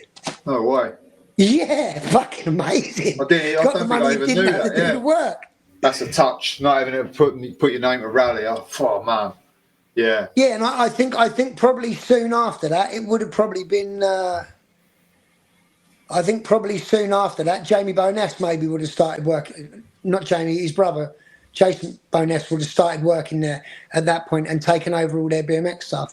And for me, really, it changed like the trajectory of what I was doing. Yeah, I already wanted to be here. Like I love being here. So when you first moved to the US, you were still shooting for Ride. Yeah. So once the rally thing wasn't going to happen, my riding had started. I'd already peaked riding wise, and also there was no real pressure to do anything. And also keep it in mind through the 90s, I broke a bone every calendar year, all the way through the 90s. Yeah. There might be 18 months between it. I might have done one at the beginning of the year and then the next one at the end of the year. But I did a calendar year, I got hurt. And so that was, I had a bone spur on my ankle by that point, which was any time I cased, it was hurting. So I was riding with an ankle brace, which I didn't really enjoy. And I was spending time here, but like the level of the people that I was riding with was probably far above what I was ever going to reach by that point. So just taking the photos became more important. And also I'd started announcing like a lot of stuff, I'd done backyard now for a while. And then, I was getting asked to do stuff in Europe a lot. But that was really around the point where I was like, man, I like being here more than I like being in England. At first, Mark was okay with it. At first, he was okay with me shooting photos here all the time. But I think he wanted me to be back there all the time. Come on. Like I wanted to be here. And like you lot would have remembered that I started coming here, then it would be a case of every winter. I mean, Ian lined me up on Hoffman. I think I was going to ride for Hoffman. Okay. Like he gave me a Hoffman flash. I think I broke the first one. He got me a second one. But I don't know. I think I said with Ian as well. It's like I don't know. I think as well. It was almost like I was almost not burnt out, but just come to a natural end of wanting to push myself in everybody's face. Yeah. Like I was getting more out of taking other people's photos by that point. And like I'd taken on other duties. I was like the vans Van's team manager. Then at that point, and you'd had a good run at it as well. So, like, you've been in out there pretty much. So, yeah, and also the standard of the stuff at the end had got, you know, like that 360 at Slough. Like, I mean, how much more fucking death defying do I have to get photos? Yeah. Like, because my thing was like, by that point, like if I was going to get a photograph that was going to be used as editorial and not an ad, like I was really having to look for things like the drop at St. Neots. Yeah. You know, I'm looking at that level of just, I've got to do something mental. Like, and also, you know, like I was never like the most skilled. Like the thing I had with our crew was I could go faster and therefore probably go bigger than everybody else. Like, so there were certain things like when, you know, I'd go riding with Dylan to Liverpool Skate Park, the second Liverpool park, and we were just like ticking off the gap index where just because we could go faster than everybody else, there were jumps and stuff we could do that no one else could do. Yeah. Like that jump from the landing of the first rhythm section at Liverpool into the landing for the second one after the quarter pipe. I don't think anybody except for me and Dylan ever did that. Because it was like you had to literally sprint across the park to do it. So it was, you know, and, you know, like I said, I got hurt a lot at that point as well. Because that's, you know, if I've got to do something bonkers to get in the magazine or to get photos or work. Yeah, it's not worth it, is it? It's not worth it if you're always getting hurt. Like, you got to enjoy it, and you like. Yeah, and also I got to the point as well where almost coming from the same thing as the ride thing, like all it would take is for somebody to say, "Oh, you can't do that," and I just feel like, "Well, fuck it, get me a helmet," you know, and that making you know not good decisions at that point, like the Palavas roof gap. Yeah. Just not a smart, good decision. 40 mile an hour fakey wall ride. Yeah, and like Jimmy Levan's telling me, no, I think that's too big. Like, what? And I'm not fucking listening. Like, it's obvious I'm not making good decisions at that point. And also coming here as well, like, you know, the people that I'm here with and taking photos of, like all the racers, like Neil, Dylan, Dale and Jamie, they're like the best in the world, which I'm never going to be. And then like the dirt jumpers that I'm taking photographs of, predominantly like Corey Nastasio, White Snake, Stephen, those guys, Brian Foster, those guys are the best in the world, and I'm never going to be that good. Top contest jumpers, aren't they? Yeah, they're amazing. And it was like I'd done my, you know, I really tried hard to qualify for the X Games the first couple of years. Like, and I got pretty close, like, and, you know, I'm not saying the right people even qualified, but it was like, I think the first time I tried to qualify was maybe 99, maybe. I can't remember if Marseille was before that, but there was the Worlds, and I think whichever European placed best there ended up going to the X Games. But it was like Steve Grace crashed like 2 of his 3 jumps, and they gave him 3rd place, and he ended up going to like San Francisco. He kind of got what he deserved when he got there, but you know, it's. Well, so I think he didn't deserve it, did he? Well, maybe he didn't do very well until he winked at the camera. That's harsh, yeah. Like, if you're going to wink at the camera at the X Games, probably don't want to fucking go over the bars in front of 1 million households. I'd forgotten that happened, yeah. Yeah. And then I think maybe the year before that was Stuart, maybe. I don't know, but Stuart qualified from Marseille, I think, from that contest. So it was like I think I got 4th at that Marseille contest, and only because I fucking jumped from that takeoff into the skate park. I think I got 4th there, but Stuart won and qualified for the X Games, and then Steve Grace qualified from the X Games, and then like the European King of Dirt in Italy in Riva del Garda the year after, I got third, and but Marcus Hampel won, and he qualified, and he he deserved to.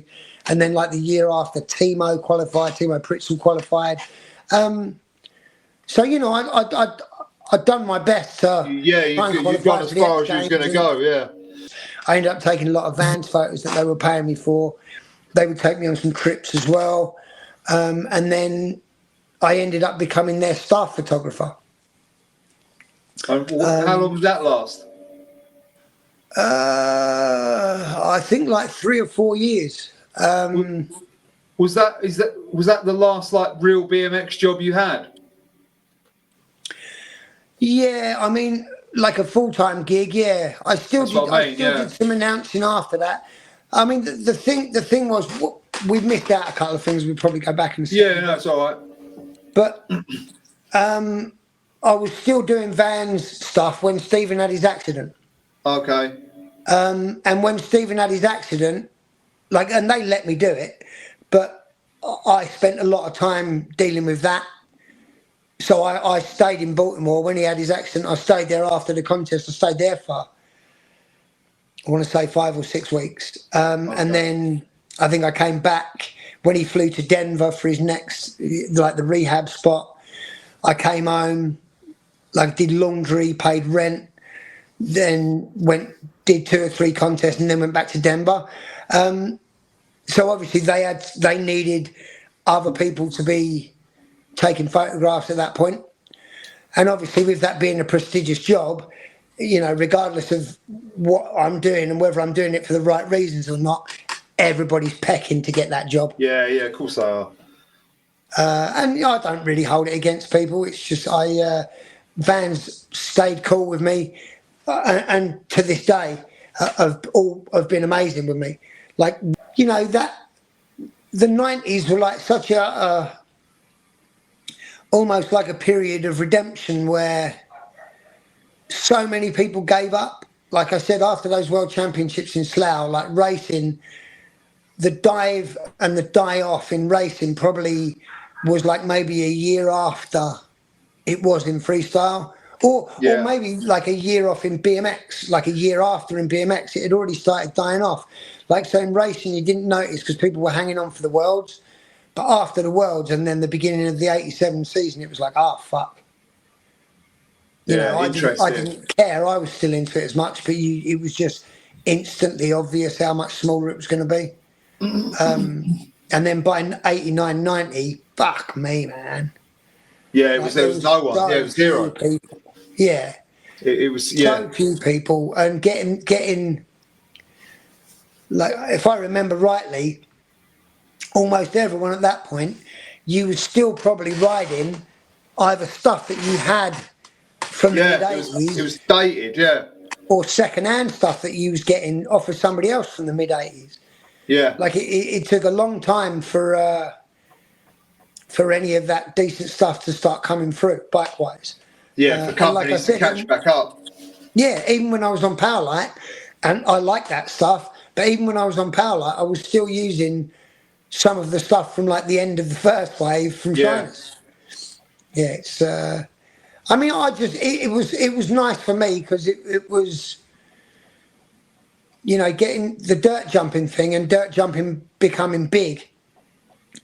Allowed me to have this second wave of something that I was good at, because for racing. If you really wanted to earn any money, you had to be one of the 3 best people in the country. Yeah. And I came up in the era of Dale, Neil, Dylan, Jamie Staff. Slim Pickens, yeah. Oh, dude, and they're world beaters. Yeah. Dylan's one of the best riders the world's ever seen. Dale won the Worlds in England and the Worlds in America. Jamie Staff was Haro's top pro. Neil won the Nora Cup. So it was to compete with that was fucking hard work. Yeah, so you're at best, you're in 5th place at best, didn't you? Yeah. Simple as that. Yeah. So the dirt jumping thing and the Diamondback thing really really made it possible. And the ride thing, you know, it was. I earned a good living, but I was earning a good living from like 2 or 3 different incomes. Did you save any of that money? Like what? No. No, what it just dwindled. It dwindled over the years, or what? Yeah, pretty much. I mean, keep it in mind, I never really, until like 2006 or 2007, I never had a job, like a job. Yeah, that's what I'm saying. So it just dwindled off. Yeah, and I mean, it wasn't like, you know, I was earning okay money, but a lot of that money was going back into what I was doing. Yeah. You know, I mean, somebody asked me like, "Oh, how much money did you earn?" Blah blah blah, and like from the very beginning to the very end, you know, a fair amount. Yeah, then started getting a couple of little jobs here. Started working at a bar. I started working the door at a bar. Fucking. Oh yeah, I remember the stories. I mean, my old man had been a bouncer when I was young, and I'd go to work with him. I ran the coats, like a couple of things and whatever when I was really young, so I knew what that was about.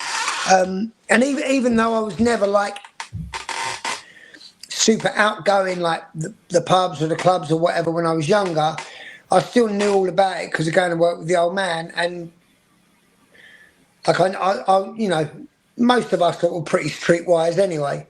So yeah, just I started working the door because it was cash and it was easy. And a guy called Eugene Gallagher gave me a job working the door. And then I just moved my way up through working in bars over here. Ended up bartending, bar managing, and just ended up doing that, which was good money because I didn't really know what I wanted to do at that point. I just knew I didn't particularly want to go back to England. Yeah, and you're still US now, so most people know that, I guess. I would struggle. I think the weather is so nice here all the time that I would struggle. I mean, I would struggle living anywhere, but coming back to England, Why are you called Grotbags? Because I think my version of it is different to yours. No, I think your version's going to be the same as mine. Both of us, not just me, but we both did it. But I used to be a cycle courier. Before the money really started coming in, I was working as a cycle courier. And like the first year and a half, I did it on the BMX. Eventually, I started doing it on a mountain bike. But that first year and a half, I was doing it on a BMX. And a lot of times, we got to the point where Adam's house in Hillingdon had become like a centrepiece for where everybody would go and meet. Everybody would go there on Friday night, and that would be where are we going to go riding this weekend? What are we going to do? So I was still couriering at that point, and you'll attest to this, but like courier attire is different from regular attire. So I was wearing at that point, because it was fucking cold, and I would wear black tights, like black cycling tights. Yeah, I mean, I even raced in them back in the day a couple of times, much to everybody's amusement. But yeah, I would have black tights. I'd wear shorts over the top, but I'd always wear these black tights. And Adam's house is just a fucking hotbed of piss takery. Like, nobody's fucking safe. It doesn't matter fucking who you are. You're going to get fucking binned for like anything. It's going to be fucking, and you know, you're going to get made fun of. So, you know, one night we're there and the banter's going on, and somebody says to me, "Shut up, you look like fucking Grotbags in them tights." Like, for non-English people, or maybe even non-English people of a certain age, you might not know who Grotbags is, but if you Google her, she's a fucking witch who was Rod Hull and Emu's nemesis on television. Not the best looking character in the world. And admittedly, it was fucking hilarious. So, because it's so funny, you know, then anytime fucking somebody wants to have a dig at me, I'm getting called Grotbags. Yeah. And it is funny, and the thing is as well, it's like I think originally I fucking didn't like it, but that would have made it even funnier. The fact that I fucking got pissed off about it would have made it even funnier. So I would have been getting it from everybody. The reason it stuck, like really stuck, is twofold. One of them's my fault, and one of them's a situation. The one that's my fault was I was writing stuff for Ride magazine at that point, but I was writing stuff about the race scene, and I was being super critical of like the association and the older people that were running it. So I think the first couple of things I wrote for Ride magazine, I put in there. I wrote by Grotbags. I didn't put my name because I didn't want to deal with the heat. I don't think that would have been enough. Like I think, if I remember rightly, the real solidification moment was there was a comp at Northampton, and I don't think they had a DJ or a sound system or anything, and Northampton had a jukebox, and it probably only had like 7 records in there, but one of them was an album by the Police, and so I've got a feeling it was during a Northampton contest. I remember this, Roxanne by the Police was playing, and all of a sudden I'm riding around and I can hear like all our lot laughing, and then I can fucking hear everyone singing, "Grotbags, you're gonna have to put on the black tights." And then fucking I think, you know, if it wasn't solidified at that point, that was probably it. And what's funny is I fucking, at that point, I probably still didn't fucking like it. But by the time I was coming here, like, I know that there's a lot of American people who didn't know my name. Yeah. But they knew me. They just knew me as Grotbags. So the first time it was spoken was Elliot who actually said it, and we was at Stuart's house, and we was waiting. I just remember it being around that period, but that does sound like Elliot. So it was you was couriering, and I think we was waiting for you to come back to Stu's, and I was like, where is he? And then someone was going, who? And someone was going, Roberts. And they were saying it quick. And I think it's Elliot who said, Grotbags. And that came from there. That was the first that I'd heard it. And I think it went from there. It just carried on. I just remember that Grotbag. You look like Grotbags wearing them black. Yeah. That was probably the when you first heard about it. But yeah. I just, what's funny is, you know, by the time coming here or a couple of years afterwards, it was just bags. Yeah, that's it. Like to the close that close lot of us lot, it was probably just bags or G bags. Yeah. Which isn't as bad or derogatory. I mean, the other thing, one of the things with our lot was, like, it was almost the golden rule of, like, we were allowed to take the piss out of each other. Yeah. But someone from the outside, they fucking weren't. Nah, they got it for thinking that they were allowed to take the piss the same as we were allowed to take the piss. Come on, start, mate. Yeah.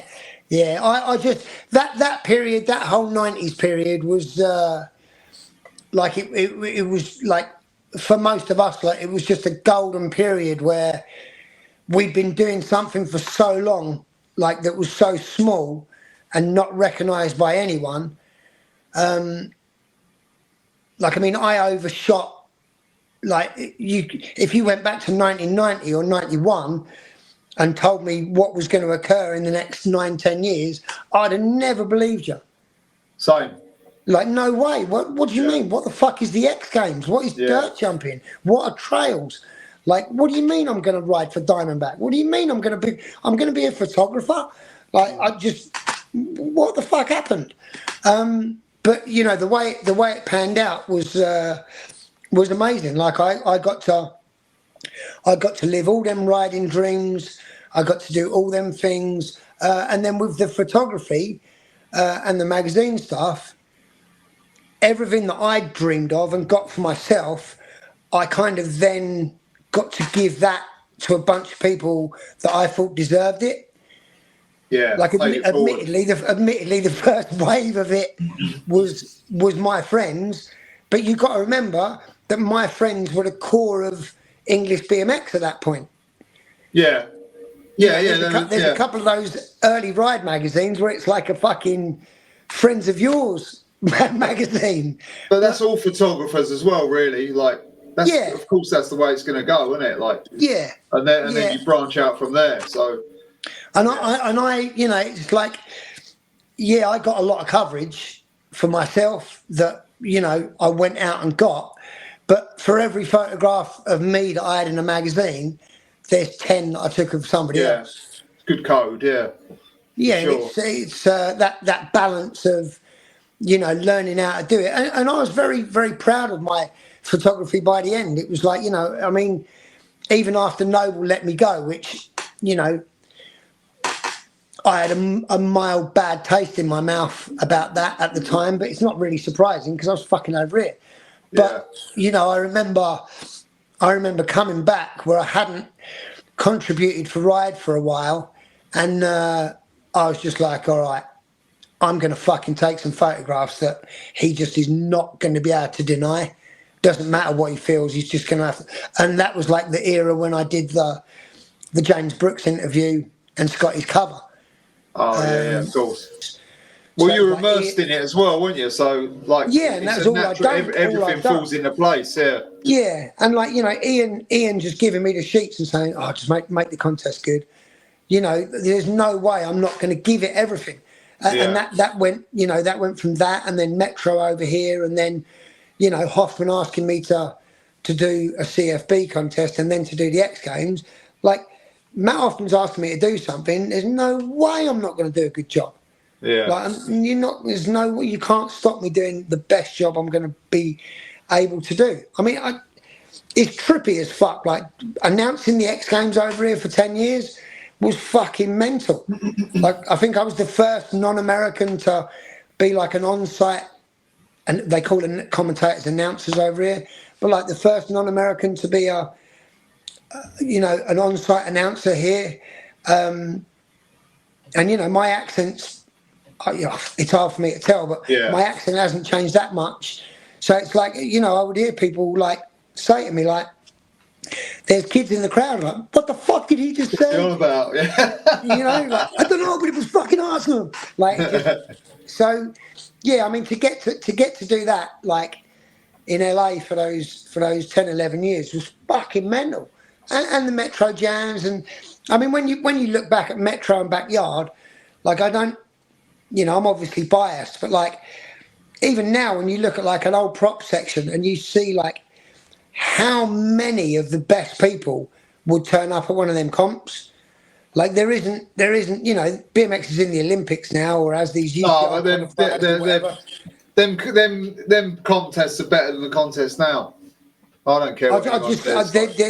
They're just timeless. They're so varied, they're so varied, and they're so you know, the courses are so different. Whereas, you know, you look at a big BMX comp now, like an Olympic qualifier or the Olympics themselves, or whatever, and it's like, well, it's very similar tricks on all very the same. Similar lines. It's just shit. Whereas you go to Backyard and it would just be like, you'd have everything.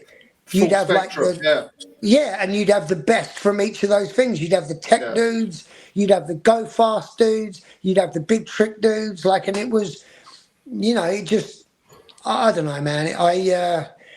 Obviously I'm gonna look back, and especially being involved with them, I look back at like Backyard jams and Metro jams as, you know, some of the best, if not the best contest of all time. For sure. Yeah, man.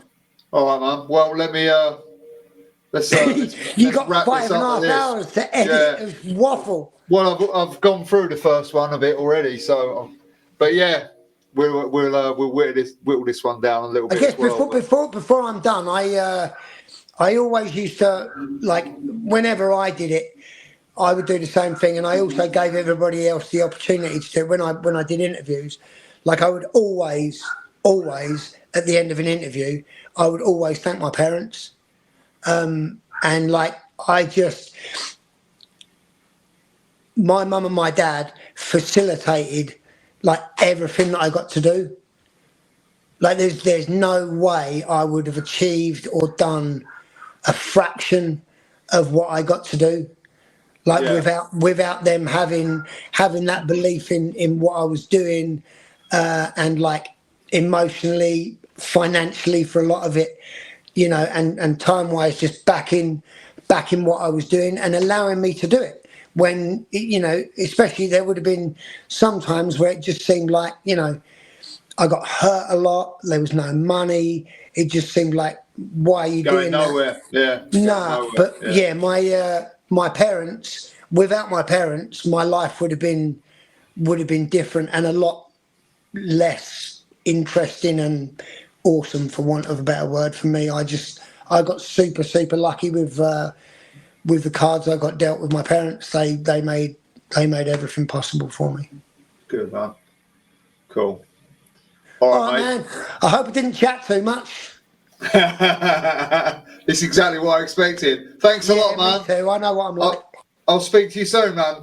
Thanks very much for doing this. It'll be a good one when it comes out. I'll keep you updated, yeah? Sounds good. Appreciate it, man. Thanks, Bags. Take care, man. Thanks a lot. Ta-da. See you, mate. Thanks for listening. We've got a Patreon page, so if you could show us any support, we'd be most grateful.